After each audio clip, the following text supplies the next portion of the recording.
If their name is on the schedule, अगर आपका नाम आज के शेड्यूल पे है तो प्लीज आप मुझसे कांटेक्ट कर लेंगे और अपना प्रेजेंस बता देंगे कि आप आज के लिए प्रेजेंट हैं। जिनका नाम लिस्ट में नहीं है वो अपना नाम आकर के लिखवा सकते हैं प्रेजेंटेशन के लिए। पेपर प्रेजेंटेशन के बाद there will be a cultural program. This is it for today. क्या सर आप लिस्ट में डाल दी मालूम उनसे वो लेकर आओ यार। With ma'am's permission, I would like to start today's session. And before starting the session, I would like to quote a few lines by Ban Ki-moon, the former UN Secretary, that there is no plan B because there is no planet B. So there is no planet B. Therefore, we have to take care of our planet Earth, and that is possible only by taking sustainable measures. And the zest of this 3 days international seminar revolves around the same: sustainable development and climate change. This is the day 2 of the 3 days national international seminar. And before starting the session, I would like to request all the guests to please light the lamp before Goddess Saraswati.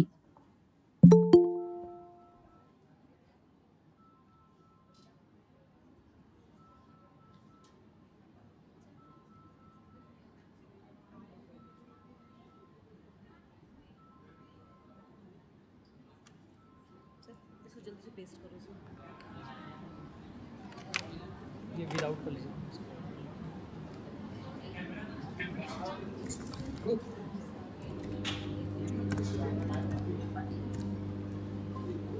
थोड़ा देर मैं अभी वो कुछ नहीं कर रही, join नहीं कर रही। अरे यार आप ज्वाइंट हो ना। गूगल मीट में ये ज्वाइन होना चाह रहा हूँ सर आईडी से। एक सेकंड पहले मैं हो जाता हूँ। कर लीजिए स्विच कर लीजिए सर 2 मिनट को अभी मैं कुछ नहीं कर रही हूँ, पहले मैं कॉपी पेस्ट कर लूँ।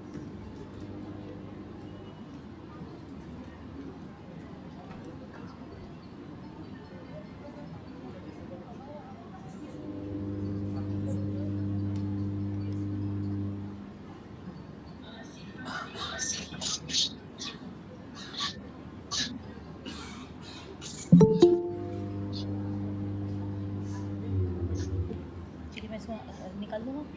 हाँ उसको सुनो पर इसमें पहले वो तो करो, लॉगिन कर दिया IISD से। हाँ हाँ मैं बस आपको स्विच करना, मैंने मीटिंग भी ऑन कर दी, इसमें नहीं खुल रहा।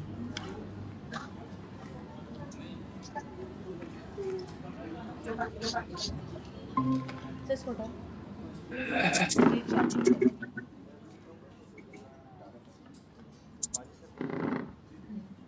Thank you, ma'am. Thank you, sir. Now, in the series of welcome, I would first like to request our principal, Dr. Suchitra ma'am, to please. Sorry. Firstly, I would like to request Dr. Fugan sir to please take us on the stage, sir. Join करो। हाँ कर लीजिए। करने को भी इसको काम करना पड़ेगा, मेल करनी है। Thank you, sir. Now starting the series of formally welcoming our guests. First, I would request our principal, Dr. Suchitra Gupta ma'am, to please welcome Dr. Kishore Krishnani sir, Joint Director, ICAR Ranchi, Jharkhand, with the floral bouquet.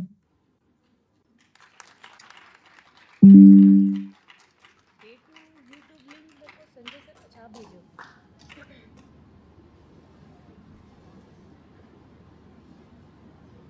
Now for welcoming Dr. Mayur Masoom Pukkan sir, Associate Professor, Department of Forestry, Nagaland University, Kohima, Nagaland. I would like to request Dr. Sanjay Tiske sir to please present him with a floral bouquet.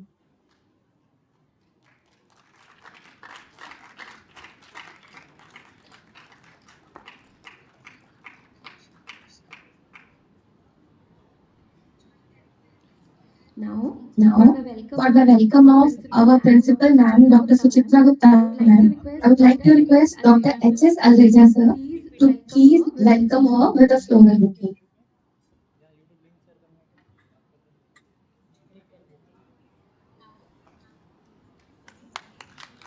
हो शायद आप, लेकिन आप share नहीं कर सकते, admin नहीं है। आप मेरे को भेजे क्या? हाँ भेज देना। अच्छा अलग से उसमें नहीं भेजे हो, है ना? ऐसे भेज For the welcome of the convener of the program and head of the Department of Zoology, Dr. Kiran Lata Ramya ma'am, I would like to request Dr. Majid Ali sir to please present her with a floral bouquet.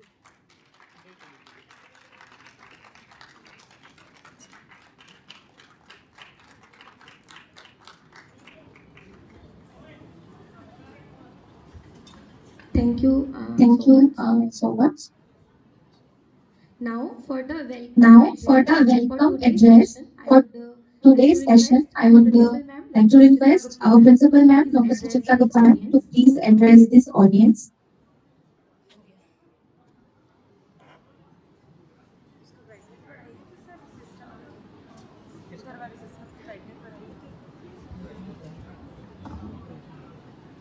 आप सभी को मेरा नमस्कार।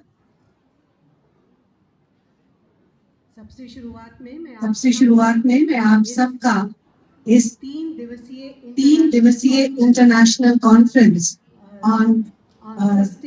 on sustainable development and climate change पर आयोजित इस seminar में आपका स्वागत करती हूँ।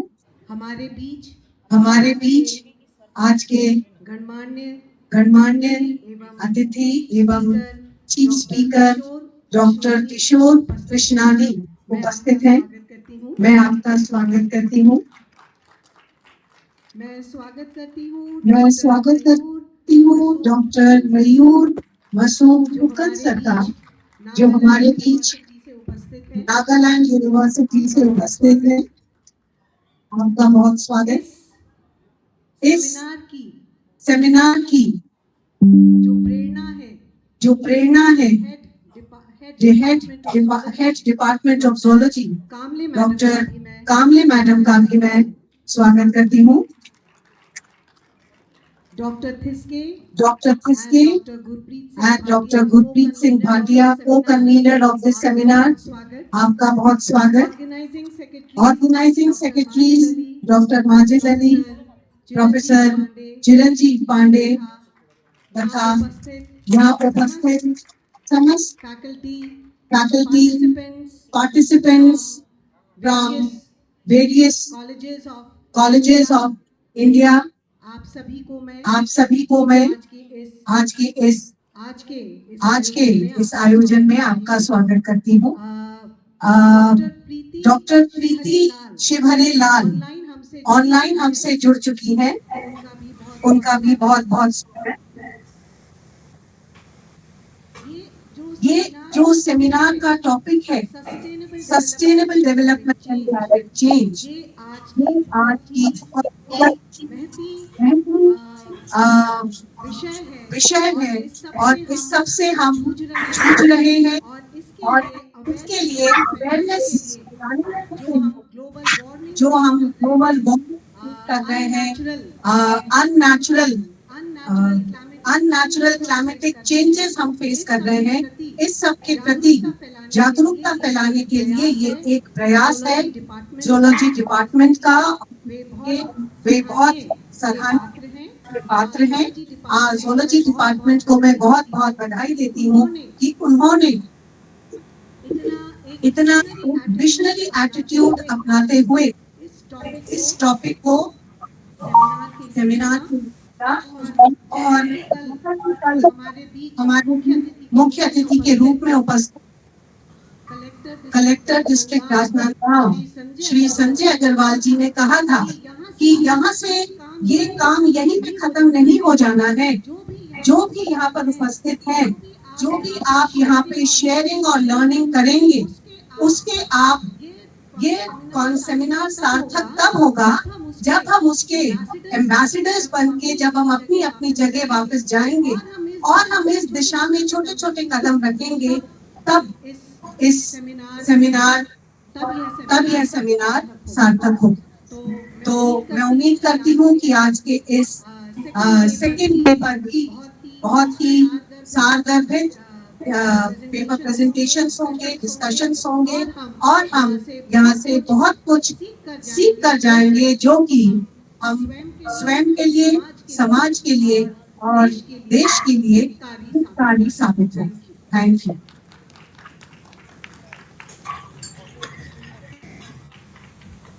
Thank you ma'am. Definitely ma'am कि यहाँ पे इस प्लेटफॉर्म में ऐसे डिस्कशंस होंगे जिससे हमारे बीच में सस्टेनेबल डेवलपमेंट को लेके अवेयरनेस बढ़ेगी, क्योंकि क्लाइमेट चेंज को कॉम्बैट करने का सस्टेनेबल डेवलपमेंट के अलावा और कोई ऑप्शन हमारे पास है नहीं। Thank you so much ma'am. Now for a summary, for presenting a brief summary of yesterday's program, I would like to the convener of the program and head of the department of zoology, Dr. Kiranlata Ramdev.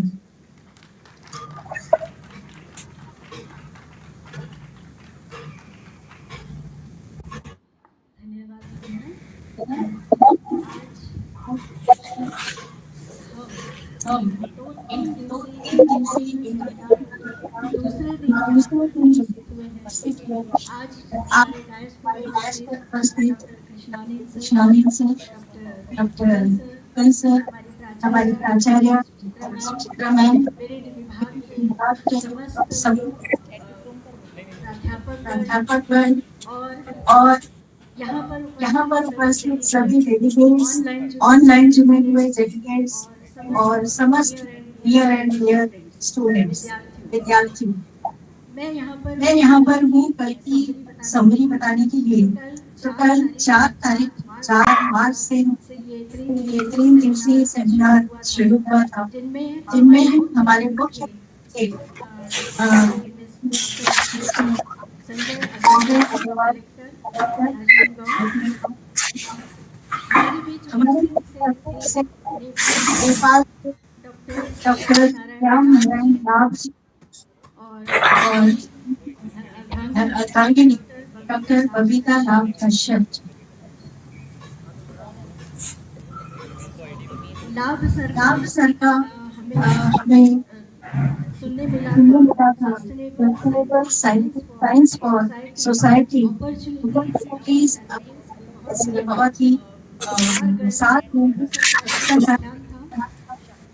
हमारे बीच online जुड़े थे doctor Julian Dubey, molecular मेडेनियम्स of second messenger signaling in bacteria and its implement in developing next generation। इनका व्याख्यान भी बहुत लाभकारी रहा और हमारे बीच ऑनलाइन जुड़े थे की नोट एड्रेस के लिए डॉक्टर नियामत राजू लोनिन सर, जो रोमानिया से जुड़े थे, और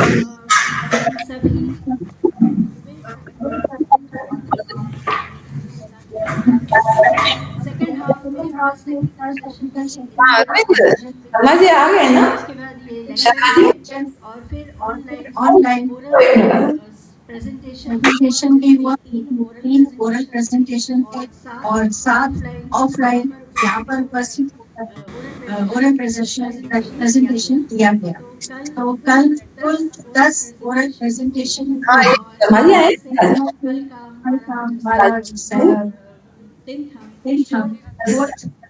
नहीं, वो बाहर से जो विजिटर नहीं आए।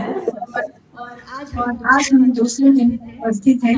समरी बता दी है, इसलिए दोबारा नहीं बोलूंगी क्योंकि हमें हमारे स्पीकर्स ने सुना। Thank you so much ma'am. Now it's the time for the first lecture of today's session. I would like to request all the guests to please take a seat below the stage so that they can enjoy the presentation. And for the introduction of our resource person, I would like to invite Ms. Jigyasa Shrivastava, a student of MSc Final, Department of Zoology, Government Digvijay Autonomous PG College. Jigyasa.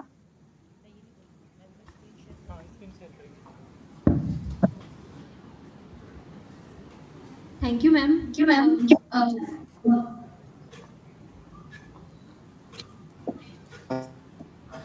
Good morning, all Good of you morning, all of present you here. present I here. will I will present present Dr. Kishore Dr. Krishnani Kishore sir. Krishnani sir. Dr. Kishore Dr. Krishnani Kishore sir Krishnani is a sir joint is a joint director at director at the ICAR, ICAR, Ranchi, Ranchi, Jharkhand. Jharkhand. Dr. Dr. Krishnani sir Krishnani has sir has successfully demonstrated demonstrated research research management, management, leadership leadership and and skills skills with with the the six six ICAR ICAR institution institution and and collaboration collaboration with with six six international international universities, universities in USA, USA, Australia, and Australia Philippines. and He Philippines. possesses He possesses 31 years 31 of years research of research experience, experience, including 8 including years 8 as the years head as of the head division of at division CIFE Mumbai at and NIASM FE Baravati Mumbai in the and field of NIASM environmental Baravati in biotech the field and of many more. environmental He has biotech successfully and many more. implemented He has improved successfully technologies implemented in improved crops, technologies in livestock, crops, fishery in tribal livestock, areas fishery in for a tribal livelihood areas for a improvement of livelihood farmers. improvement of He farmers. has He published has over published over 125 papers in 125 a field papers in reviews, a field journal review, in journal in commercialized technology commercialized along with the technology along with realizing the of realizing of technologies, technologies, disseminated aqua disseminated farming aqua farming technologies. He technologies. also He provided also provided guidance to more guidance to than more 20 than students 20 as a students member as a of member advisory committees. advisory committees. Dr. Dr. Krishnani sir is Krishnani sir is bestowed with bestowed with numerous awards, numerous awards, including including ICRS ICRS Rafi Ahmed Rafi Kidwai Ahmed Award Kidwai and a Award Best and a Best Presentation Award Presentation in Award in recognition of recognition his of his outstanding outstanding contribution in contribution in agriculture research agriculture research extension, extension, entrepreneurship entrepreneurship development, development, education, and education management. and I management. will I please will welcome please Sir welcome Sir on behalf on of the my behalf of my department and department Mahmood and College. Mahmood Thank you, College. sir. Thank you, sir.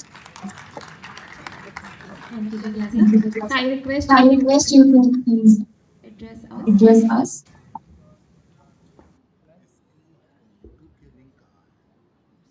Good morning, everyone. Hey Am I everyone, audible? am I audible? Am I audible? Am I audible? Okay. Right. Right. Day two लिखा होगा Uh, ये respected Respected Chitra Gupta Madam, Principal of Chitra this Gupta Madam, college, Principal of this college, Dr. K.L. Dr. Damle K.L. Madam, Damle Madam, HOD Geology, and and my good my friend, good Dr. friend, Sanjay Dr. Tiske, Sanjay Tiski, Dr. Hanam Singh Dr. Hanam Alreja, Singh Alreja, and and faculty of Geology faculty of Department, Geology Professor Department, Professor Majid Majid Bhatia and and Bhatia Professor and Chiranjeev. Professor Chiranjeev.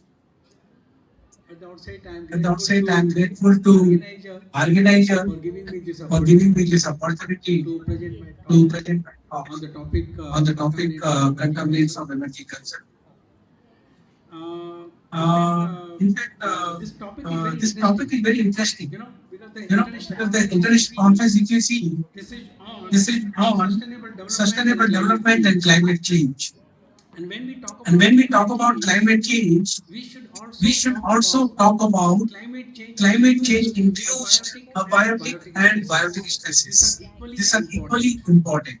Because of climate change, what are the other stresses like abiotic and biotic stresses? These are the major problem nowadays which have threatened the agriculture. When I say agriculture, agriculture is not only crop plants.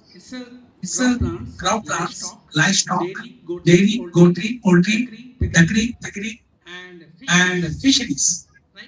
Right? That's the agriculture. The topic which The topic which I have chosen today is can I have the mic? This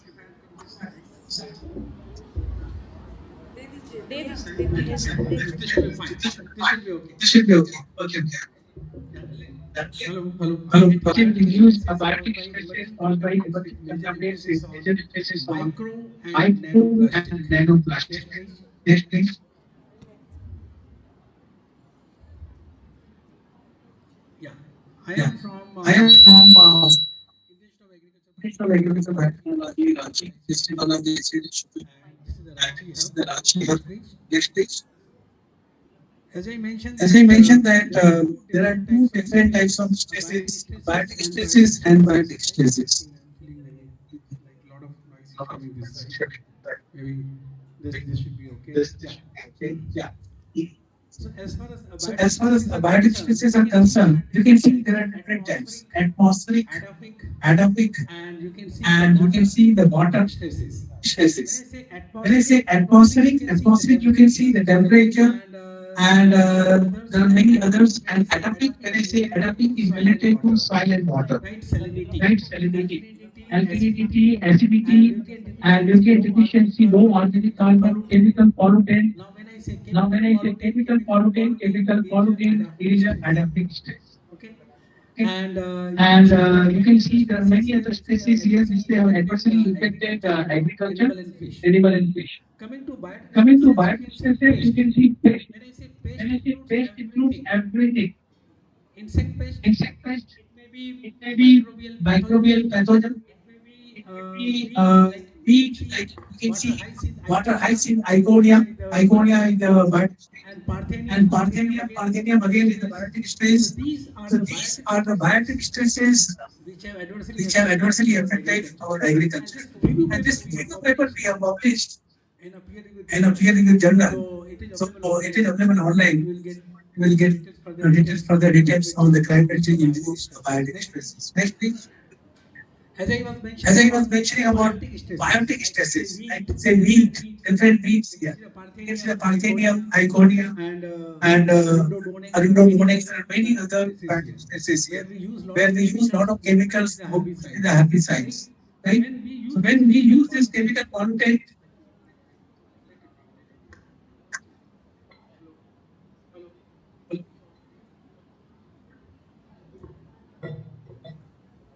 hello. ठीक है. When I say biotic stress like wheat, we use a lot of herbicides, other chemical content, right? Next, please. And then there are big problem of harmful algal blooms. There are also biotic stress. Like climate change induced biotic stress, mainly the harmful algal blooms, which have created a lot of problem, and you will find in water bodies. Next, please. And you can see sometimes when we buy a fish from the market, especially the catfish. Okay. So what happened here? That fish will give you some bad smell. And that bad smell is mainly because of these two chemical pollutants, geosmin and methyl isoprodiol, produced by cyanobacteria.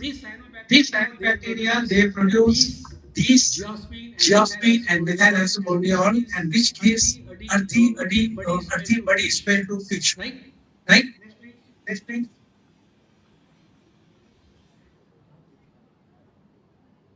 Yes.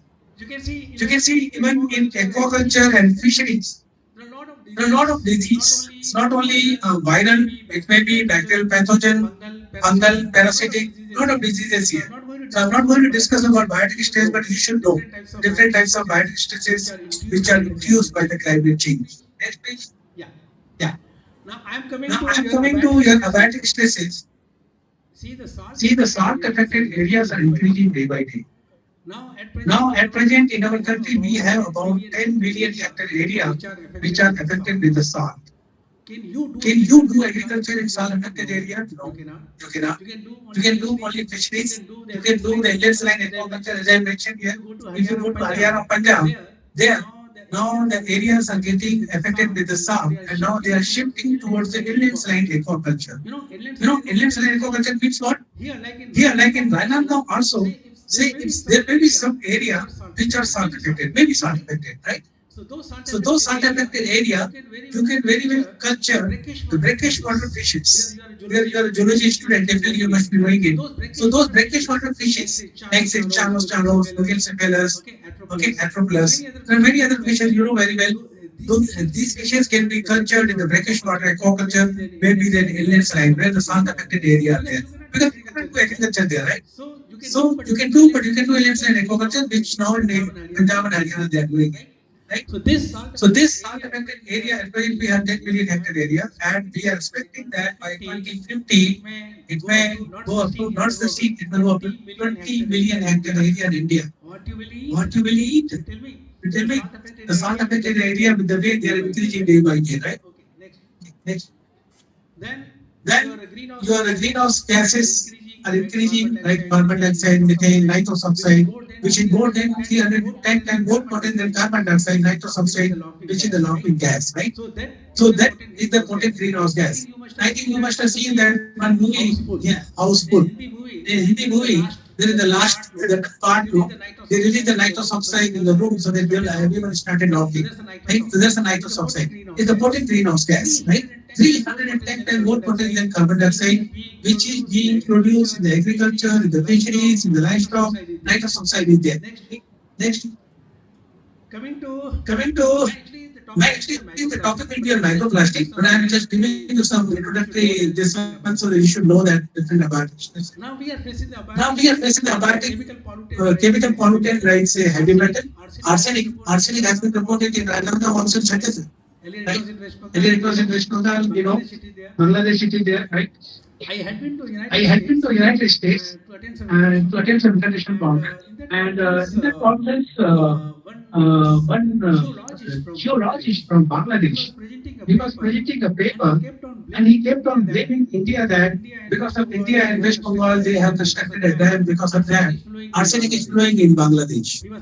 He was a geologist, and he himself was telling that the European agency, they have conducted a survey and they have found that India has nothing to do with the arsenic problem in Bangladesh. It is a natural disaster. India is also facing the same problem. But what he was telling, I know even the European people, they have hands to go with the India and they are supporting India, but arsenic problem because of India. Then, you know, in that international conference, it was presenting in the international conference. Then I asked him, I said, you are a geologist, you are not a researcher. on what basis You are saying that because of India you are facing arsenic problem in Bangladesh? He said, no, I know, it's not so many things, blah, blah, blah, he was telling. I said, this you are presenting without any scientific credentials, and I am going to report to the higher authority here, conference convener. This kind of paper should not be accepted in such type of international conference. And I am going to report to the higher authority in the international level also. You won't believe, I just left the forum. Conference convener came running behind me and he apologized to me and he told me, sir, yes, I know that fellow is giving wrong information. It has nothing to do with the arsenic problem in Bangladesh. It's a natural disaster. That's what I'm saying. If someone is presenting, this is your responsibility. You should tell them. Right? At such type of international forum. Arsenic is purely a natural disaster. coming from rocks. Arsenic 3, arsenic 5, monomethyl arsenic acid and dimethyl arsenic acid. Arsenic is species. Should I speak in English? Should I speak in English or Hindi or English? बताइए आप लोग जो comfortable हो मैं तो clear हूँ students को आप जैसा कहेंगे मेरी ठीक है लेकिन देखिए मैं दुखता हूँ छत्तीसगढ़ बहुत ठीक है मेरी प्रॉपर्टी है अच्छी हिंदी बोलता हूँ जैसा कहेंगे इंग्लिश में इंग्लिश में बोले तो arsenic problem we are facing, right? Now in Rananga also Chhattisgarh we have this problem. Mercury. Disease, you know what disease, and what happened in Japan. The cadmium problem in Italy disease, right? That you know very well. When they consume mercury and cadmium contaminated fishes in Japan, they got this Minamata and Italy disease. This kind of Right? problems are there. So this kind of problems are there. Next thing, Yes. Yes. The presentation. now the presentation starts now. It's an challenge. You know, You know, in United States, during the presidential presidential election, I think Donald Trump declared that he declared that win the election, if he wins the he election, will solve this problem. he will solve this problem. That's a forever. That's some horrible chemicals. You see here, polyene, chlorine, alkyl substances of horrible chemicals. The shelf life of this. The shelf life of these chemicals is more than 100 years. They cannot be degraded. They are fluorinated molecules. And they have reported. Can I have the water bottle? Can I have the water bottle, please? Well, I just give a bottle and put it for demonstration purpose. Fine. You will not be knowing You will not be knowing even this water. do the label here. If you do the label here, not only this, I'm not telling any label. Any bottle, They may be they may be having some chemical content which you are drinking every day, maybe within same level, but which you are drinking why it. to blame everyone. Why to blame anyone? Here, our groundwater sources are contaminated, and that water we are using for RO and preparing, packing this water, right? So when already those chemicals are there within the same level, maybe same level, but we are drinking it every day, right? So those chemicals are present in United. I'm talking about United States. Okay, They have reported in the Nature journal is the highest, high-paid journal. They reported that They reported that 20% 20% Americans they are drinking this contaminated water. American. America. Imagine our condition. Imagine our condition. We have not done any assessment here. We don't know what's going happening. And they have collected this kind of water bottles from the market, branded bottles. Okay. And when they have done the analysis, they found these former chemicals in those water. Right? Right? And So these are the problems. And when we have published on the Hindu paper, and we have mentioned about the different types of contaminants and emerging concerns. So it's not only for our for our chemicals, we are facing the problem of pharmaceutical and personal care products. Have you ever thought? Have you ever thought that आप तेल लगाते हैं चेहरे पे, पानी से धो देते हैं, अरे आपकी चली गई, जो केमिकल है, ग्राउंड वाटर में चला गया, ठीक है, ब्रश करते हैं डेली आप लोग, ठीक है, टूथपेस्ट यूज करते हैं, जो टूथपेस्ट वो भी है केमिकल आपका जा रहा है, ये सारे जो केमिकल हैं, they are contaminants of emerging concern. आपने कभी सोचा नहीं होगा इसके बारे में, राइट? यहाँ पे इसी तरीके से अगर आप देखेंगे, not only pesticide, microplastic, nanoplastic, and more importantly, I should say that antibiotic resistant genes, ARG, antibiotic resistant genes, they are also contaminants of emerging concern. Emerging concern, emerging contaminants, जो भी आ रहे हैं उभर के आपके सामने, ठीक है ना? तो ये जो है antibiotic resistant genes, they are also contaminants of emerging concern. उसी तरीके से cytotoxin, there are many other chemicals you can see here, and endocrine disruptive chemicals like pesticides, retardant, there are many other, you can see dioxins, you know, and heavy metal I have already told you. There are different types of this contaminants and emerging concern which we are facing a big problem. Next page. Yeah. Here we go. This is the USGS, United States Geological Survey. They have reported published a paper in the Nature journal, in the Science journal, and 20% American, they are drinking the contaminated water because of PFAS, forever chemicals, which are present in the water. Imagine. And you can see the shelf life of that. PFAS is 100 years, whereas DDT and the chlorinated other pesticides and herbicides may be 20 and 30 years or maybe 50 years, but forever chemicals, they have a shelf life 100 years. They cannot be degraded for 100 years. For 100 years. Imagine.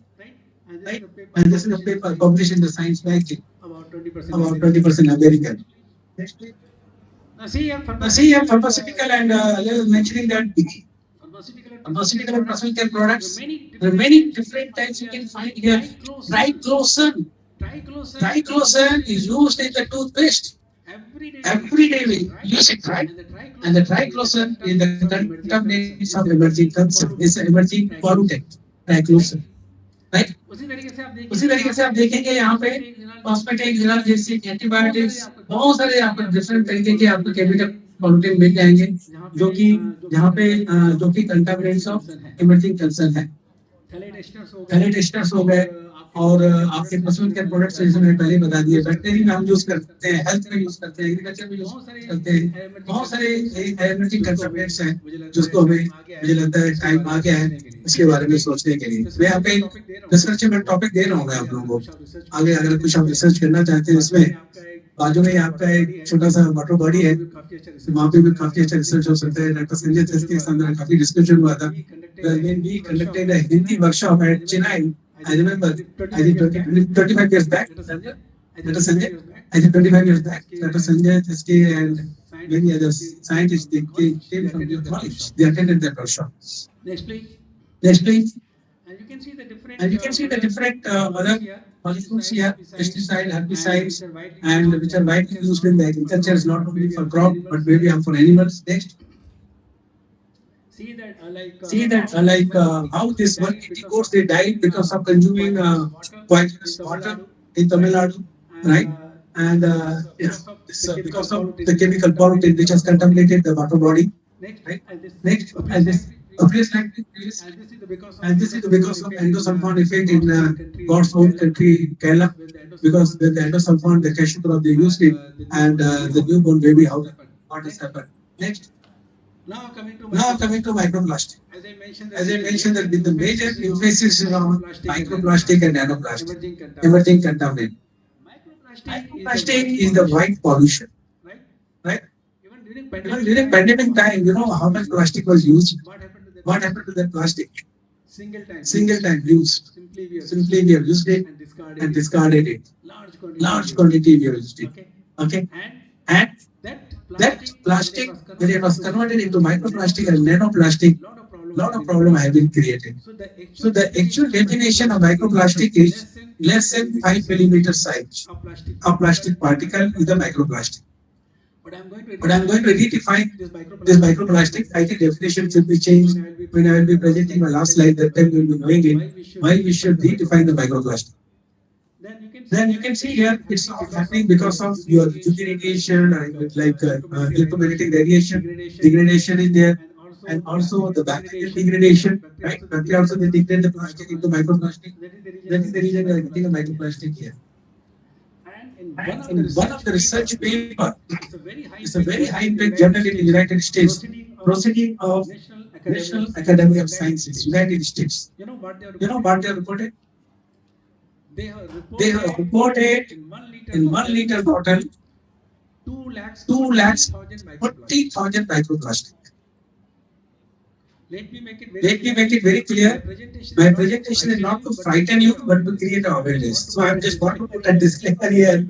कि भैया मैं आपको डराने नहीं आया हूँ, मैं एक अवेयरनेस क्रिएट करने आया हूँ. मैं एक डिस्क्लेमर लगाना चाहता था प्रेजेंटेशन में, डरिए मत, लेकिन हकीकत यही है, हमें इसको पता होना चाहिए कि क्या हो रहा है. आप जो पानी पी रहे हैं, जो कुछ कर रहे हैं, कितना उसमें माइक्रोप्लास्टिक हो सकता है, आप उसका अंदाजा नहीं लगा सकते. ऑलरेडी हो चुका है काफी कुछ. ठीक है, ये मैं नहीं कह रहा हूँ, आपका बिजनेस पेपर कह रहे हैं. ठीक है. अगर मैं आपको किसी दूसरे छोटे से जर्नल का एग्जांपल दे देता कि इतना है, तो आप मानते कि नहीं ये तो गलत रिपोर्ट है. ये तो बहुत ही high impact peer reviewed journal है, तो पेपर पब्लिश ही नहीं होते इसमें. ठीक है. मेरे 32 इयर्स कैरियर में कल एक ही पेपर पब्लिश किया है मैंने भी. बहुत डिफिकल्ट होता है. तो next page. So white pollution mostly China में ज़्यादा है plastic use, and other countries में भी है, mostly Asian countries, and also in fisheries and aquaculture, because many use the plastic net. There are many other things when we use it. That is also creating a lot of problems, right? And aquaculture dried microplastic also there. During pandemic time, large quantity of plastic was used. That I told you already. On an average, including me, I am consuming, you are consuming 45,000 microplastic every year. Invariably. आप ले रहे हैं, आप उसको इनकार नहीं कर सकते. आप मानिए इसको, आपको पता ही नहीं लग रहा है. ये मैं नहीं कर रहा हूँ, पब्लिकेशन कह रहा हूँ. ठीक है. 45,000 microplastic every year we are consuming. आपने रिपोर्ट पढ़ा होगा ना, ब्रेन में माइक्रोप्लास्टिक मिला है, कहाँ से आएगा? इसी तो है. ठीक है. तो ये दोबारा मैं रिपीट कर रहा हूँ, 45,000 microplastic. And you can see here plastic production in 2018 it was 60 million tons, and we are expecting by 2050 is going to be triple. Then imagine what's going to happen. Right? Next page. Microplastic has been found in rice. See as a paper. And the size of the microplastic was 0.1 to 0.25 mm. Okay. And less than 5% I told you is the microplastic. And the 30 microplastic particles are found in 100 gram rice. Even though as per the pollution board index, they say there is a minor risk, but there is a risk. Minor risk is also equally risk. Okay. And people are consuming 3 to 4 milligram of plastic for every 100 gram of rice they eat. But when they eat instant rice, that is 4 times more. That is about 12 to 13 milligram per serve. Australian consumer they take 3 to 4 milligram per serve. इनका publication में देखा मैंने, Australian में consume around 1 gram of plastic per person via rice annually. एक साल में rice के माध्यम से 1 ग्राम प्लास्टिक माइक्रोप्लास्टिक वो खाते हैं. इसमें क्या है आपका washing rice it will reduce by 20 to 40%. wash तो करना ही सबको पता ही है. मिल्क में भी मिला है. अभी आप देखेंगे यहाँ पे पब्लिकेशन है, देखिए यहाँ पे कितने पार्टिकल्स मिले हैं, यहाँ पे लिखा हुआ है, देख लीजिए आप कौन से पार्टिकल्स हैं. पॉलीप्रोपिलीन, पॉलीइथिलीन, पॉलीस्टाइरीन, पॉलीएमाइड, ऐसे भी केमिस्ट्री आप लिखा है, केमिस्ट्री यहाँ पे है तो अच्छी तरह बता सकती है आपको. तो मिस आई थी. तो ये सारे जो केमिस्ट्री आप देखेंगे डिफरेंट टाइप्स की आपके माइक्रोप्लास्टिक केमिस्ट्री. ये प्रॉब्लम तो है अपने क्रॉप में, एनिमल एंड फिश में। नेक्स्ट न्यूज़पेपर न्यूज़पेपर देखिए अभी हम every 100 gram of fish has 80 microplastic particle. ये रिपोर्ट है। मतलब फिश में आप देखेंगे 100 ग्राम फिश में 80 माइक्रोप्लास्टिक मिले। आपके कावेरी रिवर में माइक्रोप्लास्टिक मिले हैं, जो IISc Indian institute of sciences ने बताया है। ठीक है, तो डेफिनेटली प्रॉब्लम तो है, वेदर इज माइक्रोप्लास्टिक या नैनो प्लास्टिक। तो रिवर में मिला है, फिश में मिला है, आपके क्रॉप में मिला है, एनिमल्स में मिला है। नेक्स्ट जहाँ कहाँ रहे हैं ये microplastic? Fish this one paper they published where they reported the occurrence of microplastic in various body organs like liver, kidney, brain. ऐसे दिखते हैं माइक्रोप्लास्टिक आपके लीवर, किडनी, फिश का लिया गया है। अब जूलॉजी स्टूडेंट है तो आप एक्चुअली बता सकते हैं। तो उनका ये सारे माइक्रोप्लास्टिक इनके फिश बॉडी ऑर्गन्स में है। Next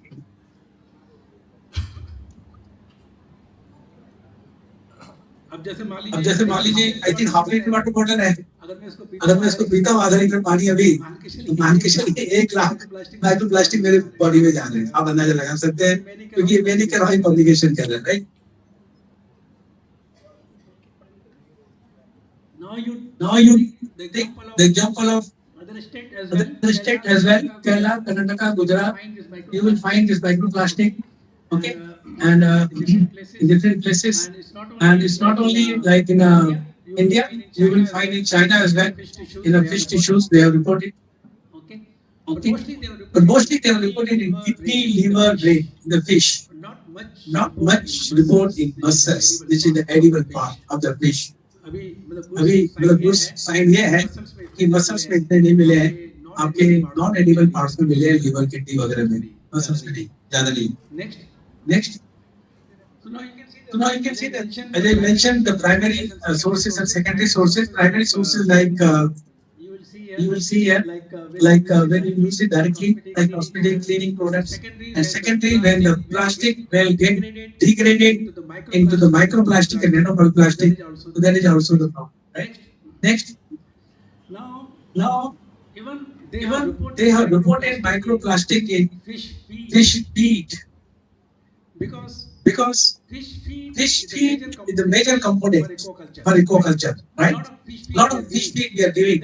When the feed itself is contaminated with the microplastic and fish which they are taking it, the fish will also get contaminated with the microplastic here. You see here like shrimp meal, the meal which we use it for preparing the fish feed or shrimp feed, that has been contaminated. And you can see here the microplastic per kg fish meal here in India, it's around 200 per 93, whereas in China you will find about 337 something. Okay, and Morocco and other countries you will find in the fish meal they have reported this microplastic. When your feed itself is contaminated, then imagine what will happen, right? Next. Now it has been reported that the carnivorous fish species,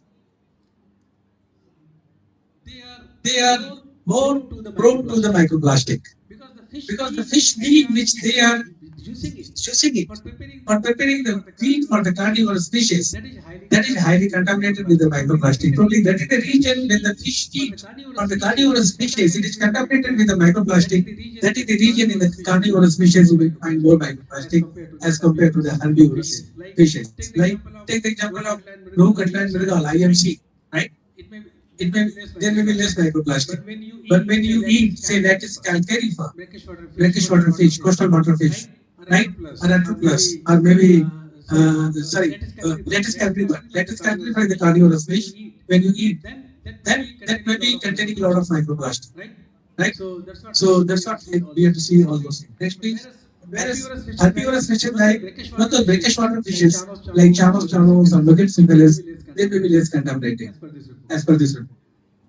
Then there are it's not only they have created a lot of health problems, microplastic, water transmittance disruption will be there, toxic additive release may be there, they may form the biofilm, right?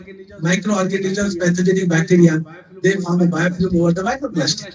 Microplastic may be a good substrate for the pathogenic bacteria as well. And there will be vector, heavy or transporter, heavy metals like bacteria, pathogens. Okay, even the microplastic because of size, food consumed by zooplankton which accidentally enter the food chain. Right? They consider the microplastic as a that they will eat, right? That may be happening. And the major problem because they are hydrophobic, that's the problem, they are difficult to degrade. And there are many other issues. You can see here the carriers of non-native and invasive species. Next. Then again the consequences of microplastic. Again, you can see here this one different types. Variety of chemicals you can see here: microplastic, polypropylene, polyvinyl, polyamide, low density polyethylene. There are many others here which have created a lot of problems. There are some publications here you will see where they are reported in the different species here. Whether it's a common top or either lattice, seabass, and herbivorous fishes, and maybe your Venava shrimp. Okay, British shrimp. Next, please. So now, when we talk about the problem, definitely we should talk about the solution as well. Now, the solutions are different types. Whether you can use the physical method or chemical method. But again, the physical method, when you use it, or chemical method, when you use it, then where to discard the byproduct? That is the major issue there.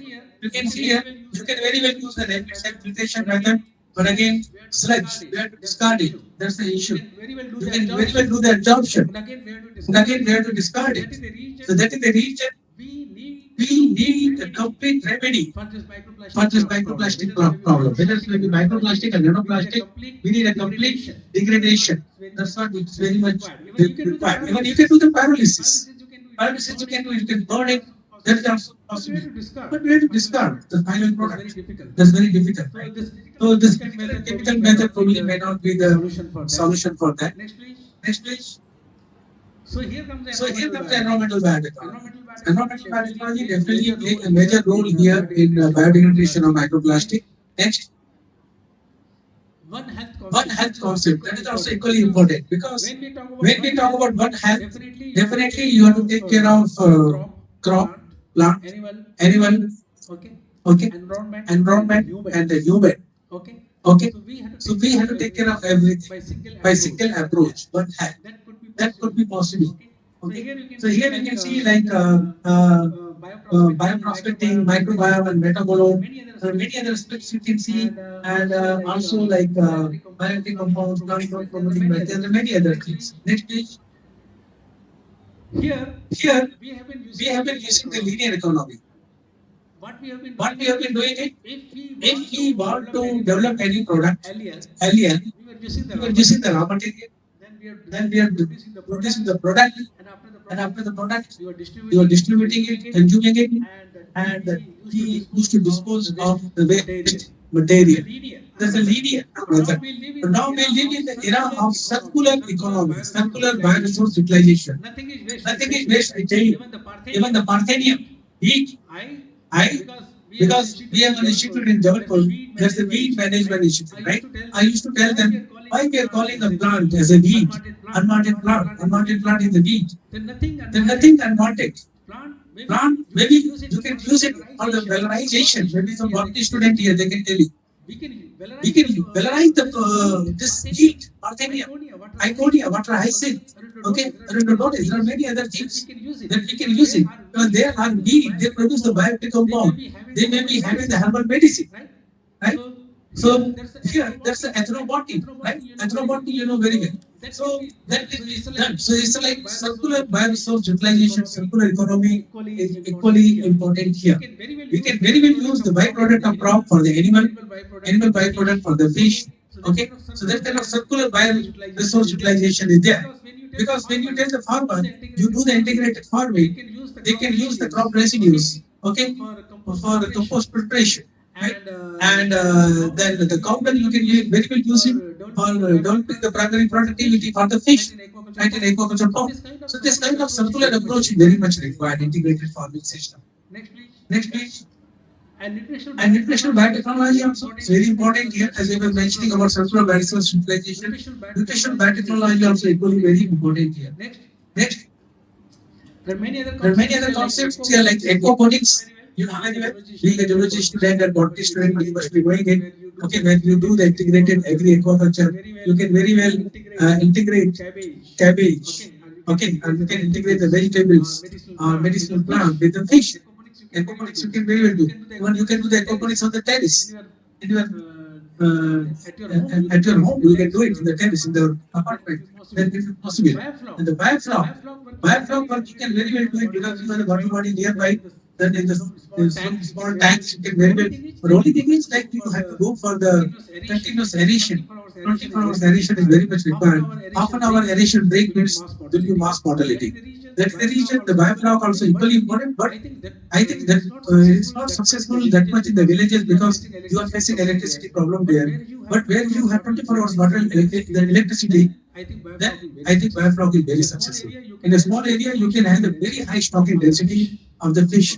Okay, tolerant fish like tilapia and other fishes, catfish, you can very well do that. Right? Next. And species diversification, definitely. Like I just want to give you an example.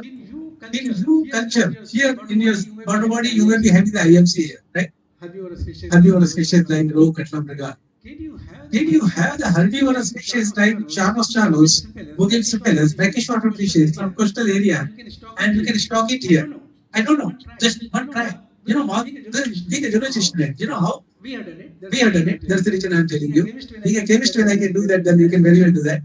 This work we did in Tamil Nadu, in the coastal aquaculture, in the shrimp farming area, where we integrated chanos and bougainvilleas, herbivorous fishes with the shrimp.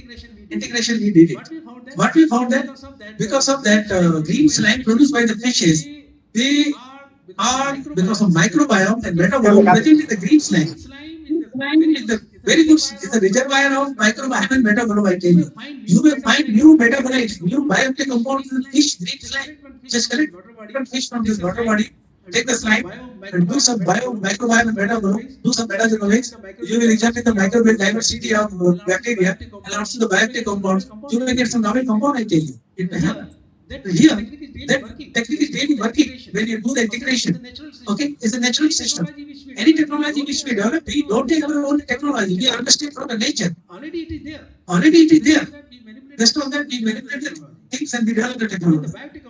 Not the bioactive compounds. First, antibiotics, whatever. It was from the natural sources only earlier. Right? After knowing that, then we started synthesizing in the lab. Antibiotics. Right? Can you culture those brackish water fishes here? We are ready. Herbivorous fishes, chanos, it's a purely brackish water fish. It's the urianite fish. Even the zero PPT, zero salt. Let me make it very clear. 100% survival we got. Why don't you stop the chanos here? Herbivorous, not carnivorous. Okay, that is if you stop it, they eat away all the fishes. So here, you can stop the herbivorous fishes here and see, because they are very high. Okay, next. What I mean to say that it's a kind of bioremediation approach. Green slime may be having some bacteria which may degrade your microplastics. Probably that is the reason, because many people are asking me, you are reporting that it is present in the liver, kidney, brain of the fish, but it is not present in the muscle. Why? You know what was my answer? I said, muscle, the tissue, green slime has the microbiome and metabolism. As soon as they come in contact with the microplastic getting degraded because of the bacteria, beneficial bacteria present in the green slime. And that is the self-defense mechanism of the fish. हम लोग भी sweating करते हैं, इसी प्रकार का हम लोग का भी एक सेल्फ डिफेंस मैकेनिज्म है, होता ही है, हर एनिमल का होता है, फिश का होता है, ह्यूमन का होता है, सबका एक सेल्फ डिफेंस मैकेनिज्म है. फिश का भी है, फिश का तो सबसे ज्यादा है. ग्रीन स्लाइम प्रोड्यूस करता है, स्ट्रेस पे रहेगा ना, ज्यादा स्लाइम प्रोड्यूस करेगा. तो उसके जो माइक्रो ऑर्गेनिजम्स हैं, उस पे स्टडी होना बहुत जरूरी है. Probably that is the reason I think they are not absorbing much microplastic in the tissues. ये मुझे लगता है ये साइंटिफिकली मैंने काम नहीं किया इसके ऊपर. आप लोग करिए और मुझे बताइए, मुझे बहुत खुशी होगी. So, biostimulation, biodegradation, biocompensation, bioabsorption, and many other techniques here. On a bioremediation here, you can use the you can use many other things, or maybe biofilm also you can use it for degradation. Microplastic can very well be degraded. But let me tell you one thing very clearly here. Basically, I am a chemist. I did my doctorate degree in chemistry from Government Science College, Ravi Shankar University, Raipur, purely in chemistry, organic chemistry. After that, I was on different fellowship, DBT fellowship, and Department of Biotechnology, National Government Fellowship. So I did on microbiology. I did on environmental biotechnology.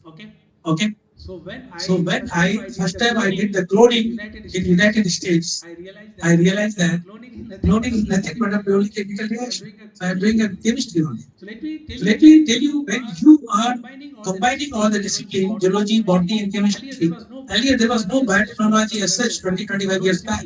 No discipline. We had a botany, geology, chemistry, right? Biology, right? And then we are combining biotechnology. Agree? So here, when you are working on bacteria, doing a microbiology, then you should do microbiology, you should do biotechnology, you should do chemistry also. You know how? You have got the bacteria. Now bacteria is producing a bioactive compound. You have to do chemistry, right? That's very important here, right? Now the bioactive compound is produced. Why? Maybe some gene is responsible for that. Some gene is there which is implicated in production of some molecule, right? Okay, some protein because of gene only. The gene product is protein. So then here comes the biotechnology, right? So you have to combine all the disciplines together. You may be a geology student, you may be a botany student, but this is the message for the student only. So what you can do, you should do the multidisciplinary work, and that is the prime objective of national education policy. Tomorrow it's going to happen, I tell you. Tomorrow, national education policy is expecting that Dr. Krishnani should not only talk about chemistry, he should talk about botany, and he should talk about geology also. Same thing may be expected from the other faculty from here, and student also. So you should learn, you should do the multidisciplinary approach that is very much required, and multi-institutional. It's not only you from Digvijay College here, you jointly work with the Government Science College, Durug, and other colleges here in the Raipur, wherever you are, and I'm pretty sure it will be very productive and successful. Right? Next. Have you ever seen the bacteria? To naked eyes, no. Maybe we have a lot of bacteria in our hand here somewhere. We are not able to see out the naked eyes. Because the size of bacteria is 1 micron. This is the we have image by scanning electron microscope. This is Pseudomonas aeruginosa, Bacillus subtilis. That's the biofilm, right? Lot of bacteria there. So how the bacteria look alike? This is the real images. Next. Then the microbial degradation, because the bacteria they produce an enzyme, and you see our whole body. आप एक picture देख रही हो लगे रहो मुन्ना भाई उसमें बोलता है ना उसको केमिकल लोचा हो रहा है, यही है केमिकल लोचा ही और कुछ नहीं है. जहाँ पे ये जो केमिकल रिएक्शंस हो रही है आपकी सब कुछ आपको वही करवा रही है. बैक्टीरिया का भी यही हाल है. अब आप देखिए आप चलिए कोडेकनाल, वहाँ पे एक थर्मामीटर इंडस्ट्री थी. थर्मामीटर में मरकरी यूज होता है ना, रिलीज हुआ, मरकरी रिलीज हो गया, थर्मामीटर इंडस्ट्री बंद हो गई, मरकरी कंटामिनेशन अभी भी वहाँ पे है. वहाँ से कुछ बैक्टीरिया निकाली है, आपको मरकरी टॉलरेंट बैक्टीरिया मिलेगा. इसका मतलब क्या है कि बैक्टीरिया जो है एक उसकी जीव एक ही उसका सेल है. आप देखते हैं सेल मेम्ब्रेन है उसका, उस अपना पूरा जेनेटिक मैनिपुलेशन ऐसे कर देता है वो, किसी भी कंडीशन में सर्वाइव कर जाता है. We use mercury chloride for killing the bacteria. It's a highly disinfectant to kill the bacteria immediately. But there are bacteria, the bacteria which I have worked in United States. It was tolerating up to 10 millimolar mercury, high concentration of mercury. It rather needs mercury for its survival. Can you imagine? Imagine you are using a bleaching powder for killing the bacteria. There may be bacteria, they may need bleaching powder to survive. It's happening. It's the nature. कहाँ पहुँचने वाले हैं पता नहीं, मैं आपको बता रहा हूँ. इसकी तैयारी अभी से शुरू कर दीजिए आप. ये जो है microorganisms, they are beneficial, they are pathogenic. 95% microorganisms they are not culturable. Only 5% bacteria which are able to see through the naked eyes only 5% are there. 95% अभी भी छुपे हुए हैं. वाटर बॉडी में चली रही है राजनांदगांव की. आपको लाखों करोड़ों ऐसे बैक्टीरिया मिलेंगे जो कभी रिपोर्ट ही नहीं हुए हैं. आपको एनसीबी डेटाबेस में नहीं मिलेंगे उनका सिस्टेमस आरएनए जीन. ठीक है. 95% अभी भी अनकल्चरेबल है. Then you have to do metagenomics and examine the microbial diversity. That's what usually we do that. Because they produce the enzyme, and that enzyme is used for degradation of the molecule. Okay? See the advantage here. It's a natural remedy. The bacteria cleaning the bottom. Right? In our body itself, in the gut. हमारा जो gut में जो bacteria है, वो decide करता है हमारे brain के बारे में हमें क्या सोचना है. ये एक पेपर पब्लिश हुआ है अभी. गट के बैक्टीरिया डिसाइड करते हैं. आप आपका हालत खराब है, आप बहुत बुरा सोच रहे हैं, क्या गंदे गंदे विचार आ रहे हैं, वो आपके गट के बैक्टीरिया करवा रहे हैं. ये पब्लिक पब्लिकेशन आया है. बैक्टीरिया बहुत कुछ करते हैं हमारे बॉडी में भी. एनिमल में भी, क्रॉप में भी, फिश में भी, सब जगह बैक्टीरिया के काम है सब कुछ. डिफरेंट एंजाइम्स आप देख लीजिए which they produce lipase and asparase and chitinase and many other lignin degrading bacteria. Okay, Right? The final product will be carbon dioxide. I want the final product should be carbon dioxide water. Water is not toxic. If you are drinking every day, carbon dioxide will release in the water, in the atmosphere. Carbon dioxide is there already, right? So that kind of approach is required, right? Next. So I'm just sharing. And what we did, I cloned the gene and biotransformed into E. coli and expressed the gene and brought the recombinant enzyme. And that enzyme was SG4G enzyme, and they have already some fungicide bioremediation, right? So when they gave me the enzyme, when I saw the structure of this fungicide, I saw it's not the right group, but definitely being a chemist, immediately I could make out that this enzyme can do wonders. Then I suggested that professor, I will again express the gene. Again, I did it, cloning everything. I did it, got the enzyme, purified enzyme. when I used that enzyme, It was degrading the microplastic. published the paper. Next page. Microplastic has the phthalate esters. And what we found that this enzyme was degrading the phthalate esters. And that we have successfully demonstrated by LCMS.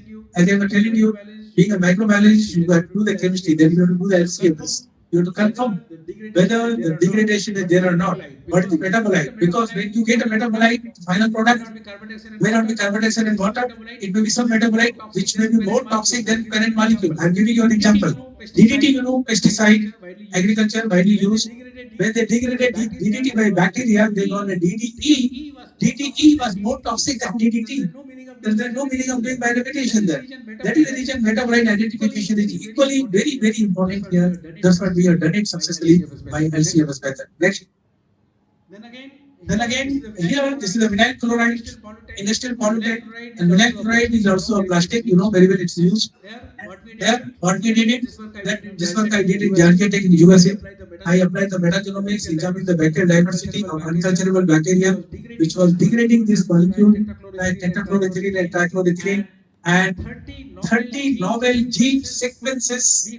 We got it. We are the first. We are reported in the LCPI database 30 novel sequences, detective deallogenase genes, and that is because it's a dechlorination of this molecule. Right? But here the vinyl chloride is more toxic than tetrachloroethylene. So we need a complete remediation. Complete remediation means final product should be ethylene, not vinyl chloride.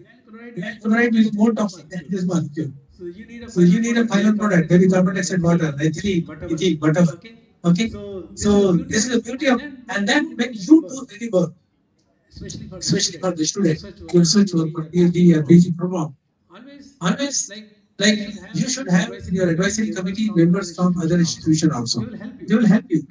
Not only from the same college, you can have advisory committee member from other institutions, so that what they can do, they will help you in analysis, LCMS, GCMS, XPS, XRD. There are many other techniques you can very well use. Because nowadays publishing paper is very difficult. Most of the journals, they are charging article processing fee, open access journal. You have to pay in lakhs. Very difficult to publish. If you want to publish in a subscription mode without paying, okay, then definitely your paper quality should be good. Then only you can do that. So here, definitely we have to work on the novel and innovative idea. Next. Then this is the plant material which we use it for remediation of different contaminants of emerging concern. This is the review paper we have published. You can go through this. Different types of plant material. Cash crop, like sugarcane, begas, and many other rice husk, paddy straw, and many other things. You will find this paper is available online if you go through it. Next page. Then What I mean to say that maybe a few more slides to conclude.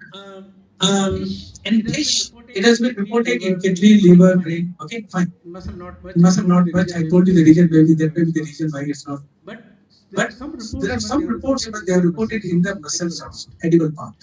So this is a research. So this is a researchable issue. You can do a research and find out whether in the edible part of the fish, whether they also contain microplastic.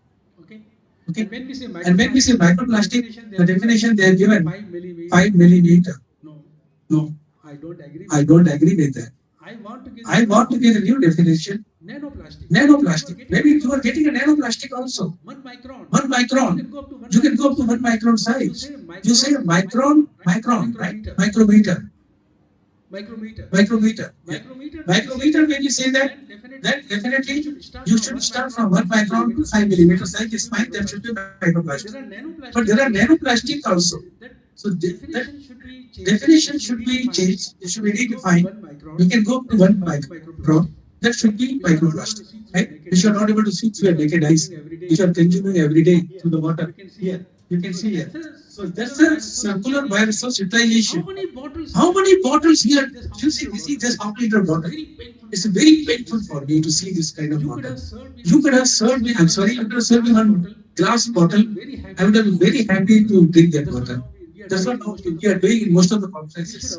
We should avoid this kind of. Please discourage this kind of bottles. Okay, it's Not cost effective. not cost effective. It's expensive. Not only expensive, but also Kept for so many days. Microplastic will be there in the water which we are drinking. We can have like glass bottles, some glass. That should be fine, right? Okay. And wherever if you go to the market, carry your bags. Okay, some cloth bags. Don't carry plastic. Don't buy. Discourage plastic bags. I tell you, it's going to be disaster if you don't do today. I tell you, take the blood sample for some analysis. I'm pretty sure you'll get the microplastic and nanoplastic. Not only you, my body also. It will be there, sure. I'm not frightening you. डरा नहीं रहा हूँ तो, लेकिन हकीकत यही है. आज चलते 25 साल की एज में किसी को हार्ट अटैक आ जाता है, जल्द बच्चा मर जाता है. सब एनवायरमेंटल पॉल्यूशन की वजह से हो रहा है. खाना जो हम खा रहे हैं, कंटामिनेटेड, माइक्रोप्लास्टिक, ये सारी चीजें. फिश के गट में इतना प्लास्टिक मिला है कि निकालना मुश्किल. बफेलो के उसमें मिला है, निकालना मुश्किल है. बड़ी प्लास्टिक की चीजें मिली है. अब सोचिए, मिल्क जो हम पी रहे हैं, क्या हो रहा है, किस डायरेक्शन में हम जा रहे हैं. ये क्या हमारी जिम्मेदारी नहीं है? हम कहते हैं कि गवर्नमेंट सब कुछ करेगा. क्यों गवर्नमेंट करेगा? गवर्नमेंट कर रहा है, बहुत बढ़िया कर रहा है. हमारी क्या खुद की इंडिविजुअल रिस्पॉन्सिबिलिटी नहीं है? We are talking about social responsibility, corporate social responsibility. Industry की बात करते हैं, इंडस्ट्री corporate social responsibility. ठीक है, इंडस्ट्री कर रहा है. अपना 1% 2% जो उनका शेयर होता है corporate social responsibility करके, गवर्नमेंट ऑलरेडी कर रही है. हमारी खुद की इंडिविजुअल सोशल रिस्पॉन्सिबिलिटी भी तो है. हमें भी कुछ करना है. हम क्या कर सकते हैं? इन सब चीजों को डिस्करेज करें, हटा दें इसको. आप कहीं भी जा रहे हैं मार्केट में, क्लॉथ बैग्स लेके जाइए, डिस्करेज कीजिए. प्लास्टिक को जितना हो सके कम यूज करें. बैन करना तो मुश्किल है, एक बार किया गया था, फिर चालू कर दिया गया हम लोग. लेकिन ये सारी चीजें मुझे लगता है टाइम आ गया है इन सब चीजों की तरफ. बहुत जरूरी है रिसाइकल, रीयूज एंड रीयूज. और आपकी बहुत सख्त जरूरत है ये जो हमें करना है. क्योंकि प्लास्टिक का हाइड्रोफोबिसिटी है, उसको भी चेंज करना बहुत जरूरी है. तभी आप कर पाएंगे. तो ये है सब कुछ. लेकिन क्या करेंगे ये पहले इंडिविजुअल बन गया है, चल नहीं पाते. तो मैं अपने को भी ब्लेम कर रहा हूँ, आप ऐसा तो कुछ नहीं. आपको मैं सबसे पहले अपने को ब्लेम कर रहा हूँ. इतना बोलने के बाद ही पानी पी रहा हूँ आपका. तो मैं ये कहना चाहता हूँ कि ये सारी चीजें हैं. ठीक है, नेक्स्ट. सबसे मैं अपने को ब्लेम करूँ कि भैया नहीं मानते. मैं आता हूँ इसमें जो मैंने आपको बताया. पहले स्लाइड में बताया था, दोबारा उसी स्लाइड पे आ रहा हूँ ज्यादा डिटेल में. 2 मिनट. ये जो पेपर पब्लिश हुआ है, इसमें मैं बताया, ये पेपर पब्लिश होना पीएस में मतलब लोगों का सपना होता है. 32 साल में मेरा एक ही पेपर पब्लिश हुआ है. पेपर पब्लिश किया 2,40,000 microplastic nanoplastic they are reported in the water और उसमें से मैक्सिमम जो पार्टिकल है they are not able to identify पता है क्यों आइडेंटिफाई नहीं कर पा रहे हैं आपके जो पानी में जो प्लास्टिक है वो डिग्रेड हो रहा है डिग्रेड होकर दूसरा मेटाबोलाइट बन रहा है और उस मेटाबोलाइट आइडेंटिफिकेशन नहीं हो पा रहे हैं हम क्या पीरे भगवान जाने किस डायरेक्शन में जा रहे हैं तो ये सारी चीजें जो है पहले तो एक हम लोग करते थे कि अभी क्या नई मेथड डेवलप किया ऐसे पता लगा कि आपके वाटर बॉटल में कितना प्लास्टिक है कितने नैनो पार्टिकल्स हैं तो उनको आइडेंटिफाई कर सकते हैं तो आपको आगे चलते और पता लगेगा बहुत सारा नेक्स्ट पेपर आएगा ये प्लास्टिक हमें मिला है अभी हम बाकी लिखा हुआ चलिए देखिए प्लास्टिक तो आइडेंटिफाई नहीं हो पा रहा है अब आइडेंटिफाई किया तो फर्दर उस पे काम होगा तो पता लगेगा कि ये नए आइडेंटिफाई किया उन्होंने क्योंकि और भी टॉक्सिक है तो ये सारी चीजें हैं मुझे लगता है कि बहुत जरूरी है इन सब चीजों को ध्यान देना आप लोगों को अब दूसरी बात मुझे तो लग रहा है कि हम लोग क्यों ज्यादा काम नहीं कर रहे हैं माइक्रोप्लास्टिक पे The major problem which we are facing is the detection method. At present, we don't have proper detection method how to detect this plastic, microplastic, nanoplastic in water. So we had to develop method also. That is also a researchable issue. If you are able to develop any method for detection of microplastic and nanoplastic, you can publish in a very good journal, I think. Then you can file a patent. You can develop a technology and you can publish like this, sir. Right? Say, ये पानी कुछ मान लो मुझे strip मिल जाए डाल दूं तो निकाल के चेक करूं कितने माइक्रोप्लास्टिक है सेंसर से पता लगेगा देख सकते हैं बता रहा हूं सेंसर से पता लग गया कितने प्लास्टिक पार्टिकल हैं मैं आपको बता सकता हूं 1 लाख पार्टिकल है चलो सेफ लेवल में पीऊंगा 1 लाख से ज्यादा सेफ लेवल नहीं पीऊंगा इस तरह के कुछ चीजें डिटेक्शन मेथड होना चाहिए नेक्स्ट यस ये चीज मैंने जो बताया था कि फॉरवर्ड केमिकल्स के बारे में Recently, we have published one paper in Current Science. You can see here. Jan Jacob, my PhD student, we published one review paper article.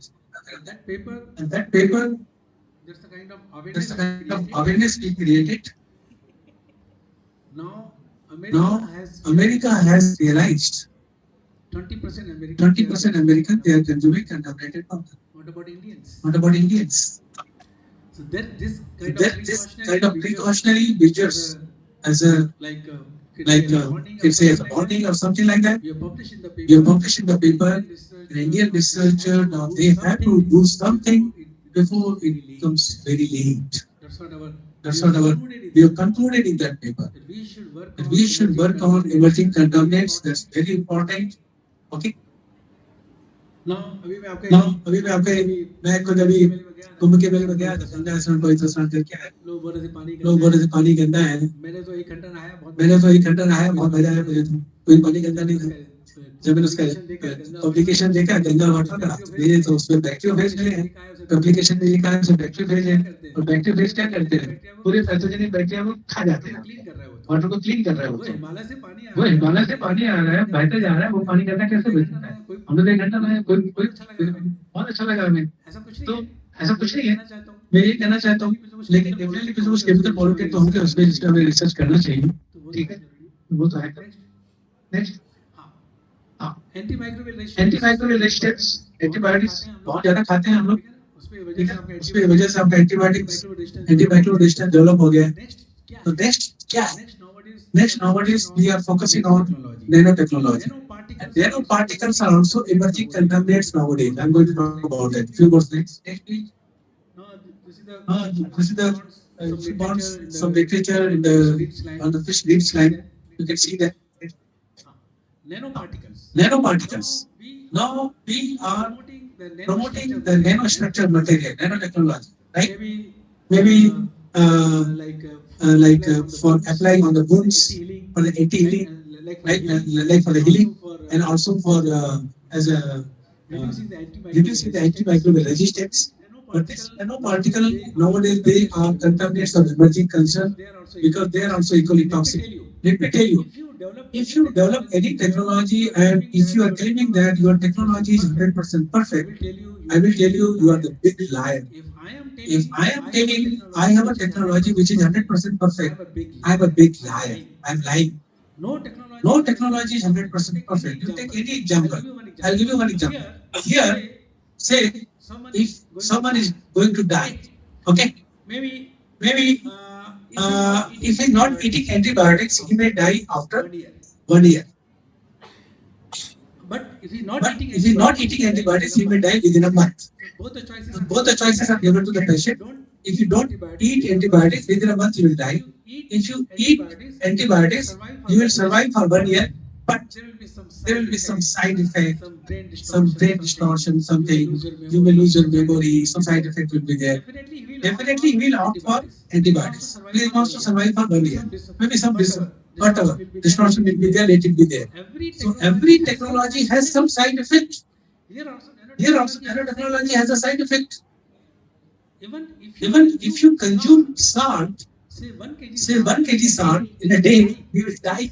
Right? Salt itself is toxic. So if we say any chemical is not toxic, being a chemist, I tell you, there is no non-toxic word in the chemistry. All chemicals are toxic. Your water is toxic. Your salt is toxic. Right? Coffee. If you drink 100 cups of tea, you may die. Next please. These are the nanoparticles you can see, which we image by transmission electron microscope. And 1 nanometer to 100 nanometer size is a nanotechnology that you know very well. Right? Next please. This is the nanofiber. And this is the This is the nanofiber. These are the nanoparticles. Next slide. And the scientist who invented carbon nanotube, he got the Nobel Prize in chemistry. This is the carbon nanotube, small tube you can see here, which we have imaged by atomic force microscope. Next please. Then here, I was talking about your microplastic. Can we develop some method, biosensor? Okay. During Corona time, pandemic time, we were thinking that we should develop some biosensor. Immediately, we will be knowing whether it's a positive or negative. We were depending on real-time PCR, right? Real-time PCR will take minimum 2 hours, right? So it was time-consuming process. Can we do it within few seconds, few minutes? And here comes the biosensor. So nanotechnology can play a very important role here in developing the nano biosensor or developing methods for detection of microplastic and many other kind of emerging concern. Right? That can be possible. Next. We have published many papers on nanotechnology. You can see that. If you don't get it, let me know. If you don't get it, let me know. I will share with you. Next. And journals. Okay. Next. एक और slide. इसे एक और दे.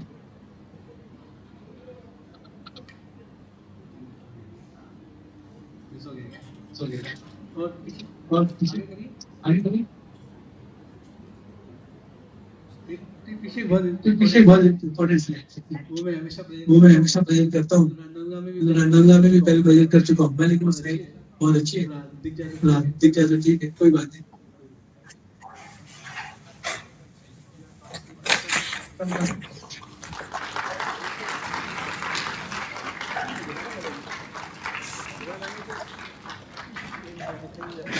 The session is open for question and answer.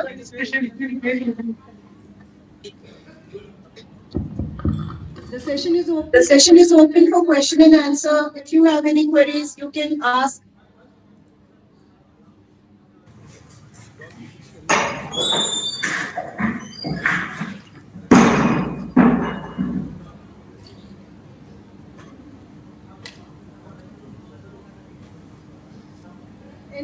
Anybody having any questions?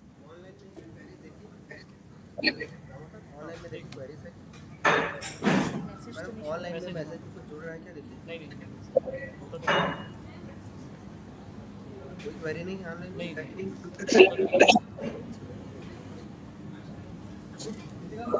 तेरा कोई question है? Yes, जागृति ma'am.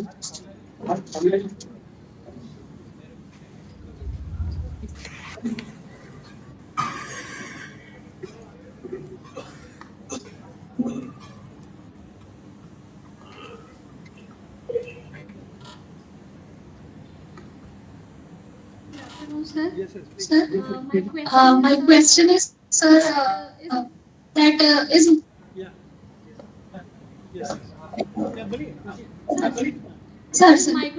is microplastic contributing in bioaccumulation also?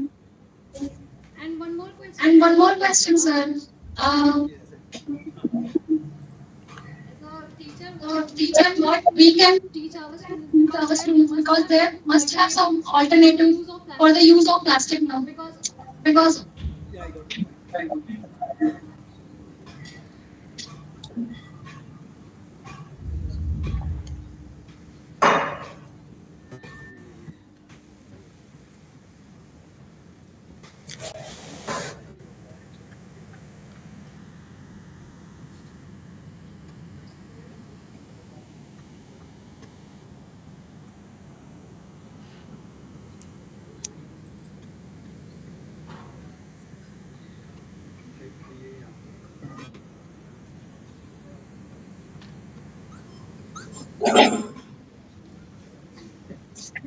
एक इम्पोर्टेंट स्लाइड है मुझे लगता है करना चाहिए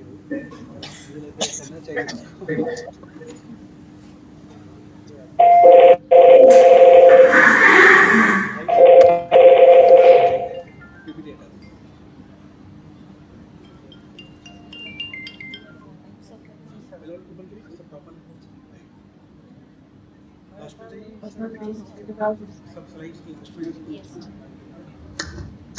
Yes. Yes. Your question about plastic, they can get absorbed, right? As I have shown you some slides for the different body organs of the fish, liver, kidney, gill, that clearly shows that there is absorption. There is an absorption by absorption. Even in the remediation technology, I mentioned the bioabsorption. It means there are substrates which they can bioabsorb the microplastic for remediation purpose. Even our body muscles can also bioabsorb, right? When the kidney, liver is getting bioabsorbed, so then definitely there is a bioabsorption of microplastic. It all depends on the like interaction, positive negative charges. Okay, and the electrostatic attraction, because of that it can get bioabsorbed. What's the last one? And your second here. उसको बंद करके हो गया ना नहीं आपका अभी है अच्छा आप तो चले जाओ I hope you got the answer for that option. Yes. You can not only for remediation purpose, bioabsorption, but also like how much bioaccumulation of microplastic is there. For the toxicity study, you can do both the ways, toxicity and bioremediation both. Okay. Even lot of research papers they are publishing on toxicity because in United States and other countries they want to know what is the toxic level, what is the bioaccumulation, and if you have some data with some good research you have done it, then definitely they will publish it. Now coming to the faculty teacher, definitely I think you should include this topic in your curriculum. Please include. कहीं न कहीं course work पे डालिए उसको आप बताइए बच्चों को कि कंटामिनेट्स ऑफ इमर्जिंग कंसर्न क्या है, वो बहुत जरूरी है, कहीं न कहीं करिकुलम में डाला जाए, पढ़ाया जाए, बहुत जरूरी है, जो मुझे लगता है चाहे वो पीजी का हो, पीएचडी का हो, यूजी का जो भी है, आप उनको हमारे यहाँ जैसे क्या होता है, डीएस कमेटी होती है, ये DS committee gives the recommendation to include whether this particular topic syllabus or not. So the same way, you may also be having something where curriculum like what are the topics can be included, that can be done. Right? Even I suggest maybe there are some topics where I have given a recommendation that whatever the Nobel Prize winning topics. Okay, like there is one click chemistry, bioorthogonal chemistry. 2023 they got the Nobel Prize in chemistry. Right? That topic may be included. So all these Nobel Prize topics are included in the syllabus and that we should teach. And it's not only like toxicity study, because when we talk about any problem, definitely we should talk about solution also. Because many people they say that I am facing this problem is there, that problem is there. When you are saying a problem, you should ready with the answer also, some solution also. Definitely we should talk about the remediation. That's equally important. I hope you got the answer. Good question. Thank you. Next, any other? Thank you for sir this wonderful lecture. And recently, we have also published one research paper based on the microplastic in February 2025 in a recent time. So after reviewing some literature, I'm little curious about the topic. Sir, can you just simplify the types of microplastics like primary and secondary first? Second, can this microplastic deposited in the soil were transported to the plant system after absorbing from the root? Can any system is there? Is a good question. Yes, I appreciate. Now you see in the rhizosphere area, right? In the rhizosphere in the plant, Bharti can tell you very well. Now, in the rhizosphere, there are microorganisms. Even the bacteria, they supply nutrients to the plant. They are supplying or not? And they are called as plant growth promoting bacteria. Okay? Bacteria can do anything. Even bacteria can carry your microplastic to the plant. Right? Agrobacterium. That could be possible. So microplastics are entering in the body and in the plant. But I told you 5 millimeter size definition is wrong. 5 millimeter cannot be absorbed. It's a big size. You can see it through the naked eyes. It's a nanoplastic. It's entering. Okay? When the nanoplastic is entering, then that should be also a microplastic. Okay? So that's the definition. It should be redefined. Okay? So and these particles in the soil, what happened here? As I told you, because of chemistry, because of positive negative charges, what happened here? These particles will get absorbed on the soil, okay? And this plastic will become the substrate for the vector, for the biofilm, for the bacteria, for the chemical pollutions, okay? And that will be taken up by the plant. It's happening. It's depending on the size. 5 millimeter size cannot be absorbed. But when the microplastic get degraded into the phthalic acid or phthalic esters, those chemical pollutants, say vinyl chloride, that chemical through the water, it may be some water soluble, it may get absorbed in the plant. So those chemical pollutants are entering actually. I told you the different types of chemical pollutant, no? Polyvinyl chloride and many other things. Okay? Yeah. Any other? Yes, ma'am.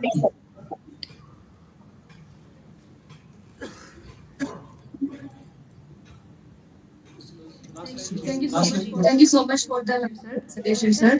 Sir, are there any international treaties or policies regarding for tackling this problem, sir? Microplastics problem. Recently, I have read microplastics has been reported in the milk also. Mother's milk. Is there any policies and enforcement treaties regarding? There are no policies. Why we are calling them contaminants of emerging concern? Yes. अब आप बताइए paste triclosan policy to control triclosan? No. Same way microplastic also. In future definitely it will come. That's the reason they are called as emerging contaminants. We don't have proper policy, proper regulations how to control them, right? Because microplastic, because of bad degradation of the plastic, right? That is the reason how much is getting absorbed. Toxic and metabolites are formed. The metabolites are toxic or not. Policies are definitely very much required. It's a good question. Very nice. Policy is required. Yeah. Does anyone else have any question?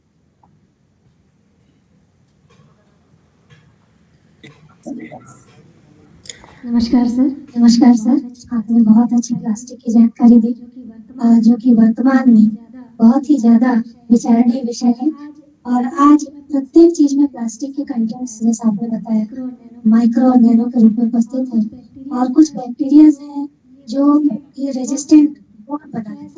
क्या ऐसा संभव है कि मनुष्य भी ऐसा resistant बन जाए भविष्य में?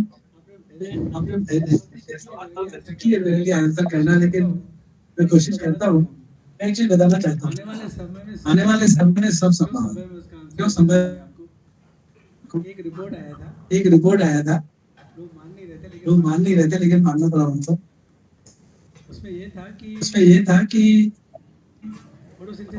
फोटोसिंथेसिस होता है, लेकिन क्लोरोप्लास्ट वो उन्होंने एनिमल में डाला। एनिमल में क्लोरोप्लास्ट डाल के उसका फोटोसिंथेसिस किया और एनिमल फोटोसिंथेसिस करने लगा। जब वो पॉसिबल हो सकता है, वो पेपर मैंने शेयर किया था हमारे ग्रुप में और मैंने लिखा था और नेक्स्ट फोटोसिंथेसिस ऐसे लिखा था। कुछ भी हो सकता है। ठीक है। तो मैं आपको ये कहना चाहता हूँ कि सब कुछ फोटोसिंथेसिस में आपका फाइनल प्रोडक्ट क्या है? ऑक्सीजन निकल रही है ना, ऑक्सीजन मिल रही है ना। एक आइडिया आया कि हार्ट के पास में ह्यूमन के फोटोसिंथेसिस की जाए, ऑक्सीजन निकलेगी, ऑक्सीजन उसको सप्लाई करेगा ब्रेन को, तो उसके सर्जरी वगैरह में काफी काम आ सकता है। किसी ने एक सजेस्ट किया, ये ऐसे है जो इम्पॉसिबल लगते हैं लेकिन पॉसिबल हो रहे हैं। किसी ने कभी सोचा था कि मोबाइल फोन हम लोग यूज करेंगे? कभी कल्पना भी नहीं की थी। ऐसे ऐसे बहुत सारी चीजें हैं जो पॉसिबल है। आपका सारी क्वेश्चन रिपीट करिए, मैं आंसर करता हुए। आपने क्या कहा कि क्या था क्वेश्चन? सॉरी पूर्णिमा सरोज सर, जगदलपुर बस्तर से आई हूँ। और जैसा कि बैक्टीरिया में आपने रेजिस्टेंट क्लोन्स बनने वाले थे, तो ह्यूमन में पॉसिबल है क्या? बिल्कुल पॉसिबल है। उसमें मैं ये कहना चाहता हूँ कि आप देखिए, आज टेम्परेचर है मान लीजिए 40, कल को 55 टेम्परेचर हो जाएगा। आप अरब कंट्रीज में जाइए, टेम्परेचर बहुत हाई है, लोग सर्वाइव कर रहे हैं ना। कुछ नहीं होने वाला, हम भी अपनी जीन्स ऐसे बॉडी में बनाने लगेंगे, सब अपने होने लगेंगे। ये डेफिनेटली होने वाला। हो सकता है हमारी बॉडी कुछ ऐसी जीन्स बनाए जो माइक्रोप्लास्टिक को डिग्रेड करे। तो बहुत अच्छा सवाल है आपका, क्योंकि कुछ भी हो सकता है।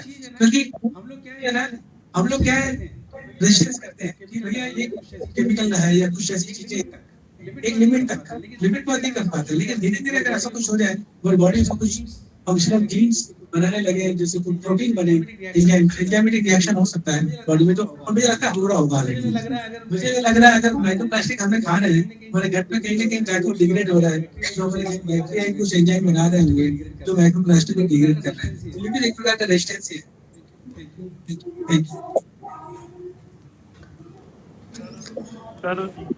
लिक्विड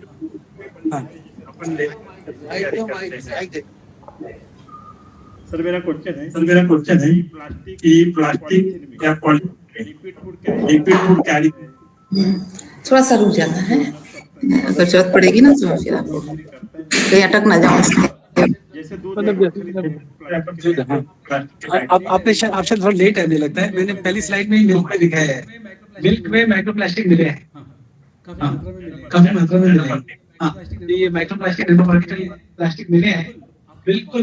आपके वाटर में ही 2,40,000 नैनो प्लास्टिक मिले हैं उनको। वाटर बॉटल जो हम ड्रिंक करते हैं, और इस चीज को बनना बहुत जरूरी है। आने समय जरूर बनेगी पॉलिसीज, बहुत जरूरी है। सबसे पहले तो प्लास्टिक बैन होना होता है। इस प्लास्टिक से रिमूव नहीं हो सकते कि ऐसी प्लास्टिक बायोडिग्रेडेबल जैसे प्लास्टिक है, कुछ अपने आप कुछ समय बाद डिग्रेड हो जाए, तो ऑलरेडी चीजें तो है। लेकिन मैं एक चीज बताना चाहता हूँ, मैंने कुछ बायोडिग्रेडेबल प्लास्टिक नाम से खरीदी थी बैग, ठीक है, जो कि किसी एग्जीबिशन में गया था, वहां से खरीदा था मैंने। अच्छी थी, महंगी नहीं थी, सस्ती नहीं थी, महंगी नहीं थी। हमारा मेन चीज होता है सस्ती है, सस्ती ले लिया, 6-7 बैग खरीदे, 60-70 रुपए की, ठीक थी। तो लेके आए घर में, टूट गई, चली नहीं, तो ड्यूरेबल नहीं थी। तो मन में ख्याल आता है यार वो तो ज्यादा मजबूत नहीं है, तो उसको क्यों यूज करें। यही सवाल है। लेकिन आने वाले समय में सब कुछ पॉसिबल है। मुझे लगता है जब हम आज बात कर रहे हैं कि कुंभ के मेले में लोग इतनी तकलीफ से जा रहे हैं, आने वाले 100 साल के बाद वो ऊँट की भी कार से जाएंगे। आर्टिफिशियल इंटेलिजेंस यही बताया है ना, आपके आज तक चैनल में देखा होगा आपने। तो ये चीजें जब उनकी भी जा रहे हैं, तो मैं मतलब हर चीज संभव होने वाली है। कुंभ मेले से रिलेटेड क्वेश्चन है, जो साइंटिस्ट है कि खुद की लैब है, वो एटम सैंपल लेता है, लेकिन वहाँ कुछ जगह की ऐसी थी कि फेकोमेटर प्रेजेंसेस के बैक्टीरिया थे, और वो बैक्टीरिया हर वक्त बोलते कि जैसे थे डायग्राम कर सकते हैं, फिर वाटर पॉल्यूटेड था। या आपने बिल्कुल सही कही बात। आपसे तो लेट ज्वाइन किए, मैंने बैक्टीरियोफेज के बारे में कुंभ के मेले में पहले ही बता दिया। मैं खुद रिसर्च करने गया था, तो वहाँ पे जो रिसर्च पब्लिकेशन देखे मैंने, बैक्टीरियोफेजेस है जो आपके पैथोजेनिक बैक्टीरिया को खा जाता है, तो वो सारे वाटर को क्लीन तो कर ही रहे हैं। तो पानी तो अच्छा है, मैं 1 घंटा नहा के हमें भी पता है इसको, मुझे पानी बहुत अच्छा लगा।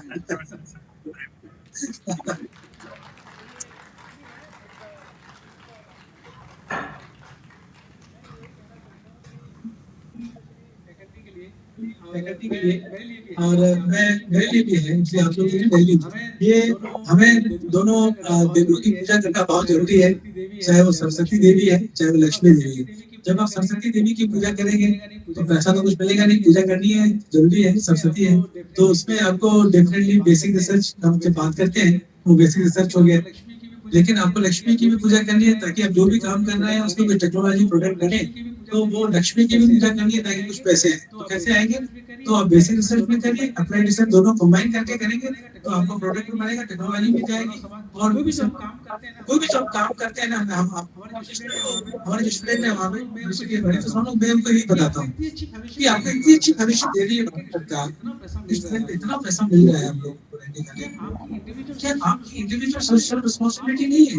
आप अपने गांव में जाके करते हैं, उस गांव में जाके जो भी काम कर रहे हैं गांव में जाके अपने कुछ लोगों की हेल्प करिए, तो यही एक सोशल सर्विस हो जाएगी। क्योंकि आज के समय में कल को आप कहीं दूसरे कंट्री में जाना चाहते हैं, आपकी रेटिंग तो देखेंगे भैया हाँ ठीक है 80% से ऊपर है, सब ठीक है, आप बस वो चीज और आपने आपकी रिसर्च से सोसाइटी को कितना फायदा हुआ, सोशल सर्विस की नहीं की है, इस हिसाब से पूछे कि टेस्टिमोनियल जो हम लोग देते हैं ये वो बहुत इंपॉर्टेंट होता है बाहर जाने के पहले।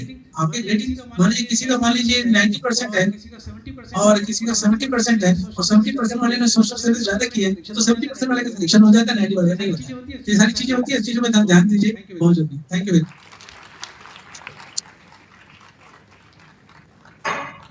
Thank you so much, sir, for this very much informative and eye-opening lecture.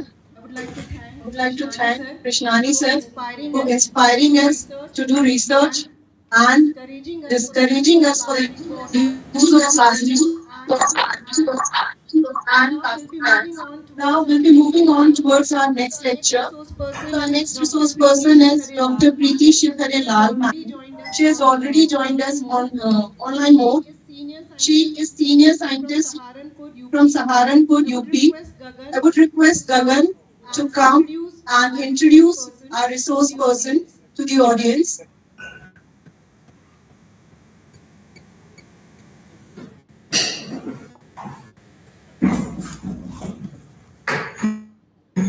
मैंने उनको पिन किया है शेयरिंग के लिए, अगर कुछ प्रॉब्लम आएगा ना तुम network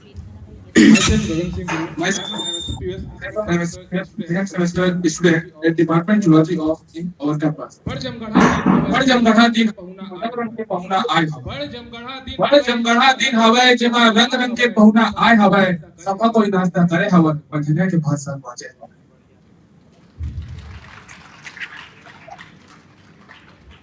Namaskar, all sir, ma'am, and my friends. Thank you for being here today at this important seminar on climate change. It's truly inspiring to see so many people gathered to discuss one of the most pressing issues of our times. It's my great honor to introduce our distinguished speaker, Dr. Preeti Shivhare Lal ma'am, who will be sharing their valuable insights and expertise with us today. Shivhare ma'am is a leading authority in the field of national expert in area of bamboo pulping, with an impressive background that includes bamboo utilization. Dr. Shivhare ma'am is rendering her services to Center Pulp and Paper Research Institute, Saharanpur, for last more than 30 years. She is presently working as scientist in sugar and head pulping and teaching division at CPPRI Saharanpur. Center Pulp and Paper Research Institute is an international level institute to support the pulp and paper industry in India. Under the administrative control of DPIIT, Ministry of Commerce and Industry.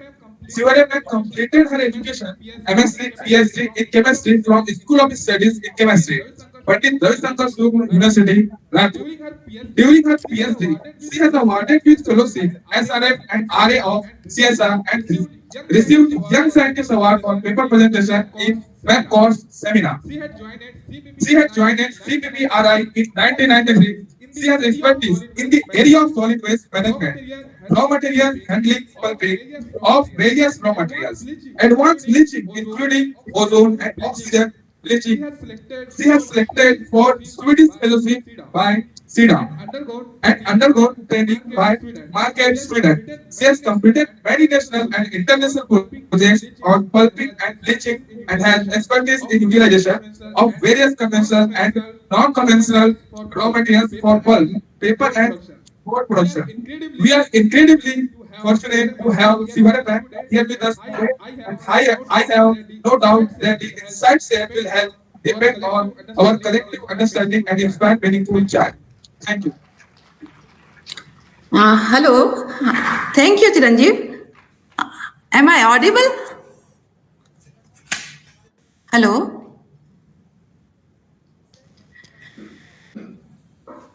Hello, am I audible?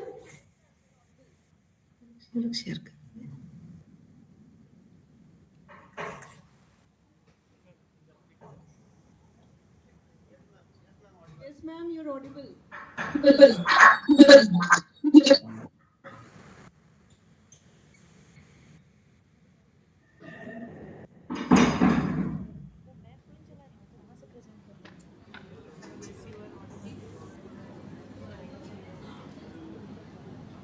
Hello.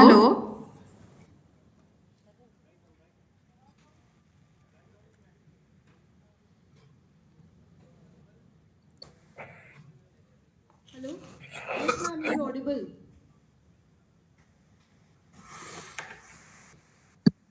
Ma'am, you are audible. You can start. Yes. Okay. Now I am audible, na? Hello. Yes, ma'am, you're audible. Hello.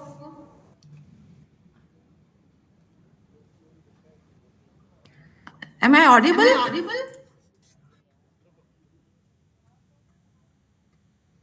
Yes, ma'am. Yes, ma'am, you are audible.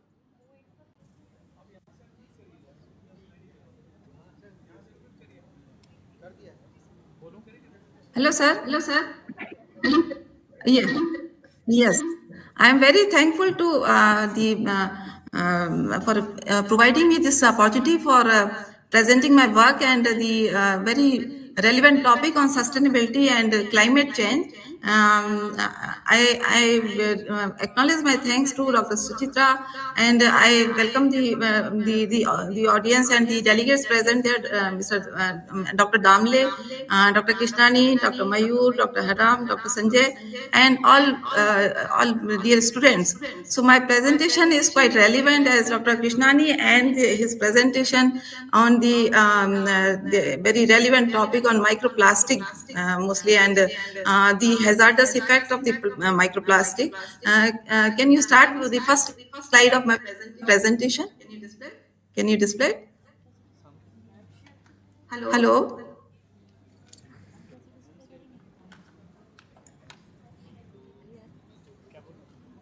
Share तो madam करी हम कहाँ से करेंगे?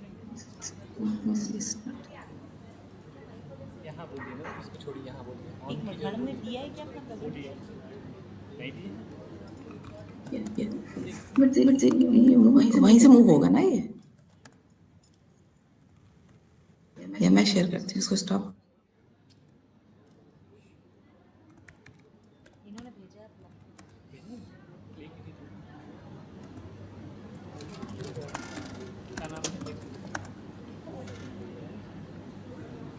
इसको cross करते हुए share जो है।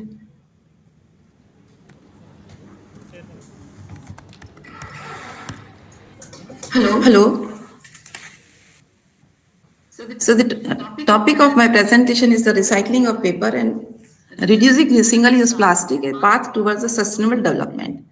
So the sustainability, what we understand, is the way of living. That is if we consider the meaning of sustainable, that is able to continue for a longer time. That means कि whatever living habits or whatever our way of living is, that continues and it does not hazard to the nature. There should be a continuous kind of thing, and there should be a balance between the three elements like economy, environment, and social equity. When we consider our day-to-day life, the product we are using, the resources we are using, and the burden on the earth, those things we have to be very careful and mind what impact we are giving to the nature actually. So if we are having a sustainable lifestyle and matching with the nature and the green living, we are not using any, not giving any pollution to the to our water stream, to the air, and to different our earth crust, that actually turn into the climate change. And the climate change, you can see the impact, very drastic impact, and we have reduced reduction in the our seasonal behavior. There is very this year I have seen the winter season. It was for only just 3 months. There was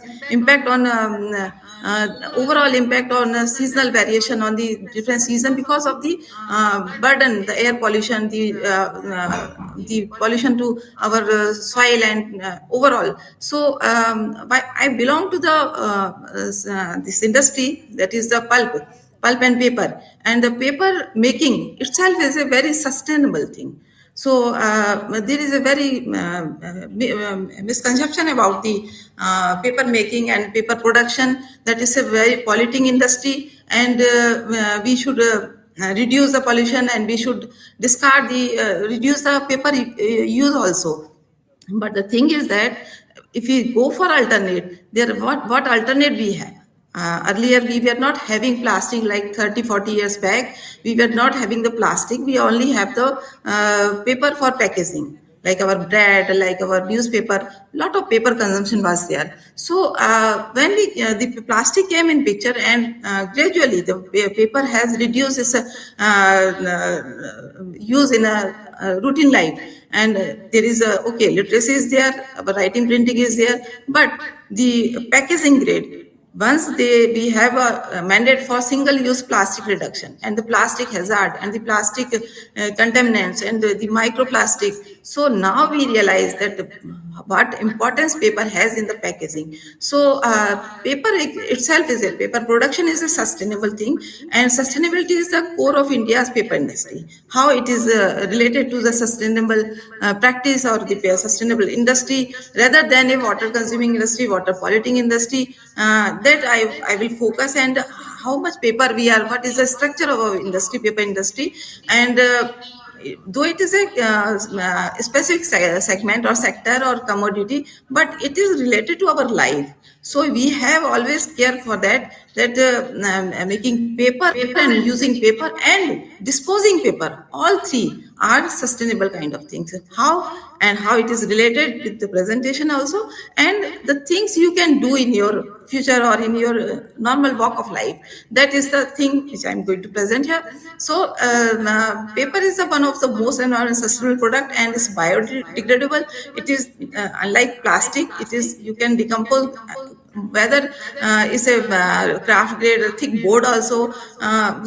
Paper is made of cellulose, so cellulose is coming from nature. So our all fauna flora, whatever we have there in the form of our trees, in the form of our agriculture crop, they are all made of cellulose. Cellulose is a natural polymer, and cellulose is binded with the lignin. That is also one of the bioplastic, we can call it, or say natural polymer. So when we use a natural polymer, it easily decomposes and is compostable. So sustainability concept is that whatever we are using should be biocompostable. It should go to earth only. It should not retain on the surface. It should not be consumed by the aquatic animals. It should not be go in our lungs. It should not remain any impact on our life also, or any hazard.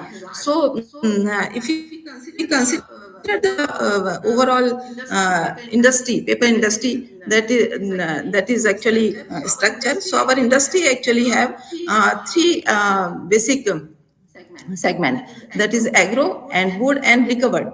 So our total production is around 25 million tons. The paper industry in India is divided into three raw material based on the raw material, and they are agro residues, and agro residues are only 8%. They cover 8 to 10% of the total production, that is 25 million tons. And agro residue, that means wheat straw, the straw जिसको हम कहते हैं गेहूं का भूसा, and another is the bagasse. Sugarcane juice निकालने के बाद जो residue बनता है उसको बोलते हैं bagasse. So bagasse and wheat straw are the two major raw material, agro-based raw material. And then comes the wood and bamboo. They are contributing 21%. So wood also, wood is like eucalyptus, subabul, casuarina, acacia, and they cover roughly 21 to 25%. And altogether, these are considered as a virgin fiber. And most of the production, 75 to 80%, comes from the recovered paper or recycled fiber. So recovered paper, that is जिसको हम भाषा में बोलते हैं रद्दी paper. So it is not a रद्दी paper. It is basically a very good source of earning, very good raw material for paper making. So this is the basic structure, and fact is that the only 50 to 60% of the indigenous, मतलब जो हमारे country में होता है indigenous paper, we are recovering basically, but rest we are importing from the developed countries. So in India we are actually called fiber deficit country.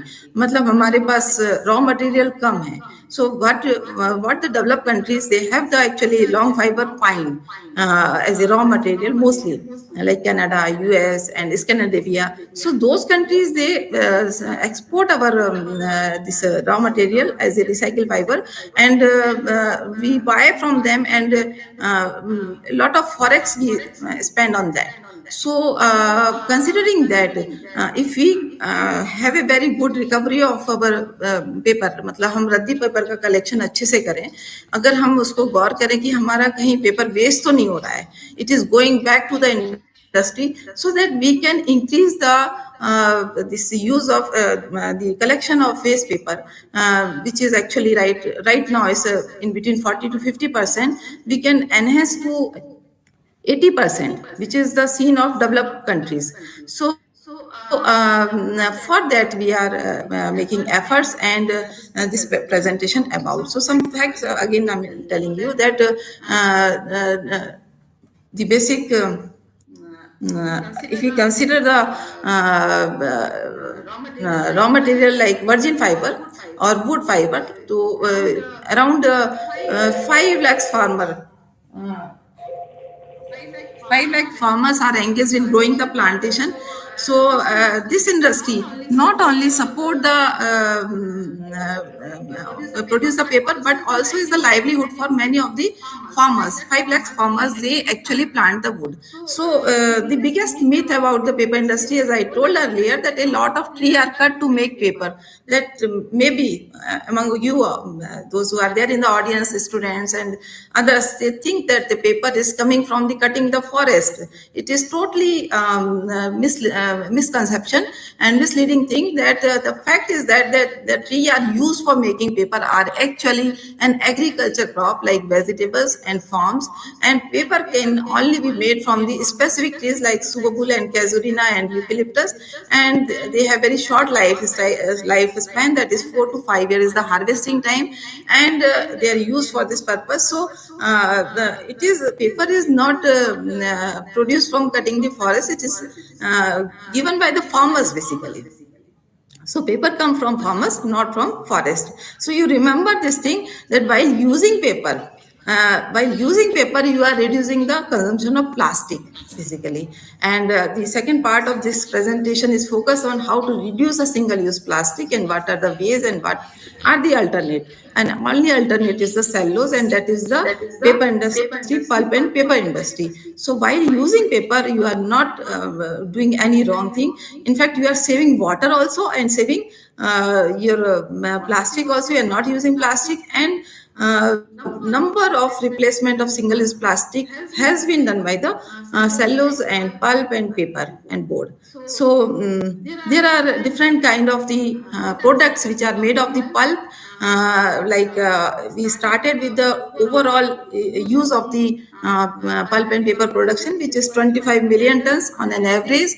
So there is a specialty paper, like after Corona, you know that everyone is using now a lot of hygiene paper. Hygiene paper, that means the tissue and toilet tissue, this is your facial tissue, and they are using diapers very commonly. Not only kids diapers, even senior citizen they are started using adult diapers and napkins also. And so hygiene is a specialty paper segment, that is 4% of the total paper produced. And the newsprint has been reduced drastically, because now we are reading newspaper on our tabs or mobiles. So that is the reduction in therein.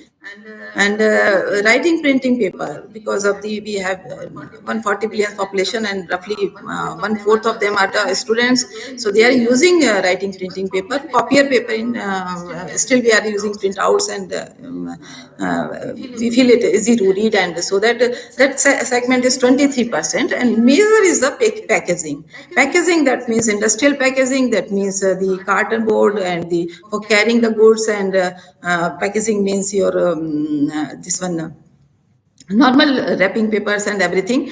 And after the introduction of e-commerce, so when we have the Swiggy and Zomato and Pizza, Domino's and all those, so they are using the packaging paper and board, and major of them is food packaging also.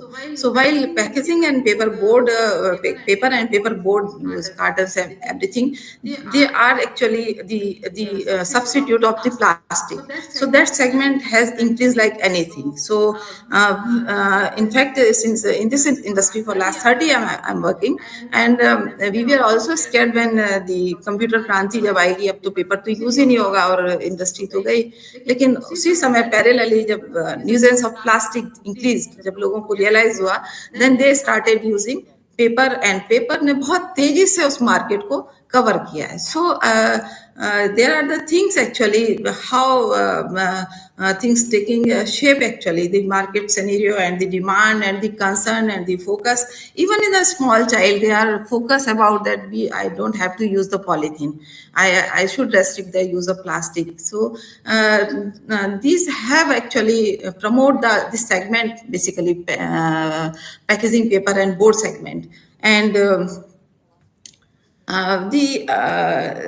this is already has given you that most of the chunk coming from the recycled fiber. And now this is our duty, basically, how it comes to the cycle.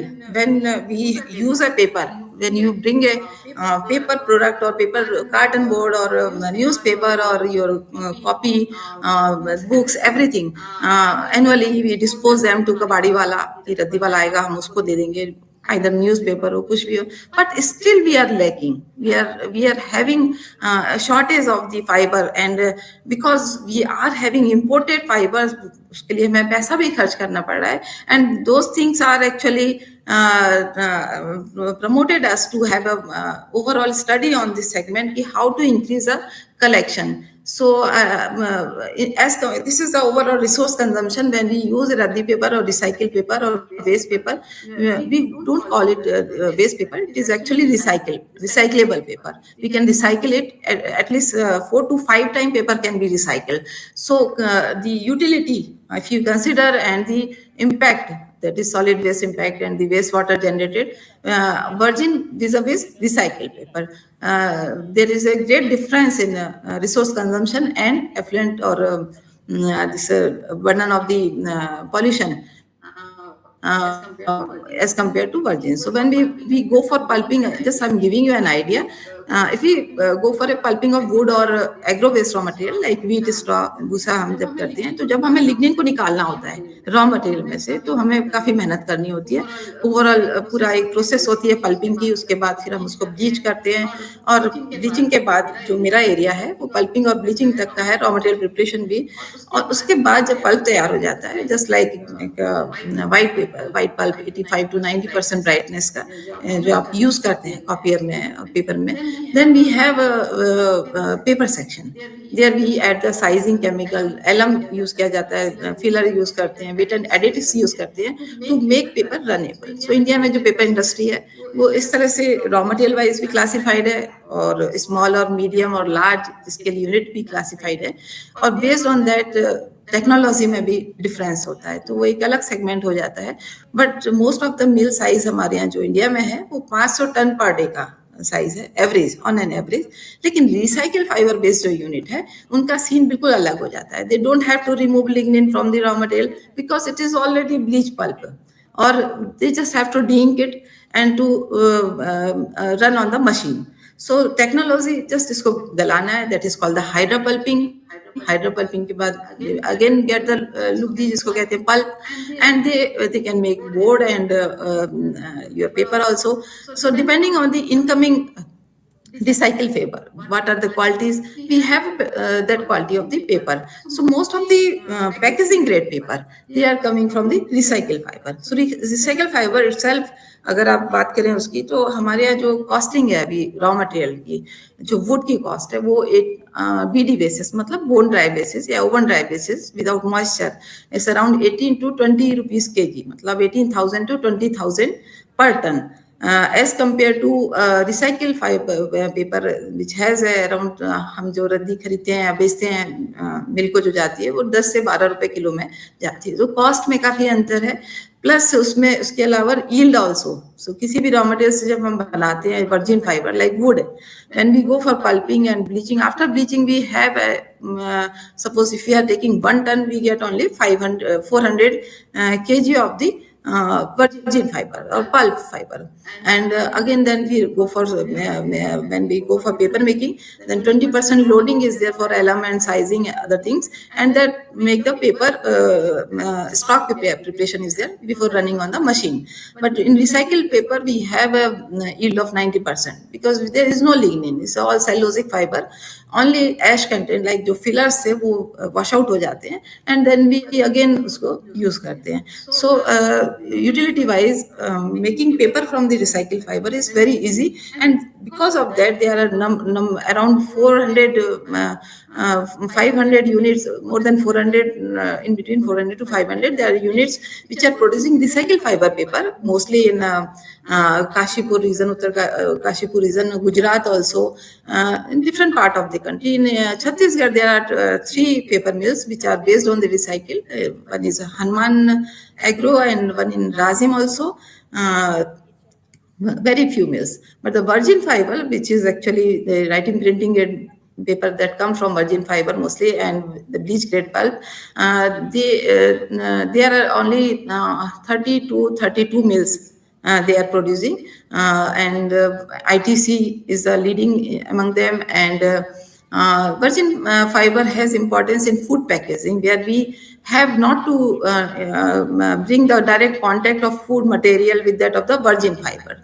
So the scenario is like that. It is easy to install a recycle based paper mill rather than to go for virgin fiber mill. So the collection and segregation, how we can have better collection. What numbers we are having is the 50% recovery of the fiber which is there in the market, how to get it back. So this is the actually supply chain basically, which is showing you the mechanism which is working basically.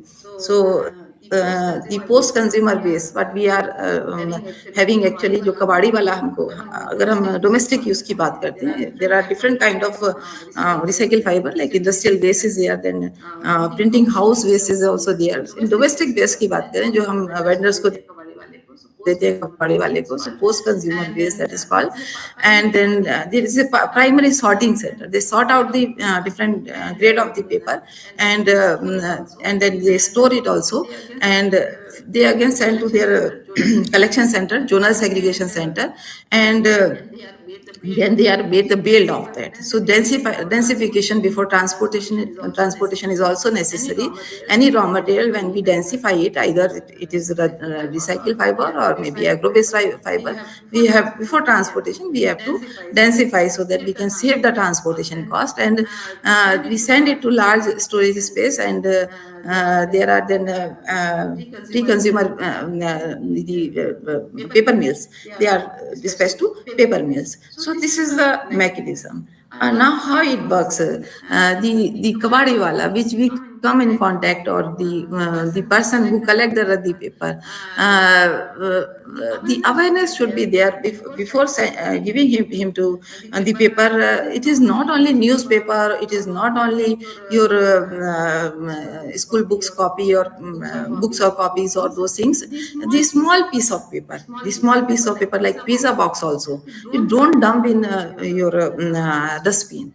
You have to collect all cellulosic material, all your paper waste in a separate basket or in a bag, and you can give to him.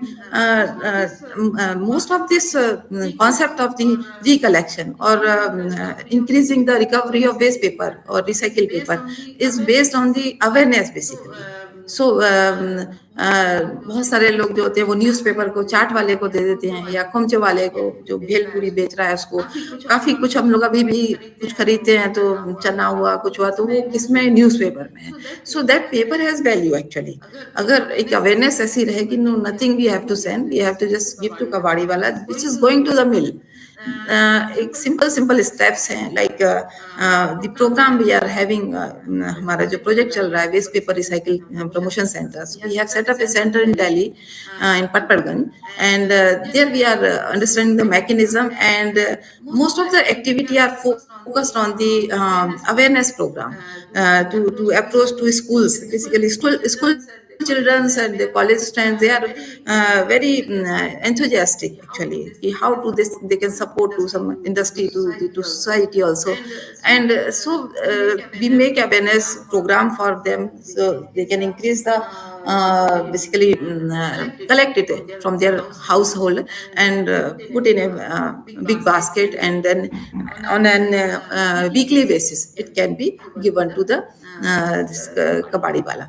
And second is the resident welfare societies. Most of the urban system is now focused on that. The societies are there, so society have a very good place where we can make the awareness about the collection system, that again the small things like even soap wrapping paper is also there, like shoe box is also there, your cosmetics item which are packed in paper or board, those are there other than plastic. So those awareness can be bring in the through the society association. So the resident welfare society, they have the associations, each society have their association, or aapko colony ki baat kar lo, so they can make people aware that it is not only books or copies or newspaper, it is every single piece of paper we have to collect back and to give raddi wala. The sorting is there, and then it is bring in back in the cycle, बजाय उसके कि हम उसको dustbin में डालें जो कि हमारे उसमें जा रही है। तो ये जो कॉन्सेप्ट है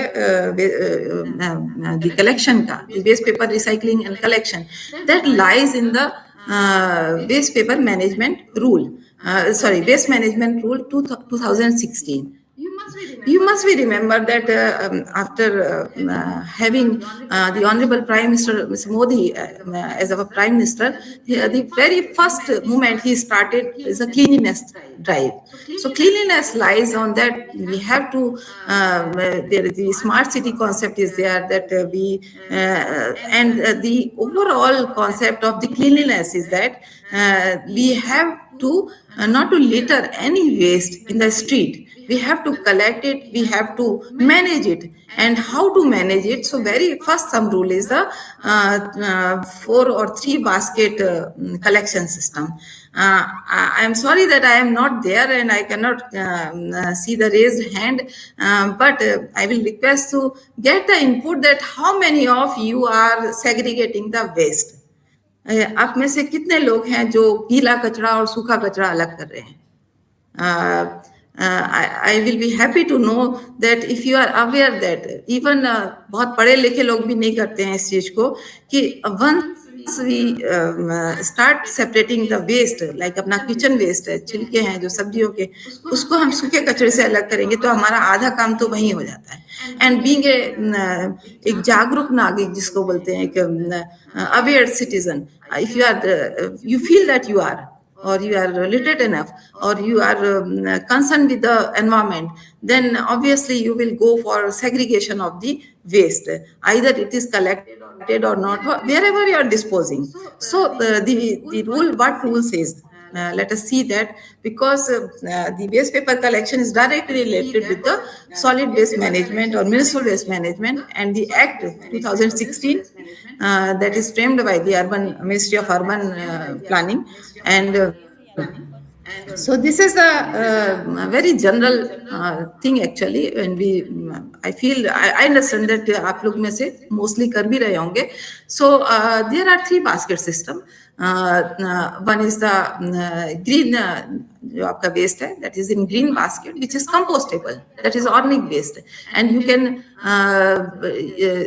can compost yourself also. One lady from Hyderabad, she has developed the fast composter.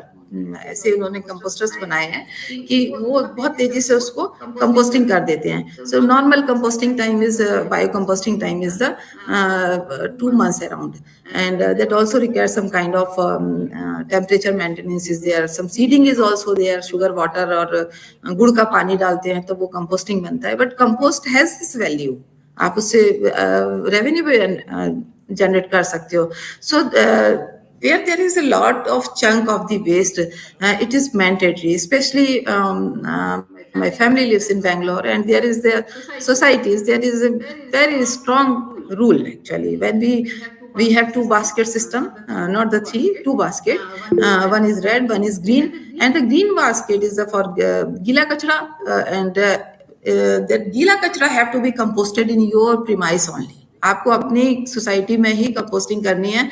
So your waste which is generating in tons, metric tons of the per day basis, अगर हम पूरे देश की बात करें तो, so that is half done, thing is half done there. But for the small mohalla या छोटे जगहों पे या एक सिंगल हाउस होल्ड है, they also can put a composter.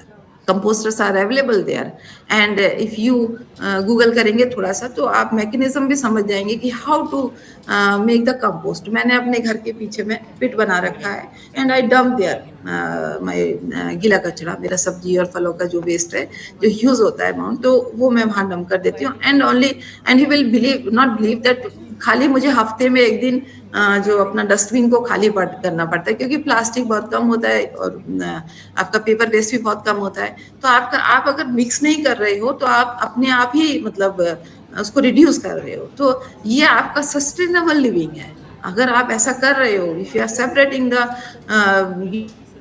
गीला कचरा और सूखा कचरा, that means you are doing the sustainable practice. You are living as green. You are conscious about the burden you are putting on the earth.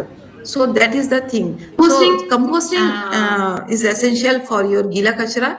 Second is the red basket, which is for the sanitary item like diapers, like napkins, and tissue facial paper, which is actually hazardous in nature and can be incinerated only or have to be handled very carefully. Third is the for other packing material like glass is there, rubber is there, your plastic is there. Plastic is recyclable. It is handled in a different manner. So the green waste that is going for compost, and you have not to take care for that.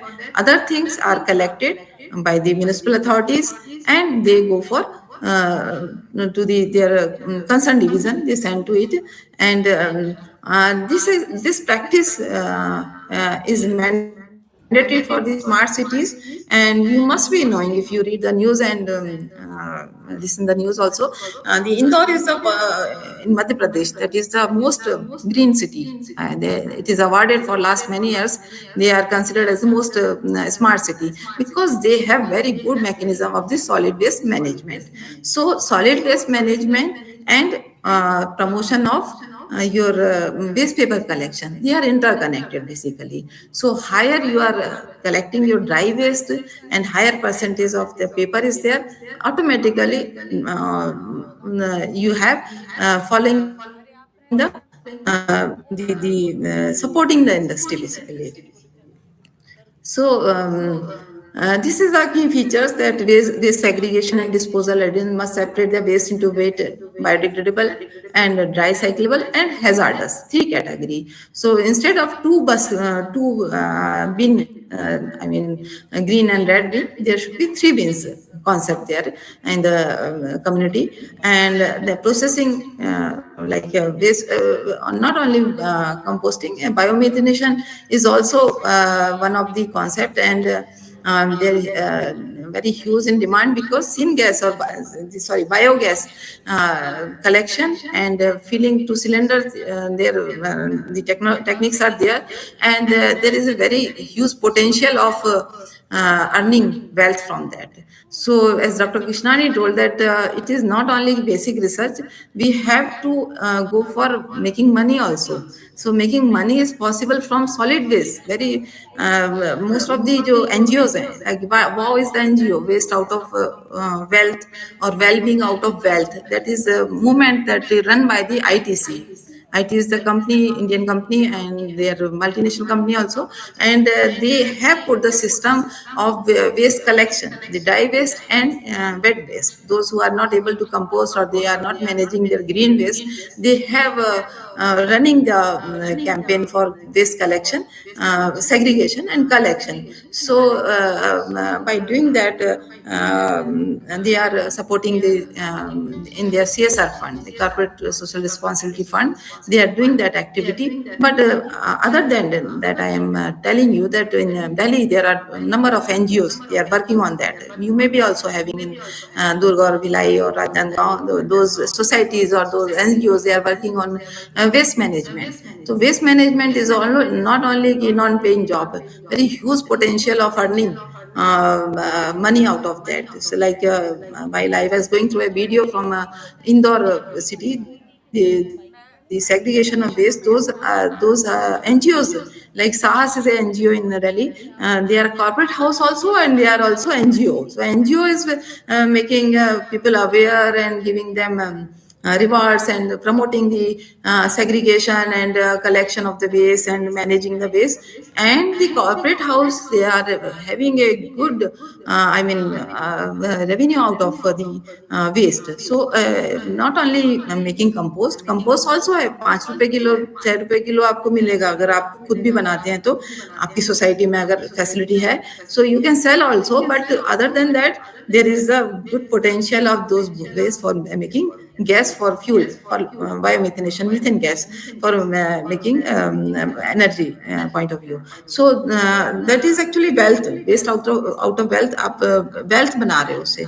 So and here comes the duty of the municipal authority also. They have to be very careful about the collection and those things, so that management can be done very well. Extended producer responsibility, like a manufacturer of disposable packing, they also put some levies, the price, additional price on the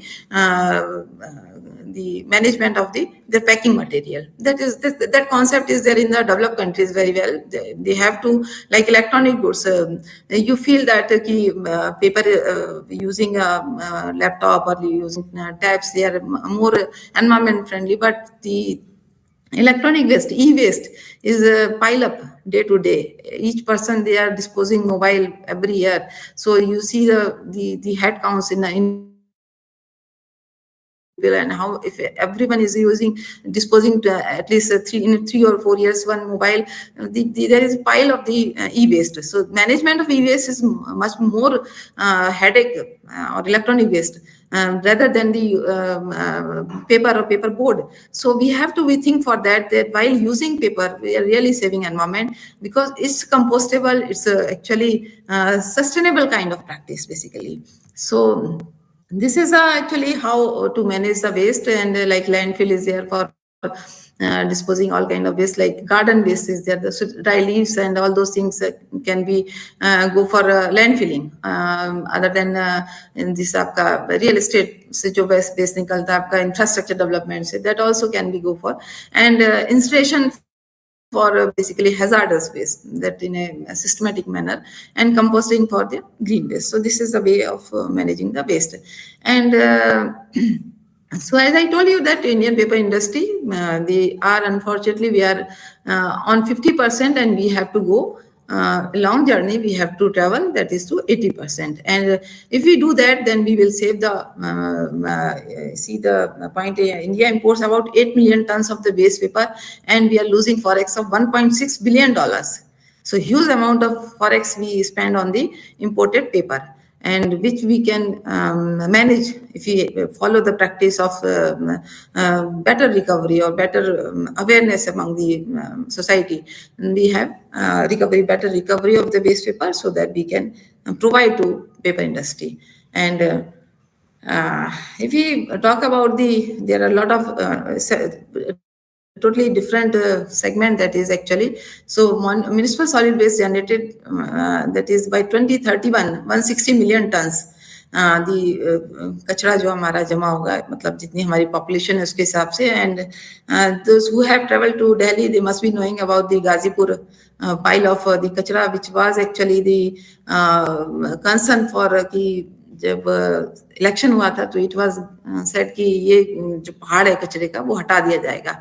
सो ये कचरे के पहाड़ ना बने और हम aware रहें और हम अपनी जो लिविंग है उसको इतना रखें कि हम मिनिमल वेस्ट जनरेट करें अपने डे टू डे एक्टिविटी में.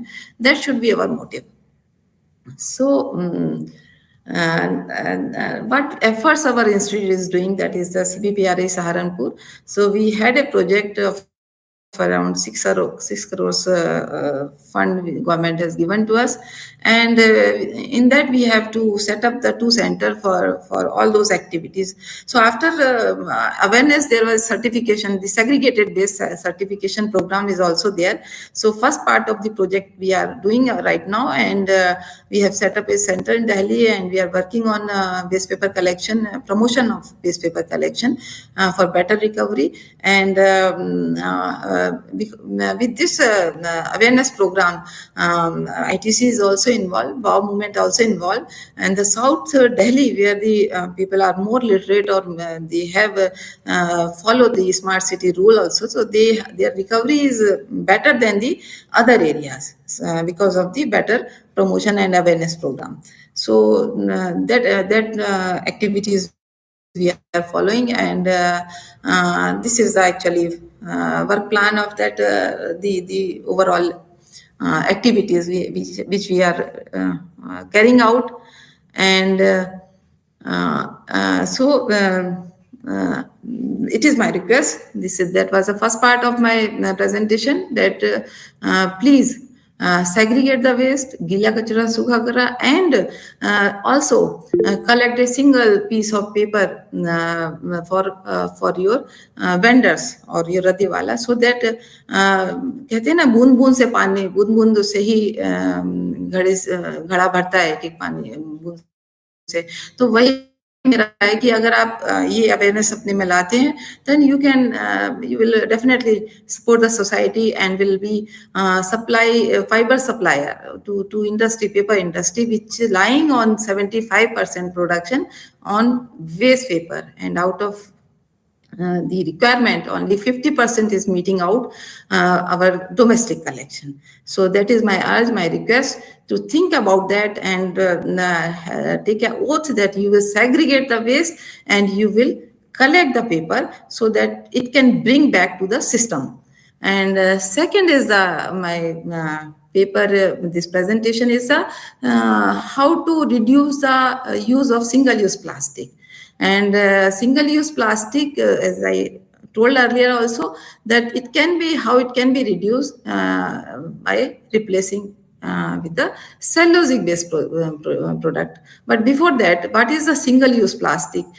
The single-use plastic is the disposable plastic and used only once before they are thrown away or recycled. These items are like plastic bags, straws, coffee stirrers, soda and water bottles, and most food packaging material.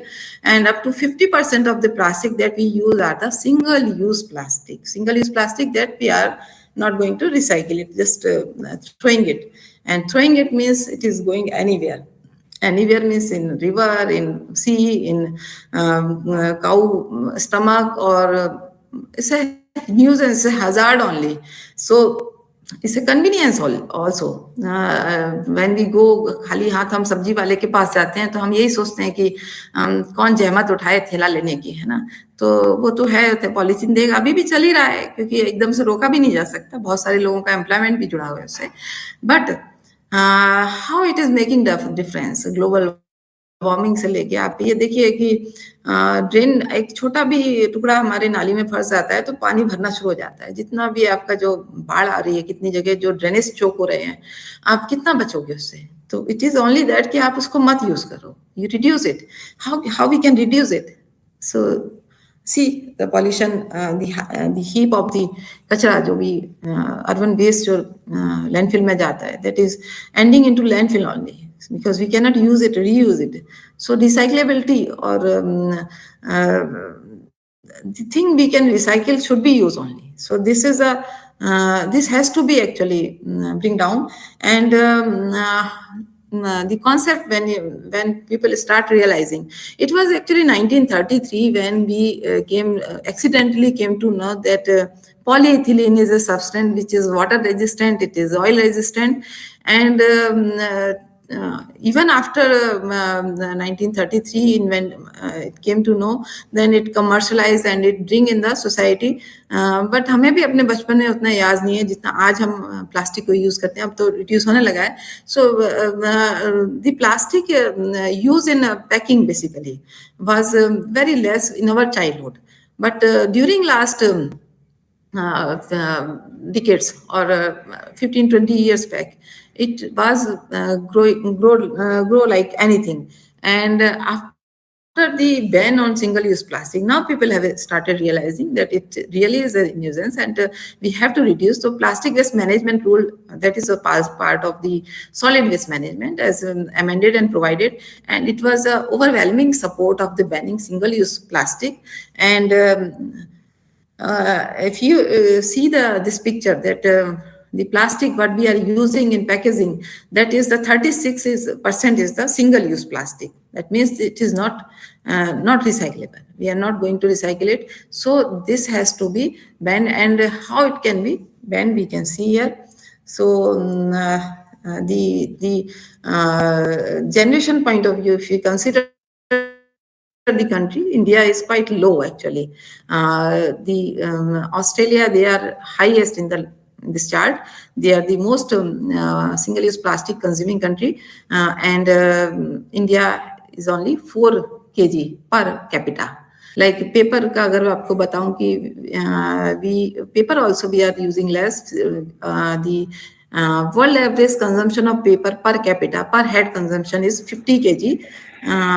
But in India we are having hello. Yes, so in India, we are having 16 kg per capita consumption, and plastic per head count, they are consuming 4 kg annually, 4 kg of the plastic. So we are quite low in that way. And the single-use plastic can be replaced with the cellulosic product. So 2/3 of the consumer consider the import. Because of the awareness, because of the hazard, the recyclability things. Now there is a replacement with these are the cellulosic based products, cellulose based product, I mean pulp based product. So in India there was earlier the integrated unit like pulp and paper industry, their integrated unit were there, and as compared to the developed countries, they have the pulp based production unit also. So they sell the pulp only. Now we also have in our system the pulp based economy, the product which are only based on the pulp. They does not go for making paper only, board making, but on molded fiber product can be produced, and which is a very good replacement of the single-use plastic. To conclude your lecture.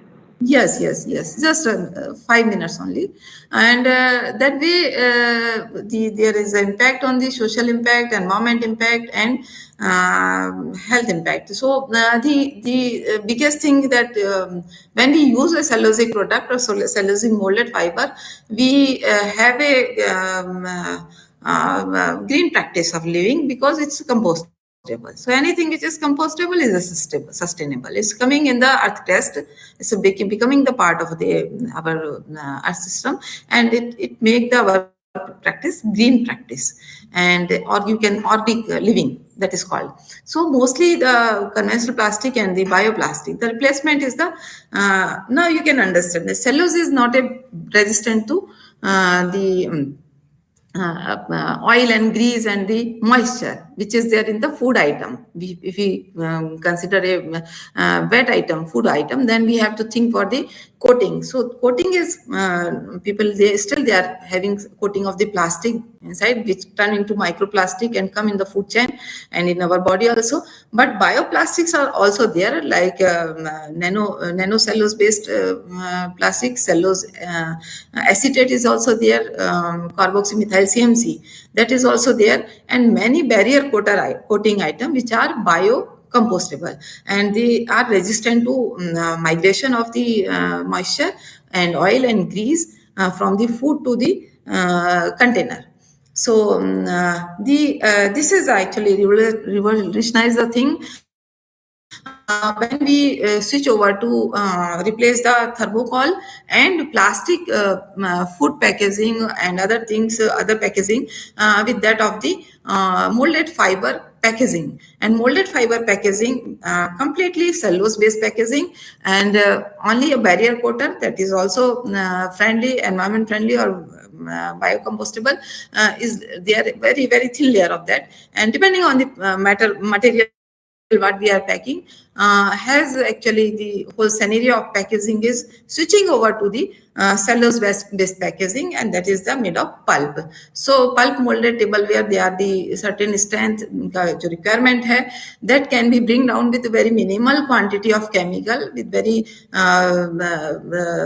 low strength properties required as compared to the normal paper getting paper. So in when we use a pulp for converting into molded fiber product, paper crockery we call it, tablewares we call it, their requirement is very low in terms of the lignin removal, in terms of the resistance toward the grease and oil, those things.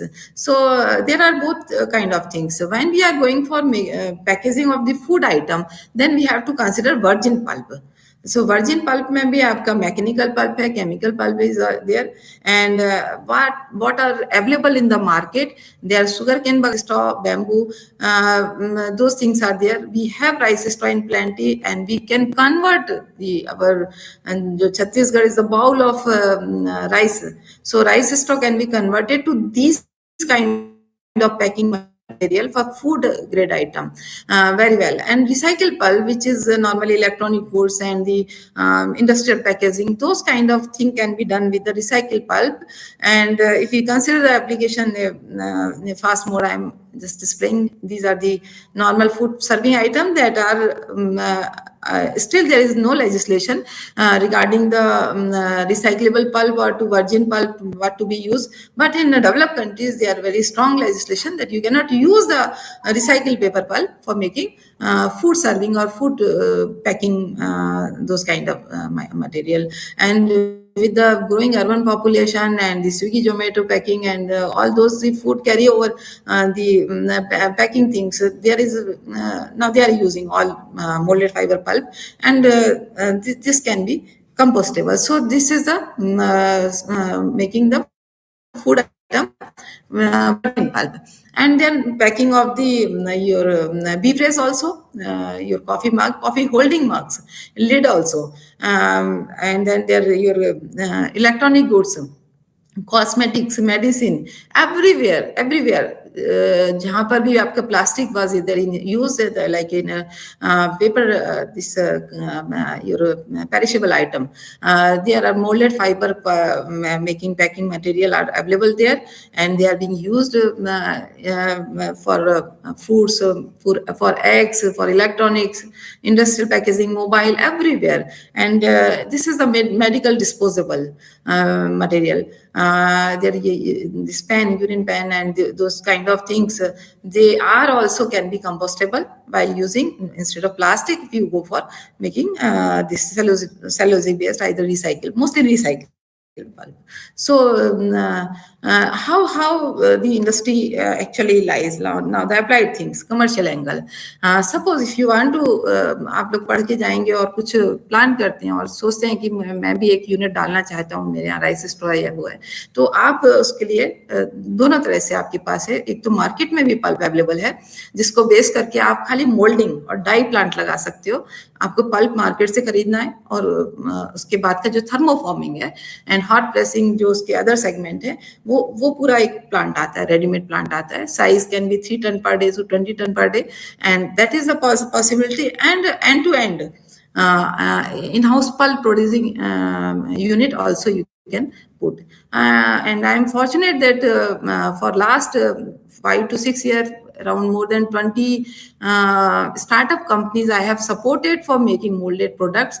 We have developed the technology, we have filed the patent also, and the mechanism, environment friendly technology, that is chemi-thermomechanical pulping. And rice straw is our prime raw material, because rice straw cannot be used for conventional pulp and paper making because of the high silica content. So for that reason, if we go for the environment friendly technology, can convert into pulp, and we need not to go for the full scale pulping. We have not to remove the lignin, just softening the material, chopping it, softening it, and convert into pulp. And then pulp can be convert into molded products. So that plant also can be set up based on the pulp as well as molded fiber product. So that is the basically other aspects of the thing. So overall,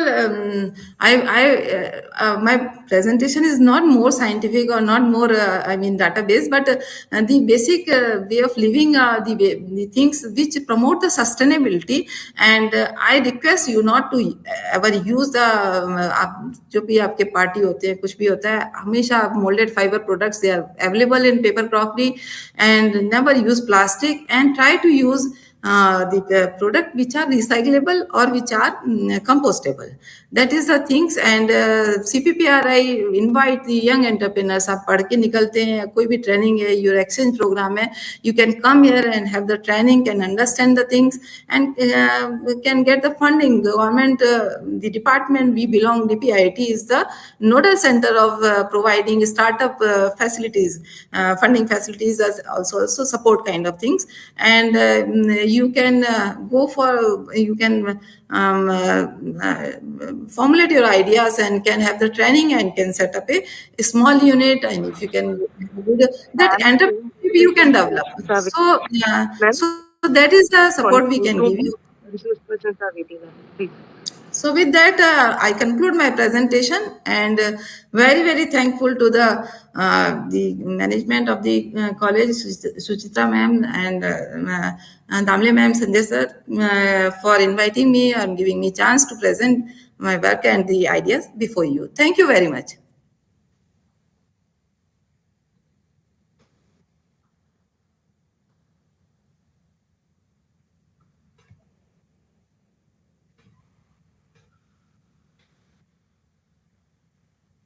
So much, ma'am.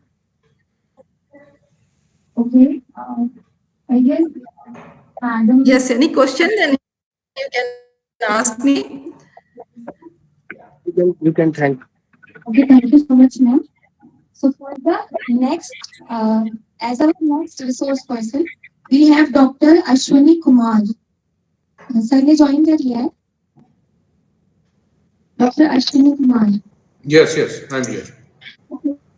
Dr. Ashwini Kumar, sir. He is principal scientist, CSIR, National Institute of Oceanography, Goa. I welcome you, sir. And for a brief introduction of Ashwini, sir, I call upon stage Gagan from MSc previous.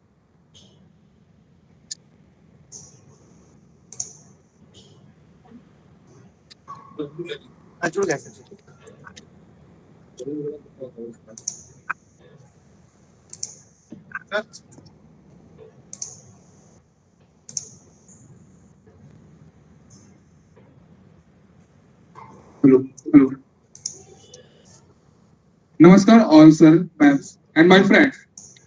I am along you for being here today at this important seminar on climate change. It's truly inspiring to see so many people gathered to discuss one of the most pressing issues of our time.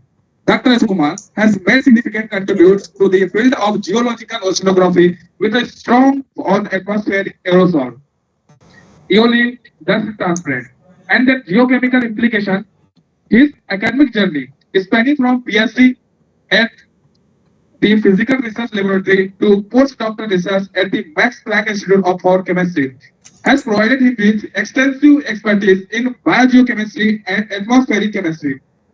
As a principal scientist at the CSR National Institute of Oceanography, Goa, Dr. Kumar has been actively engaged in pioneering research, leading multiple national projects and significantly contributing to the understanding of aerosol chemistry and its environmental impact.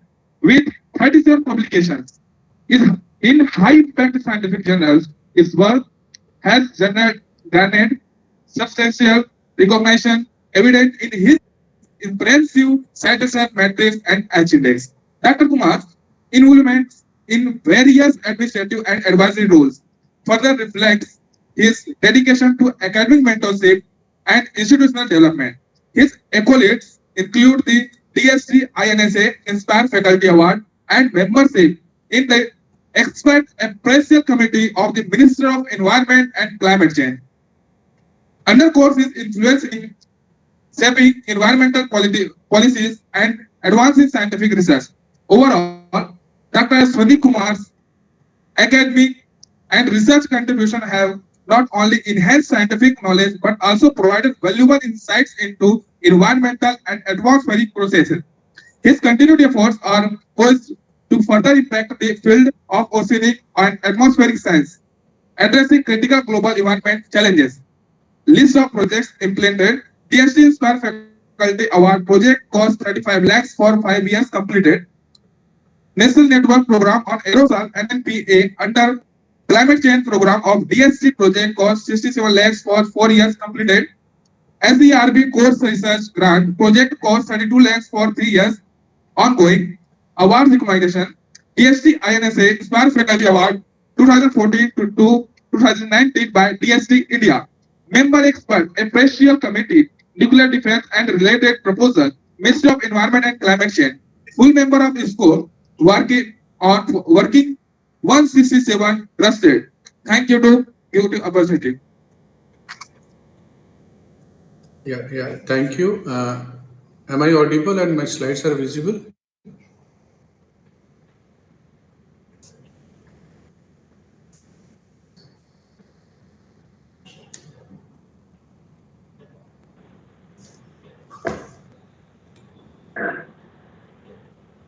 Am I audible and my slides are visible?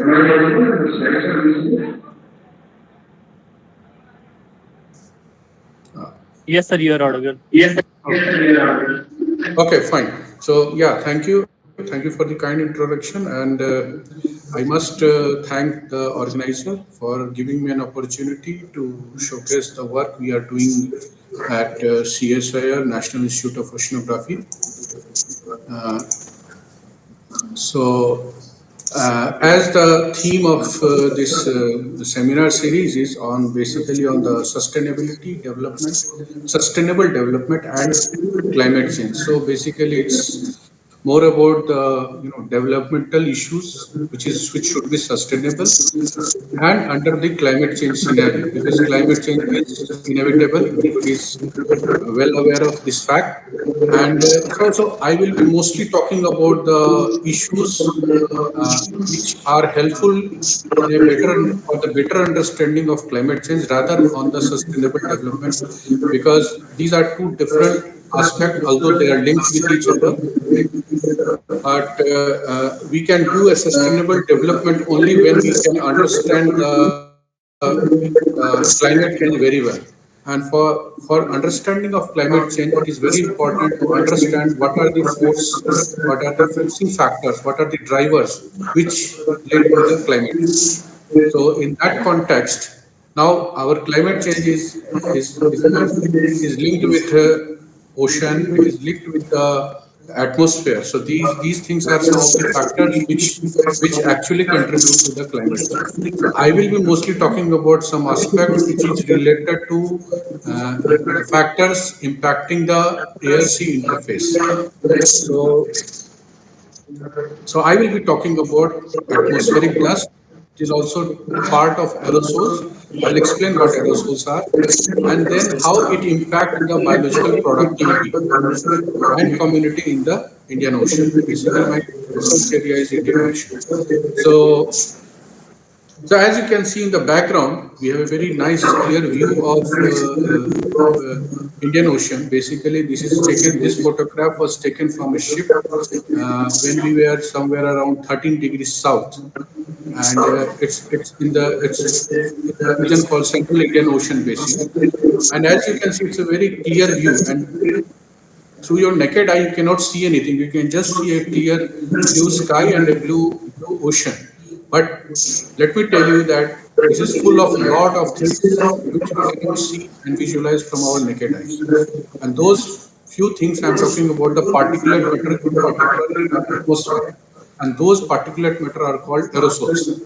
So basically, aerosols are fine particulate, which are typically less than 10 micron.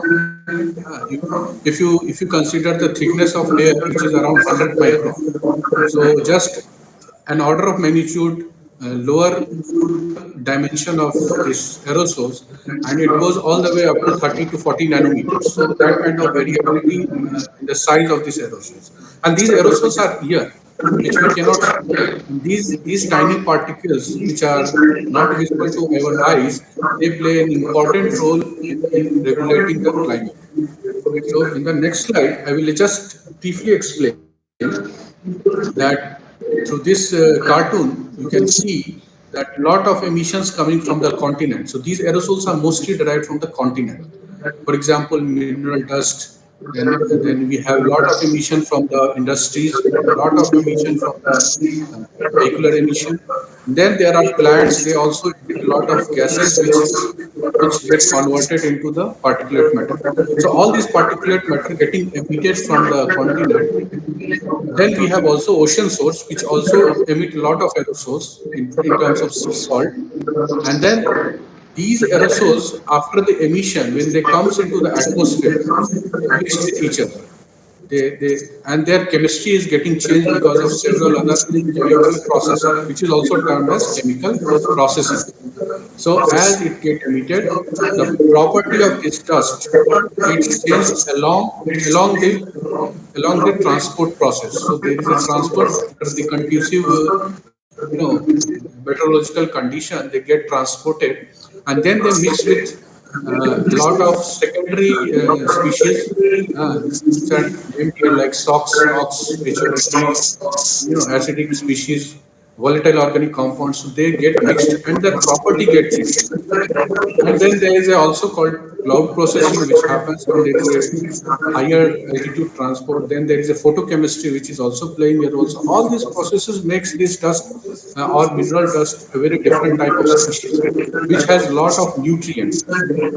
Once they get deposited, so that's what I have written here. It is a crystalline dust or pure dust, but when it undergoes processing, it becomes a processed dust.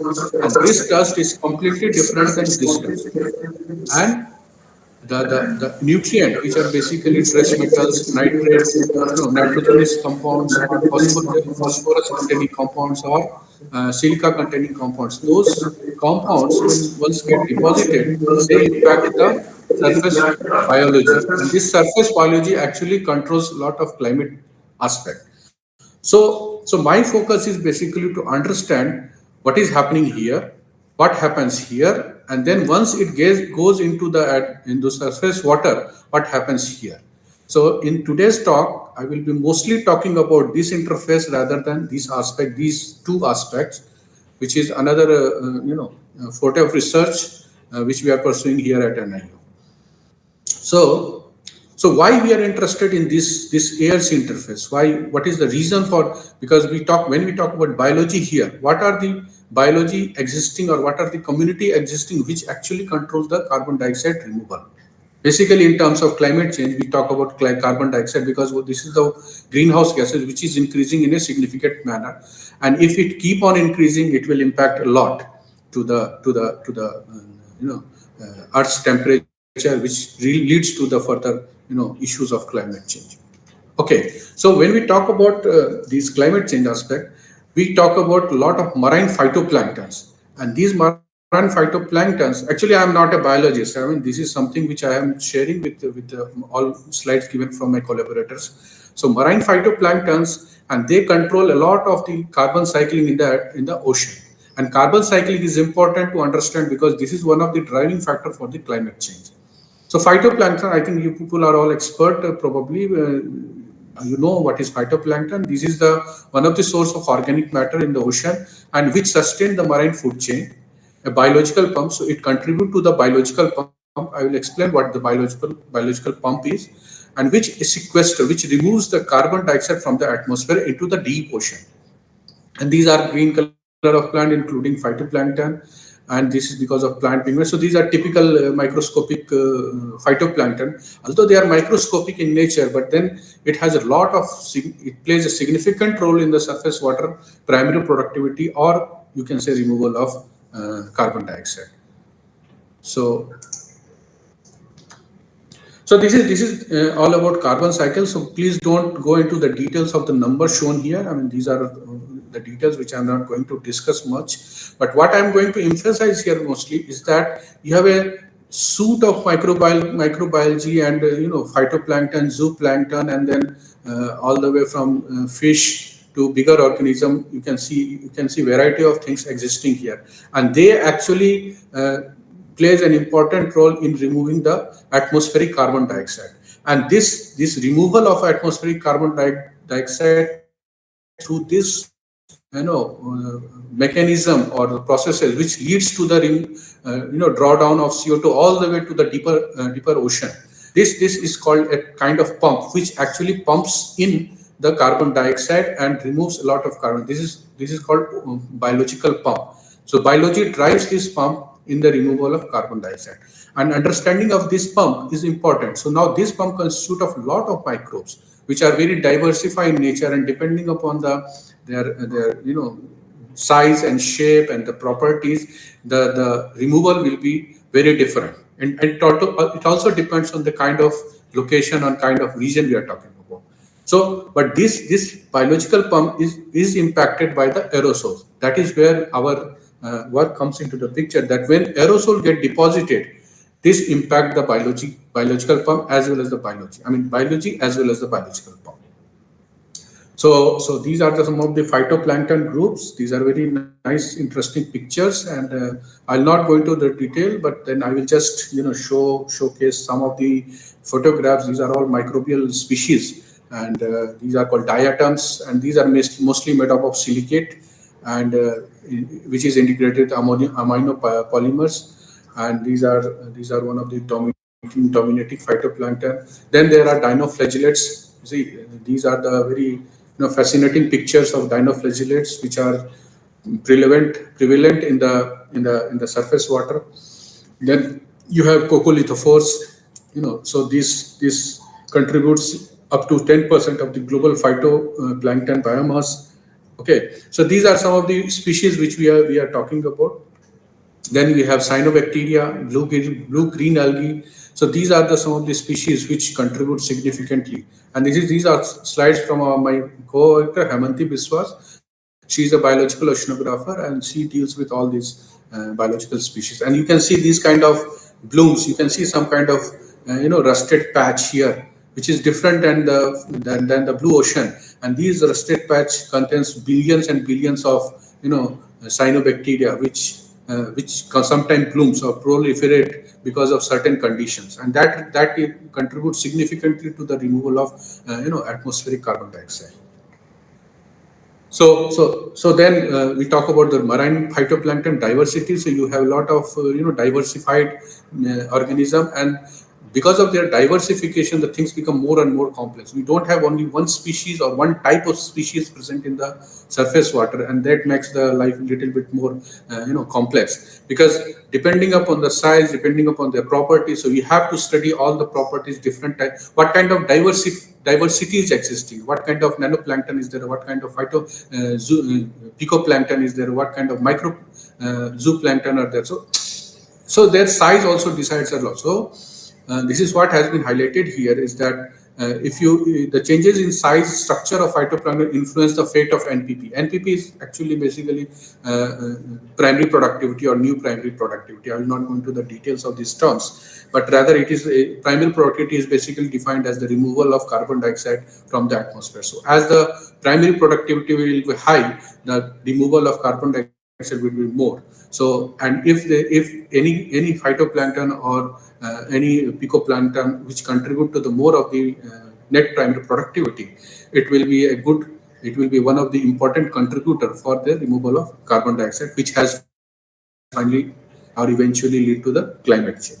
Okay, so I will not go into the details. These are some of the details because I have to also leave.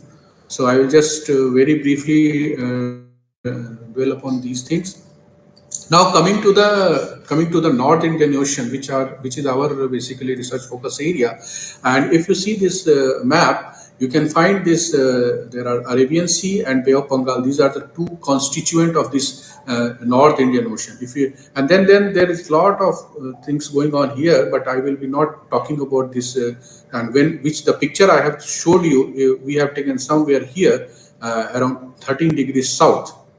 Okay. So somewhere this is called Karlsberg Indian Reach and Central Indian Reach.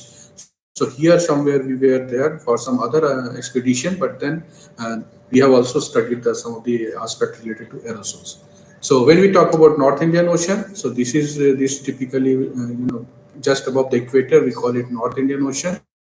And there are a variety of processes involved here. I will not go into the detail, particularly with respect to Bay of Bengal and Arabian Sea. And so there are processes like upwelling, convective mixing, coastal anoxia. These are some of the words which probably most of you are not familiar with. But again, I am not going to discuss or tell you details because then it will be more of confusing. What I am trying to emphasize here, that apart from these processes, this variety of processes, there are riverine flux, there are seasonal high nutrient low chlorophyll phenomena. Then there is a lot of stratification happening in the Bay of Bengal because of strong riverine flux. Then there are cyclonic activity. So a lot of things are going on. But apart from these, then there is also emission of dust or mineral dust or aerosol in particular, and then anthropogenic species. So anthropogenic species, as I mentioned in my previous slide, that all those coming from the vehicular emission or industrial emission, those contribute to the anthropogenic aerosols, and these are prevalent here, and this we have also studied. So this is typical meteorology which is existing here, and we have a southwest monsoon during the monsoon period, typically during June, July, August, and then we have a northeast monsoon which is relatively weaker than the southwest, but then it also contribute or lead to the transport of anthropogenic species from continent towards the ocean. So the transport and deposition of these aerosols typically depends on the meteorology. And we have a very dynamic meteorology here in the Indian Ocean because of the very intensive monsoon. And this slide actually shows the emission of dust, particularly in terms of some numbers are shown here. What I'm trying to focus here is that despite of the fact that we have a large emission of from the Saharan desert as well as Chinese desert, we have a very low deposition in the respective ocean. For example, in Atlantic and the Pacific, these are somewhere around 70 and 200 metric ton. However, if you see the Indian Ocean, we have a relatively lower emission from Arabian Peninsula or Northeast Sahara or Thar or Arabian desert, but the kind of material we are receiving is significantly high. So this makes the Indian Ocean a completely different oceanic region in contrast to the Pacific and Atlantic. So we have done some work based on the radiogenic isotope, and I will not go into the detail. What I'm trying to show you is that these are our some of the study region, and we have used various proxies to understand, and these are some of the conclusions. So basically, I will sum up these, and then also we have summer and winter load. So it typically indicate the dust load from the Thar and other region, and then during winter we have a lot of emission from the Indo-Gangetic plain. And so in a nutshell, the thing I am trying to emphasize here is that we have a lot of emissions coming from to the Bay of Bengal from Indo-Gangetic plains in Southeast Asia, and these are mostly anthropogenic in nature, mostly of man-made derived. But when we talk about the Arabian Sea, it is mostly having the natural dust, and from the Northeast Sahara, or if you talk about Arabian Peninsula. So this is the typical feature you will observe over the Indian Ocean or North Indian Ocean. Okay, so when we talk about doing work in the ocean, the most important thing that over the continent you have labs, you have all experimental facility, you have sampling facility. But when you talk about ocean, it's altogether a different ball game, because you have no stable platform where you can go, and so then you need a stable, or I will say mobile laboratory. And we are lucky enough to have these two moving laboratory in the ocean. This is called Research Vessel Sindhu Sadhana and then Research Vessel Sindhu Sankal. So these are the two lifeline of our organization, because without this we cannot do anything. And so we typically take this vessel, we get board into the on board into this vessel, and this vessel consists of a lot of biological laboratories, chemical laboratory, physical laboratory, and we have atmospheric laboratory. So all laboratories are there, and then we go use the ship, and then we collect samples, water sample, deep ocean sample, sediment sample. So many samples. We talk about microplastics. I mean, in the previous talk, we talked about single-use plastic and microplastic. So those plastics are also we have observed in the Indian Ocean. But then, unless you go there, you cannot realize this fact. So these are the key features in our laboratory, which enable us to do a lot of observation and measurement and further research. So in the last 4 or 5 years, I have undergone several cruises, around 4 to 5, 6 or 7, maybe, I don't know, somewhere around 10, 12 cruises. Well, certainly not, I was not there everywhere. My students were there, my technical officers were there, who were involved in a lot of activities like sample collection. So what we typically do, so this is a view from the ship. So we have these typical samplers. If you are working in the field of atmospheric science or air pollution or something, you must be aware of these mini high volume samplers. So these are called high volume samplers. It basically pumps air from the ambient atmosphere, and we put some kind of filter which collects the whatever air present in that. So this is another typical, little bit advanced type of sampler which is installed at our lab in Goa. And this is how the sample looks like. Just to give you a feel that without sampling, this will be a pure white filter, but then will be collected. You can find, and depending upon the color, if it is more like more of darker in nature, it's more of anthropogenic carbonaceous species. But if it is more like more grayer side, it is the dust, typical dust. So this is what we use, filters, and then we do a lot of lab processing we do acid processing, we do water leaching and other thing, and then we use variety of instruments. For example, high resolution inductively coupled plasma mass spectrometer to measure some of the trace element, and we also use inductively coupled plasma optical emission spectroscopy to measure elements. Then we also used HPLC or ion chromatograph to understand to measure the cationic and anionic species. So we use a variety of instruments to basically understand or to assess the chemical species, because these chemical species are one of the tracer to understand the processes. So that is the idea. Okay, so we also do some of the satellite-based studies, some reanalysis-based data. So I will not go into the detail. Okay, so yeah, so again, I think I should skip these technical aspect because that make no sense for this audience probably. But what I'm trying to emphasize here is that we have done a very exhaustive study to understand the nutrients aspect, like ammonia, nitrate, and then also on the trace metals, for example, copper, iron, manganese. So these are some of the trace metals which are very much useful for the microbial life or microbial activity going on in the surface water. So these are some of the research results which has been already published. So again, I will just skip these things. And what I'm trying to some kind of picture I'm trying to show here is that we have done some estimation of nitrogen, phosphorus, and iron. These are the major major nutrients or macro or micronutrient you can say, which we are mostly interested in, and they contribute significantly if you see in terms of number with respect to the global depositions. Phosphorus deposition is quite significant. Okay, and then we also made some calculation to understand what kind of, because the idea is that if you have these kind of numbers, then you can fill in these numbers because these are generated through real-time observation. And then we have a high scale advanced Earth system models which require this kind of number, because unless we provide the realistic figures, they could not run. I mean, if they run the model and with some numbers they have in their mind, but then that number will give an unrealistic picture, which is not actually existing in the ground truth.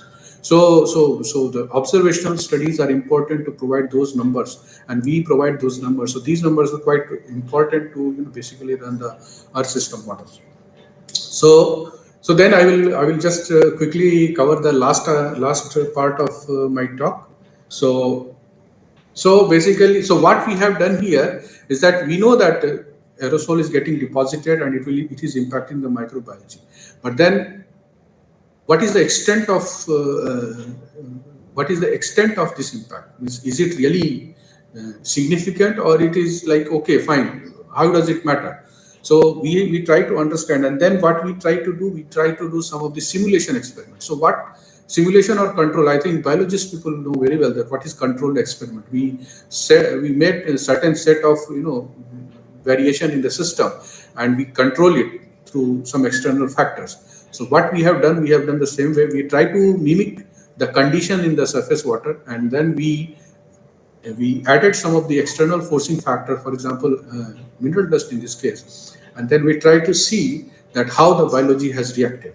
So this is a very nice experiment we have done first time in the Indian region, and this is work of one student, Diksha Sharma, and she was involved in this. So I will not go into the detail again, but what I am trying to show here is that we have done one experiment in the offshore region somewhere near Gujarat coast, and then one all the way in the open oceanic region. So we have two different kind of experimental environments. So what we have done, we have collected sample using this instrument. It is called water rosette. It is called rosette, and then this rosette, each bottle consists of around 10 to 12 liters. I am not sure about the volume of this, but somewhere around 10 to 12 liters, and then it goes all the way at different level, because this is so we only collected the surface seawater. we have not gone to different layer, because then sea has a different layer, and different layer, different type of diversity is there. So we just try to mimic the surface water condition. And then we have an ambient CO2 condition and high CO2 condition, where the ambient CO2 was like normal for 20 ppb, and here we have increased to 720 ppb. And in that ambient CO2 condition, we added two type of dust, atmospheric mineral dust 1 and atmospheric mineral dust 2.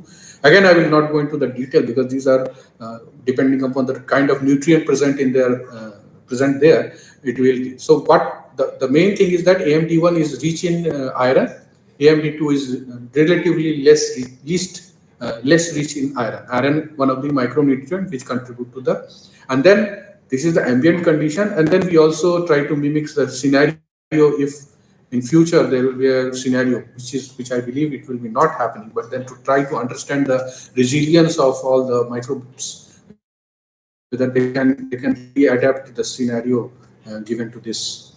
So these are some of the result, and I will not go into the detail, but then again I will just try to impress you that yes, there is a if we talk about shelf water, so basically this is shelf water and this is offshore. Okay, so shelf we typically call shelf because it is near the coast, and this is offshore, means far away from the continent. So then shelf water, so we measure the concentration, we measure the relative concentration of micro, nano, pico, and under various scenarios. Okay, now what is mainly summarized here is that irrespective of the type of dust we are adding, there is always an enhancement in cell density and the growth rate post AMD addition. So this clearly gives you full confidence that yes, AMD mineral dust addition cell density. Then there is an increase in the chlorophyll in shelf water compared to the offshore water. So this is another important, that the chlorophyll, which is actually shown here, CH1A, these are the chlorophyll values. And if you see the shelf water, which is near the continent, there is an increase, but there is not such significant increase in the chlorophyll value. So this suggests if we have a increase in the cell count, but then the chlorophyll is not increasing, which suggests that some of these species which are not the representative of chlorophyll. So chlorophyll, we cannot take chlorophyll as a measure for the biological productivity, or so typically chlorophyll is considered, but then there are species which may not contribute to the chlorophyll concentration, but they are still existing and they can contribute to the productivity. So that is the message I am trying to convey here. And then also we found that there is a significant increase in the micro compared to nano and pico. So the larger organism, they want to take more of the dust. That is the important, and they actually take all the nutrient, and they will not allow the nano and pico to grow. So that is kind of competition is going on. So if there is more dust supply, this micro will proliferate, but the nano and pico will get lower down. So that impacts a lot, because your diversity get change. Again, there are some detailed observation on the different type of species. I am not an expert, but one important aspect which I am highlighting here is that there is an increase in a one kind of toxic diatom which is called pseudonecia. And when we have a lot of dust enhancement, this pseudonecia increases a lot. And this toxic diatom, they have a tendency to make the ecosystem more toxic. Toxic in the sense they will not allow other organisms to grow. That is the meaning of toxic here. And then also the pinnate diatom, which is a special type of diatom, which are also becoming so pinnate, and then there is another type of diatom that is round kind of diatom, and this is pinnate. So these kind of diatom have the tendency or can take more of the dust nutrients. So that kind of observation, these are very interesting observations. So I think I will just, so the idea is that we have observed that there is a significant change in terms of biodiversity, significant change in terms of size and shapes of the phytoplankton, And there is also a significant change in terms of the type of phytoplankton. So dust is certainly playing a role, and to understand these processes, it is important to do similar type of experiments in a more rigorous and more exhaustive way. So this is the message I am trying to convey here. So now I will summarize. So this is what I have talked so far. So this microcosm study undertaken over the Arabian Sea by varying carbon dioxide concentration indicate the proliferation of microphytoplankton against the nanoalgae. This is an important message, and this has important implications to the ocean ecosystem in the future change climate scenario. So these are some of the things which are there in the which are contributing to the climate change. Unless we understand these processes, it is difficult to understand the climate change. And if you don't understand climate change, you may be planning some sustainable development, but that development is certainly sustainable, that is a question mark, because you have not understood the climate change the way you should understand.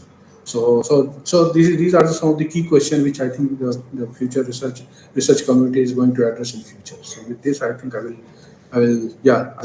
acknowledge my PhD students which were involved in several cruise expeditions. Then I will also thanks my collaborators who are always there, and then of course without funding we can't do anything. So funding agencies, CSR, DST, MOES. So these are some of the funding agencies which actually supported us. So with this, I think I'll stop, and I look forward for any questions or queries. Thank you.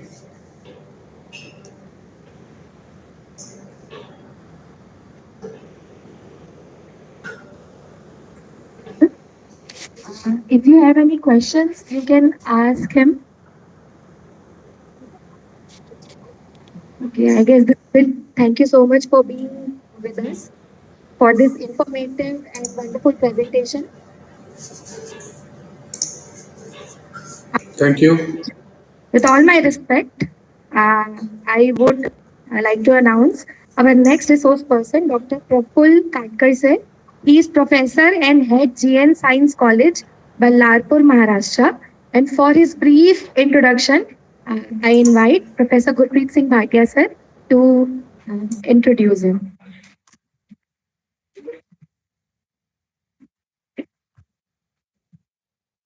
ताली मेरे लिए नहीं बजानी है, sir के लिए बजानी। Thank you madam. Doctor Prafulla Katkar Ballarpur Maharashtra से हमारे बीच आए हैं। जीएन कॉलेज ऑफ साइंस में माइक्रोबायोलॉजी डिपार्टमेंट के हेड हैं और इनका MSc post graduate department Nagpur university से कंप्लीट हुआ। उसके बाद इन्होंने यूनिवर्सिटी ऑफ रोम इटली से पीएचडी की उपाधि प्राप्त की।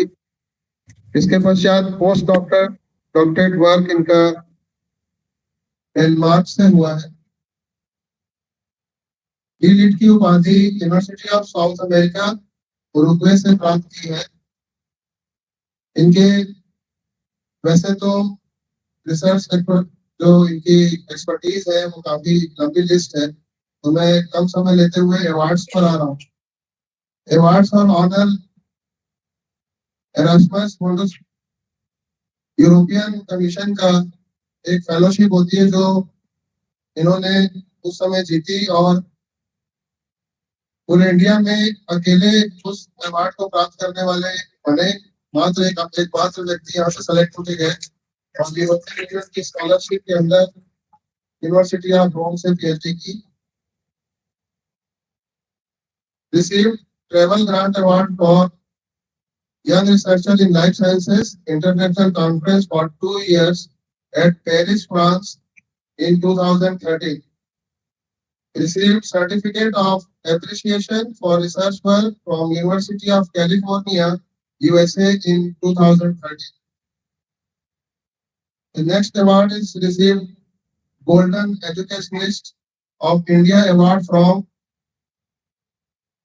IEM New Delhi. Received Young Bioscientist Award on the occasion of International Year of Plant Health in February 2020. chairman of Board of Study in Microbiology of Gondwana University, Gadchiroli, and इनकी 2 book publish हुई है internationally, research publications इनके 21 research paper in factor journals में है। इसके अलावा एक और इनको छोटा सा रिक्वेस्ट की है कि मराठी और हिंदी मिलाकर जो एक नई लैंग्वेज बनती है उसमें थोड़ा थोड़ा बोलने का प्रयास करेंगे। आप लोग प्लीज रिपोर्ट करने की कोशिश करिएगा। वैसे लेक्चर पूरा इंग्लिश में है, लेकिन बीच बीच में थोड़ा सा मैंने निवेदन किया है कि मराठी टाइप की इंग्लिश आपको सुनने को मिले। बहुत बहुत धन्यवाद। और lecture thank you.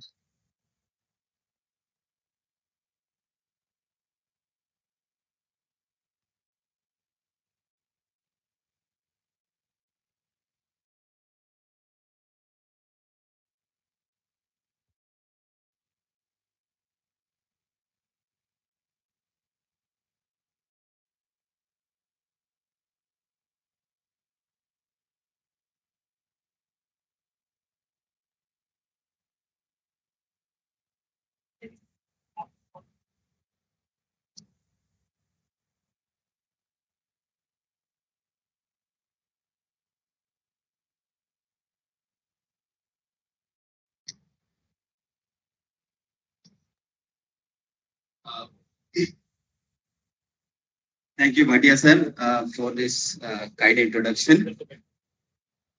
Generally, session before lunch and session after lunch, these are the two difficult times for the audience to remain seat on your place.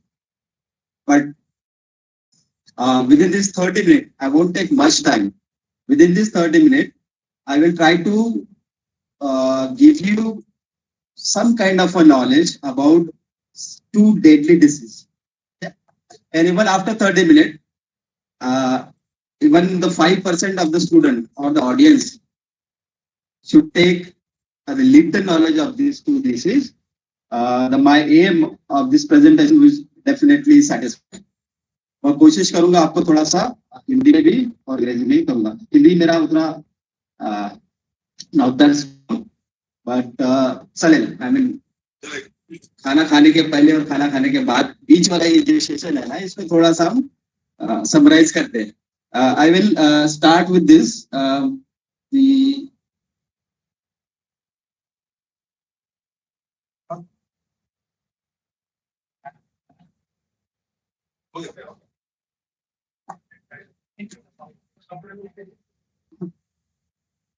See, the topic of this presentation is generally the human DNA topoisomerase. आपने सुना होगा इसको. Now this human DNA topoisomerase is the main enzyme that can be targeted for the cancer therapy. अब ये human DNA topoisomerase करता क्या है हमारे बॉडी में? हमारा जो DNA है, अगर उस DNA का लेंथ आप, DNA कहाँ पे होता है? न्यूक्लियस में, है ना? न्यूक्लियस में भी क्रोमोसोम के साथ। अगर उस DNA को अगर हम सीधा कर ले उसको, ठीक है? The length of a DNA can reach from Earth to the moon. इतना लंबा है वो, बट रहता कितनी छोटी सी जगह में? वो न्यूक्लियस में। इतना लंबा बड़ा DNA इतनी छोटी सी सेल के छोटे से पार्ट में न्यूक्लियस में रहता है। क्यों रहता है वो, या फिर इतना लंबा DNA कैसा पॉसिबल है छोटी एरिया में रहने के लिए? Because we have the DNA जो है हमारा वो कॉइल शेप में रहता है ना? वो it is a wrap around the histone protein.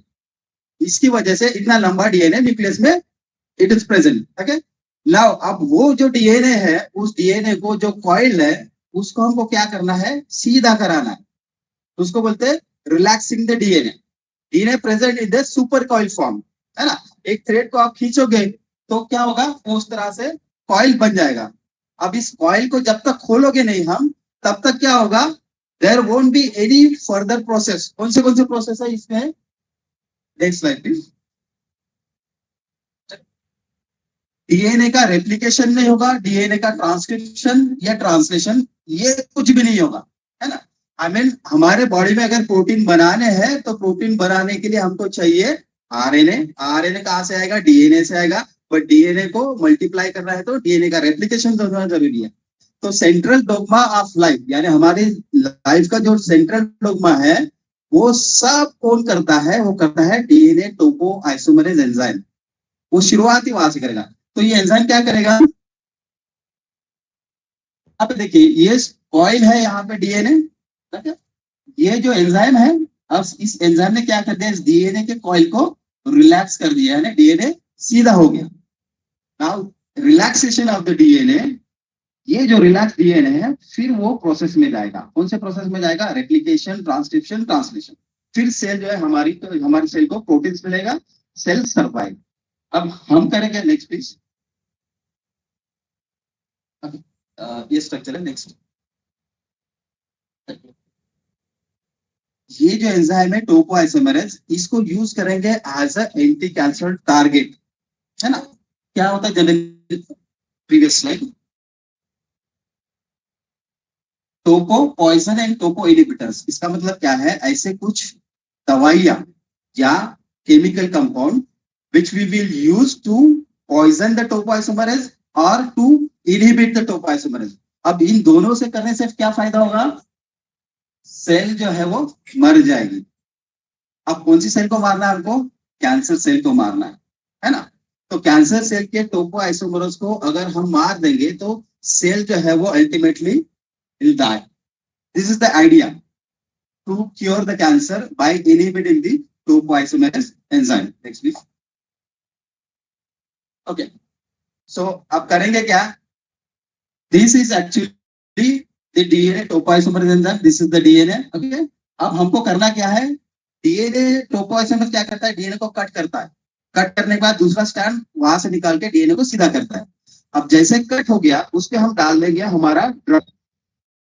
ये यहाँ पे ये जो रेड कलर दिख रहा है, दिस इज द ड्रग। अब this drug will get binds with the DNA. अब डीएनए में बीच में जाके फिट हो गया वो ड्रग, तो क्या होगा? हमारा जो एंजाइम है वो डीएनए को रिलैक्स करेगा नहीं। अब डीएनए रिलैक्स नहीं होगा तो उसका रेप्लिकेशन नहीं होगा, ट्रांसक्रिप्शन नहीं होगा, ट्रांसलेशन नहीं होगा, जिसकी वजह से अल्टीमेटली सेल जो है वो मर जाएगी। So this is the mechanism. Next slide please. We have screen this much of the compound, but I will talk only about the gold and the Thaspin। Next please। Okay, we have designed gold molecule, okay, and this is the gold, center gold, and ये बीच में जो आपको दिख रहे हैं it is actually a carbon ligand। ठीक है, ये कार्बन लिगैंड गोल्ड के बीच में हमने लगा दिया। ये इसलिए लगाया ताकि गोल्ड की जो प्रॉपर्टी है स्टेबिलिटी बढ़ जाती है। अगर हम सेल में डालेंगे उसको तो gold remain stable because of this carbon ligand. Next please.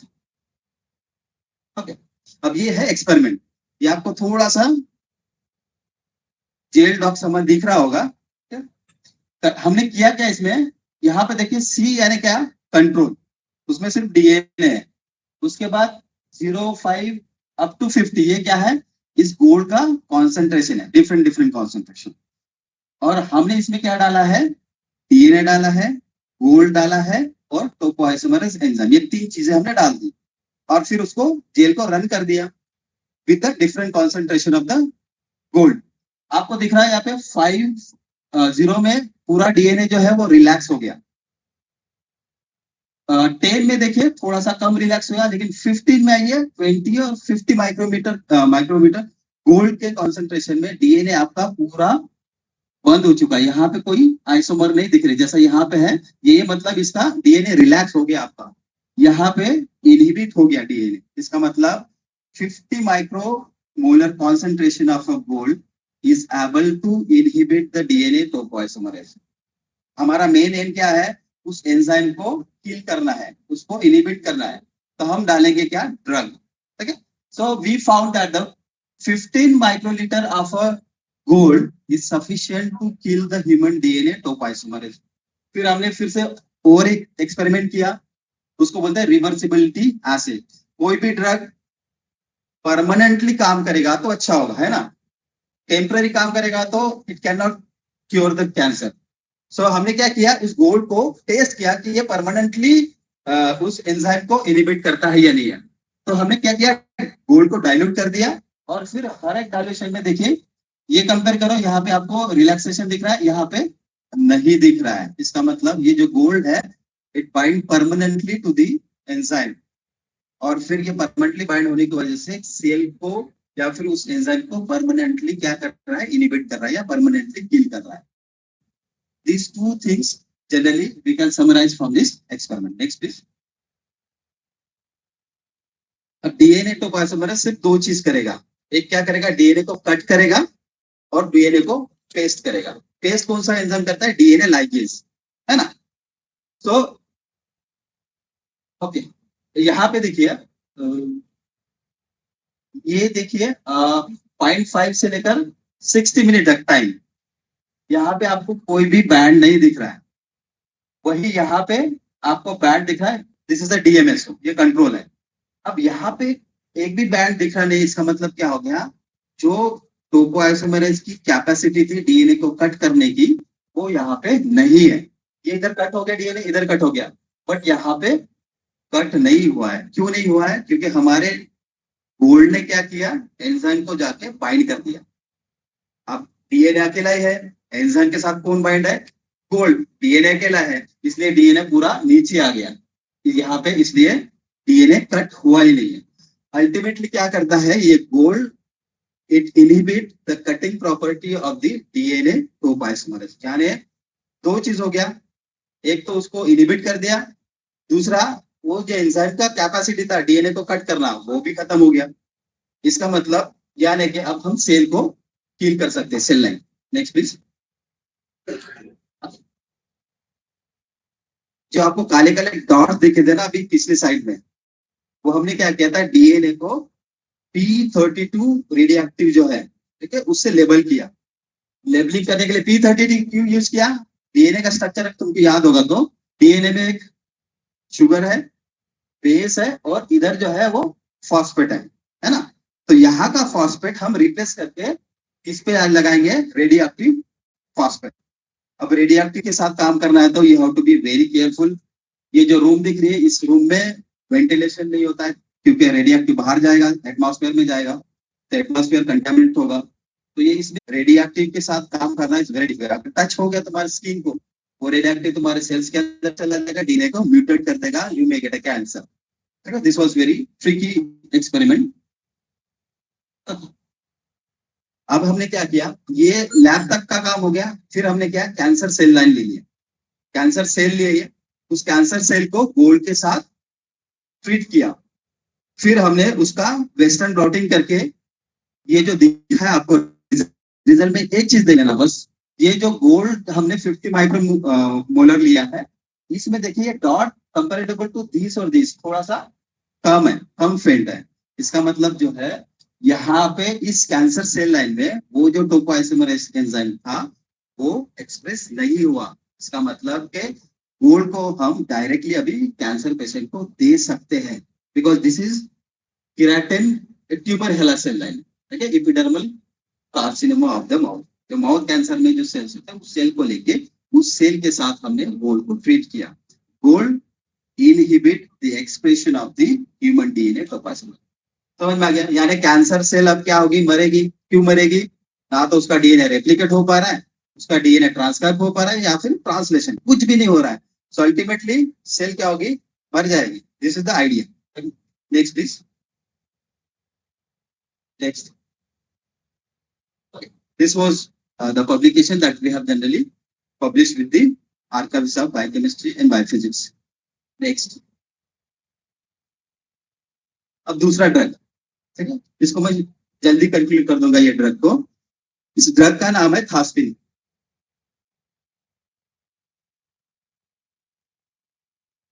ये देखिए, this is actually a red sap from the a plant name called as a Proton lechilleri। ठीक है, ये जो पेड़ है ये स्पेन में मिलता है, ठीक है, स्पेनिश एनवायरनमेंट में। इसको बोलते हैं dragons blood, because it is a red colour SAP. अब ये जो रेड कलर सैप वाला जो एल्कोलॉइड है is very potent to kill the cancer cell. Spain में मोस्टली वो कीमोथेरापी के जगह ये एक्चुअली ड्रैगन्स ब्लड देते हैं, टू क्योर द कैंसर।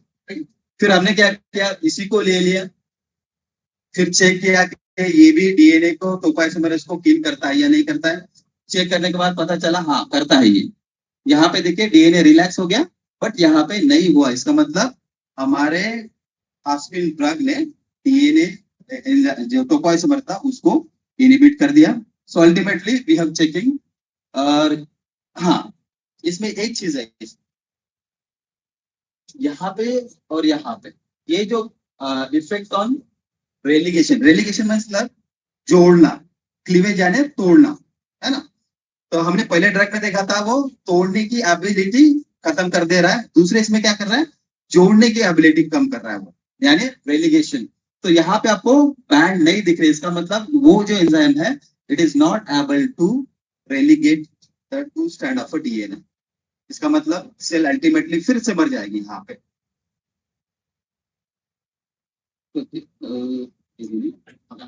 अब मेरा ये लास्ट 10 मिनट का, ठीक है। दिस डिसीज, इसने इसका नाम सुना आपने कभी इससे पहले? मैंने भी नहीं सुना था जब when I started working in 2013। Angelman syndrome, Angelman syndrome वो डिसऑर्डर है, generally it is called due to the mutation of a maternal allele of a, एक प्रोटीन है उसका नाम है UBA3A जी। Now it was first reported by the Henry Angelman, इसलिए इसका नाम दे दिया एंजेलमैन सिंड्रोम। ठीक है, ये वेरी इंटरेस्टिंग डिसीज है, आपको नहीं पता है, थोड़ा सा 10 मिनट लेता हूं मैं आपका बस। नाउ 65 से 97 तक सिर्फ इसका मैकेनिज्म अंडरस्टैंड हुआ है। अभी 21st सेंचुरी में भी कोई पॉसिबल थेरापी नहीं है इसका।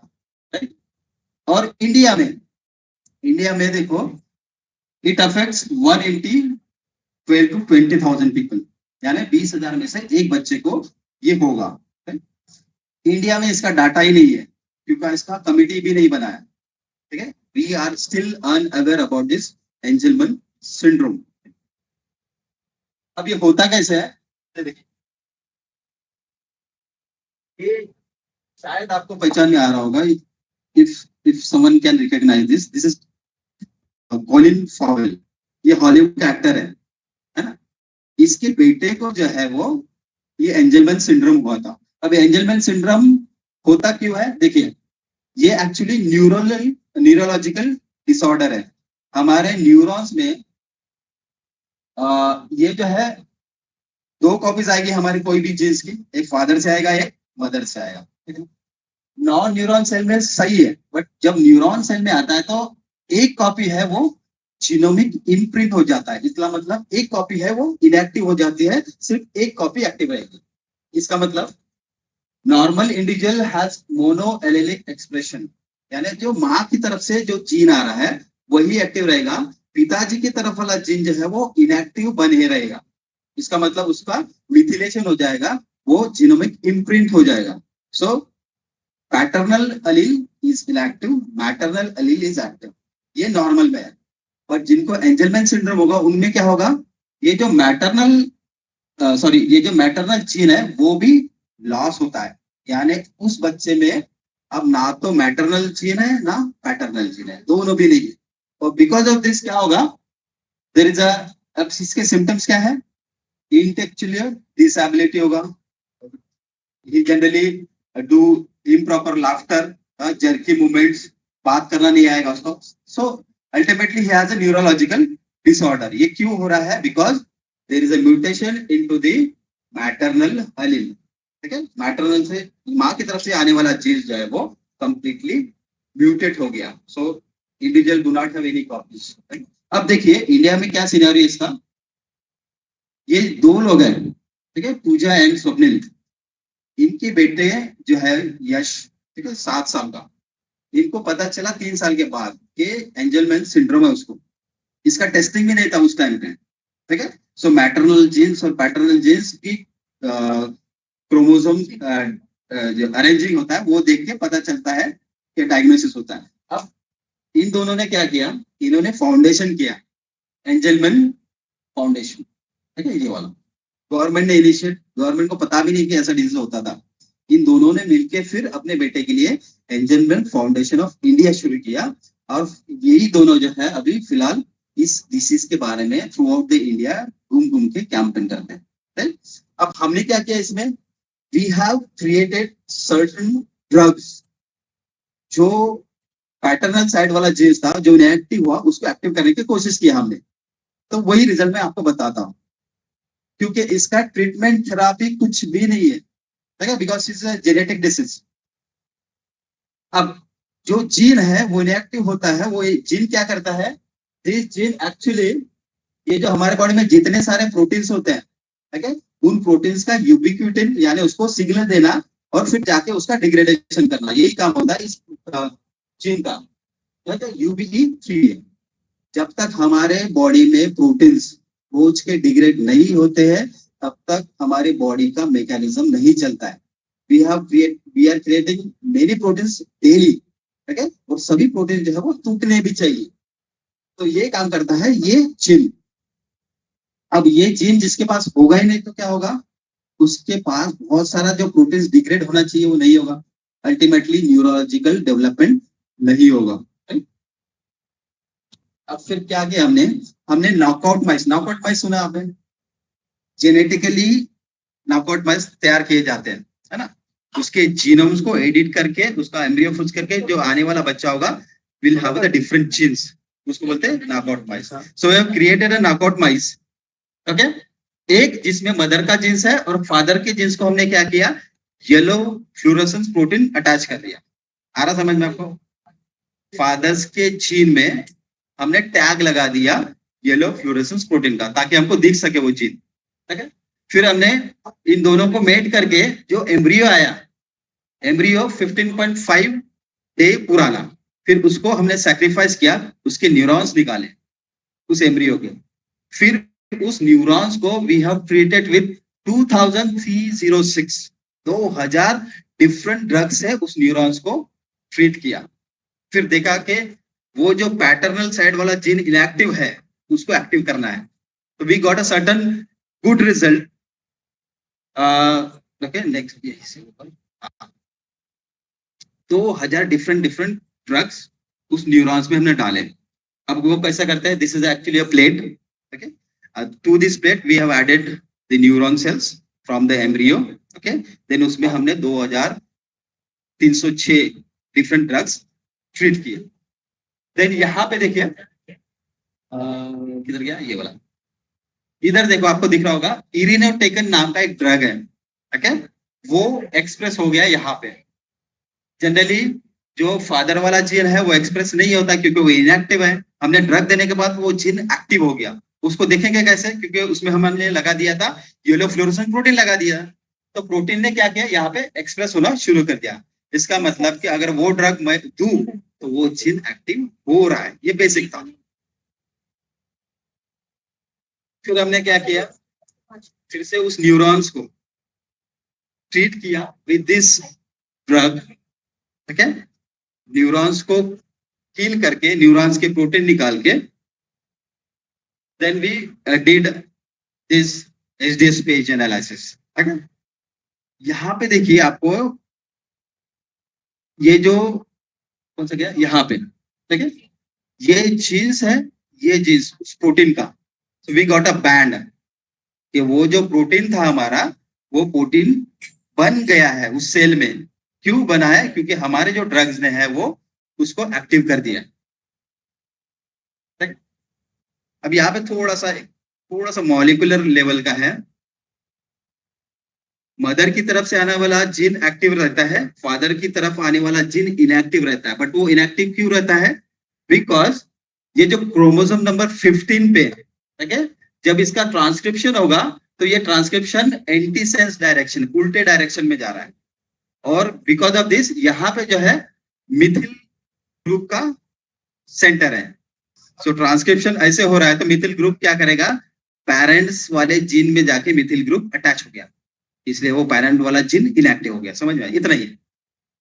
मदर वाला एक्टिव है, पेरेंट वाला इनएक्टिव है, क्योंकि एंटीसेंस में ट्रांसक्रिप्शन हो रहा है, जहां पे मिथिल ग्रुप होने की वजह से वो इनएक्टिव हो गया। इतना ही। फिर हमने क्या किया, ये जो एंटीसेंस डायरेक्शन में जा रहा है हमारा ट्रांसक्रिप्शन, उसके दौरान हमने आरटीपीसीआर किया। आरटीपीसीआर करके हमने चेक किया। चेक करने के बाद हमको क्या मिला रिजल्ट? जितना ये पैरेंटल है, ठीक है, ये पैरेंटल प्रोटीन्स है। अब पैरेंट के जितने भी प्रोटीन्स थे वो सब मिथाइलेटेड थे पहले, अब इनका मिथिलेशन हट गया यहाँ से। ये मैटरनल है, यहाँ पे मिथिल है इसलिए वो इनएक्टिव है। पैरेंट वाले पूरे के पूरे जीन्स जो है वो एक्टिव हो गए after treating the with the topotecan. अब ये जो ड्रग्स है मैंने पहले बताया था, ये ड्रग टोपोआइसोमरेज को इनहिबिट करता है, और वही ड्रग हमने क्या किया इस एंजेलमैन सिंड्रोम में जो जीन इनएक्टिव है उसको एक्टिव करने के लिए यूज किया। फिर क्या किया हमने, जो माइस है जिसको हमने क्रॉस ब्रीड करके नॉकआउट बनाया, उसके ब्रेन में हमने क्या किया, ये ड्रग्स डाले, और फिर हर एक ब्रेन का पोर्शन जो है हमने विजुअलाइज किया, ठीक है। ब्रेन में हमने आईसीवी थ्रू इन्फ्यूज कर दिया हेमिस्फीयर में। ये देखिए ये पोर्शन जहां पे हमने नहीं किया था वो इनएक्टिव है, जहां पे किया था यहाँ पे वो प्रोटीन दिख रहा है हमारा येलो फ्लोरेसेंस प्रोटीन। फिर हमने डिफरेंट पार्ट में भी देखा यहाँ पे जैसा कहा गया ये वाला पोर्शन, ठीक है। ये जो है दिख रहा है, इसका मतलब उस माइस के हर एक ब्रेन के पोर्शन में जहां जहां हमने वो ड्रग इंजेक्ट किया वहां वहां वो जीन है एक्सप्रेस हुआ, ठीक है। फिर क्या, अब माइस जो ब्रेन होता है ना, ब्रेन में there are so many different parts, hemisphere है, सेरेबेलम है, तो हमने क्या हर एक पार्ट का ब्रेन का सेरेब्रल कॉर्टेक्स, पर्किंजे सेल, हर एक सेल के अंदर हमने वो ऐड किया, और फिर we got a very good expression of this gene. इसका मतलब कि ये ड्रग देने के बाद वो जीन जो है जो इनएक्टिव हो चुका था वो धीरे धीरे एक्टिव होने लग गया, because we seen the results, ठीक है, हर एक पीस में।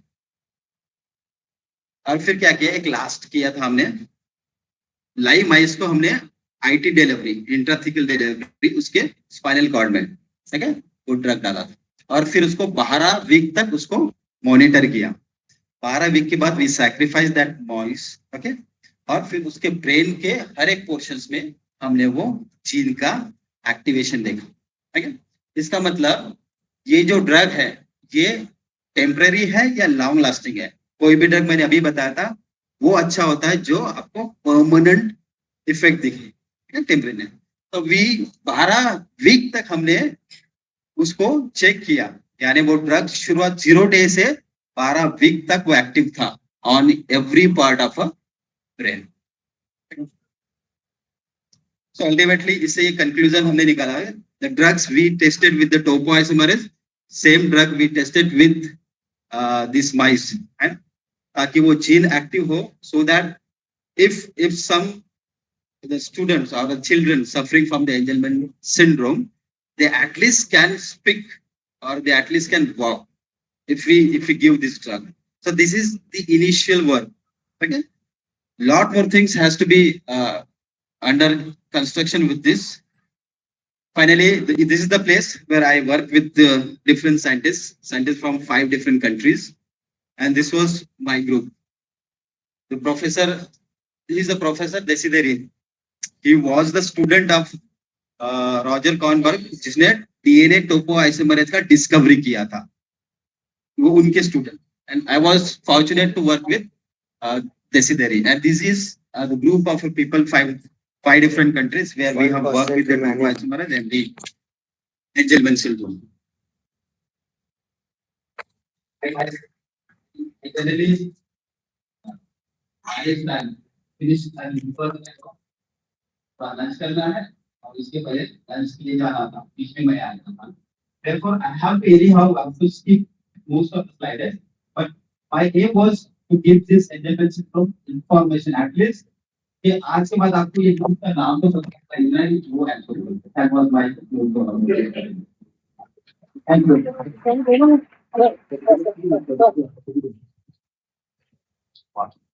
Thank you so much, sir. The lecture is open for questions and discussion. If you have any questions. Sir.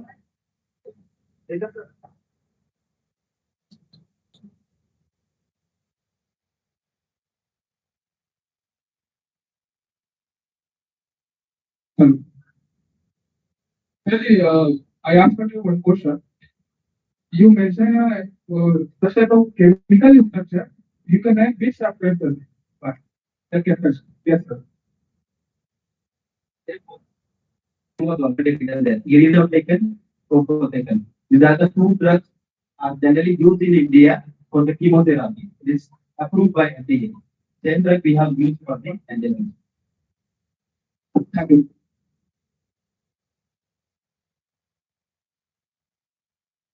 और किसी का कोई क्वेश्चन है? मेरा एक क्वेश्चन पूछ, तो ये जो फाउंडेशन है इसकी कोई हेल्पलाइन नंबर?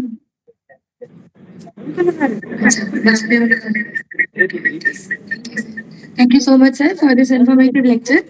और ये सिंड्रोम क्योंकि बहुत सारे लोग, मेरे को लगता है यहाँ पे बैठे हुए ऑडियंस में किसी को भी नहीं पता था, तो ये काफी साइटफुल है। और आई गेस ये प्लेटफॉर्म इस इंटरनेशनल कॉन्फ्रेंस का इसलिए दिया गया है ताकि ऐसे पायनियरिंग डिस्कशन हो सके जिसमें नई चीजें आपको पता चले। मैं आपको बताना चाहूंगी कि कल आपने हमारे इंटरनेशनल गेस्ट को सुना था, रोमानिया से हमने सुना था नीमत जाडू सर को, और बीएन दुबे सर को सुना था जर्मनी से। वो भी ऑनलाइन हमारे साथ जुड़े हुए हैं। मैं अपनी ऑर्गेनाइजिंग कमेटी की तरफ से एक बार फिर से सर लोग का वेलकम करना चाहूंगी, और मैं सारे अपने प्रोफेसर्स को स्टेज पर इन्वाइट करना चाहूंगी।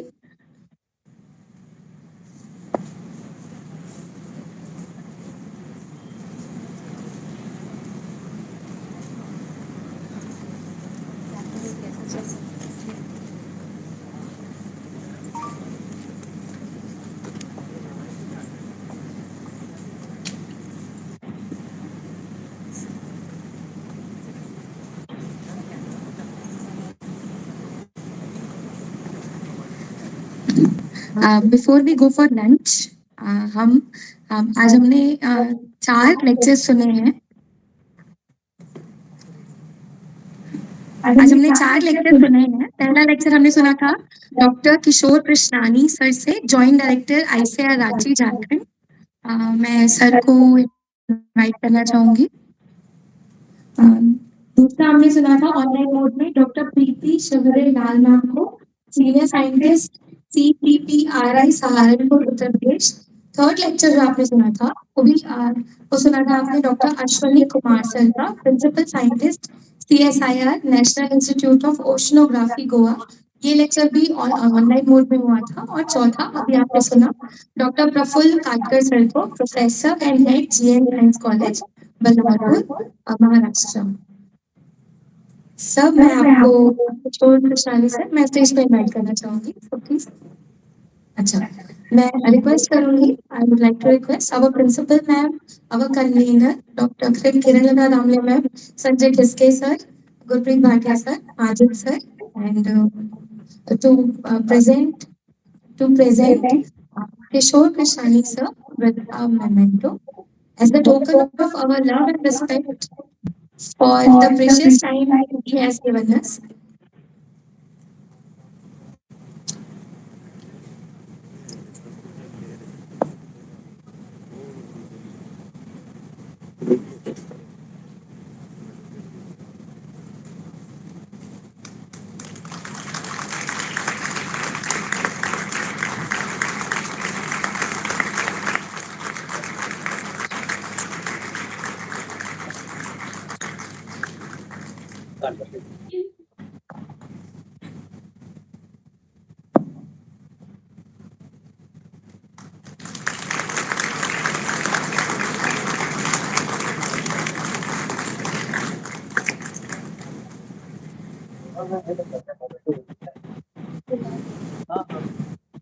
Ma'am, I request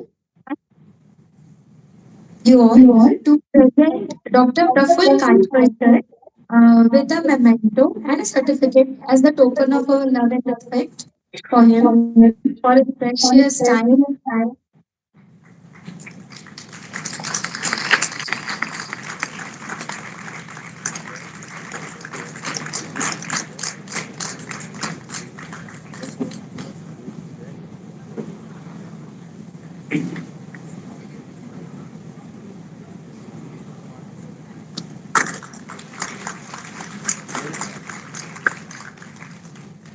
Thank you, ma'am.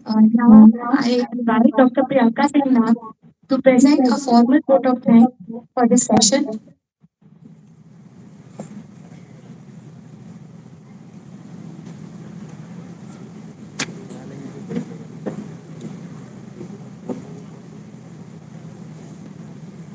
Thank you, Vandana ma'am.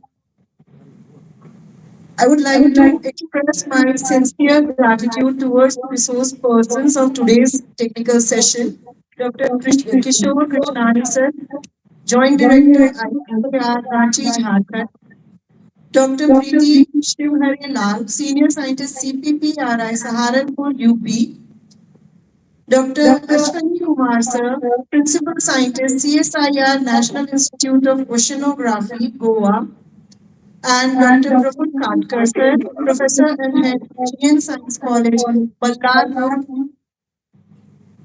I would also like to thank the organizing committee of this conference for giving us the opportunity to be a part of this.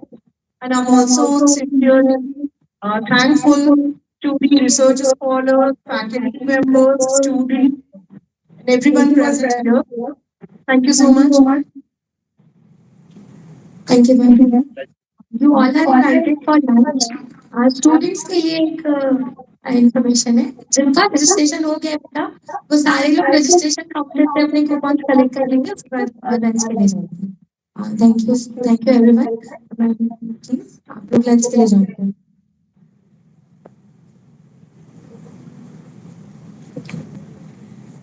Session थोड़ा सा late हुआ है इसलिए lunch का जो break है उसको duration को थोड़ा कट शॉर्ट किया गया है। आप सभी लंच के बाद 3:15 बजे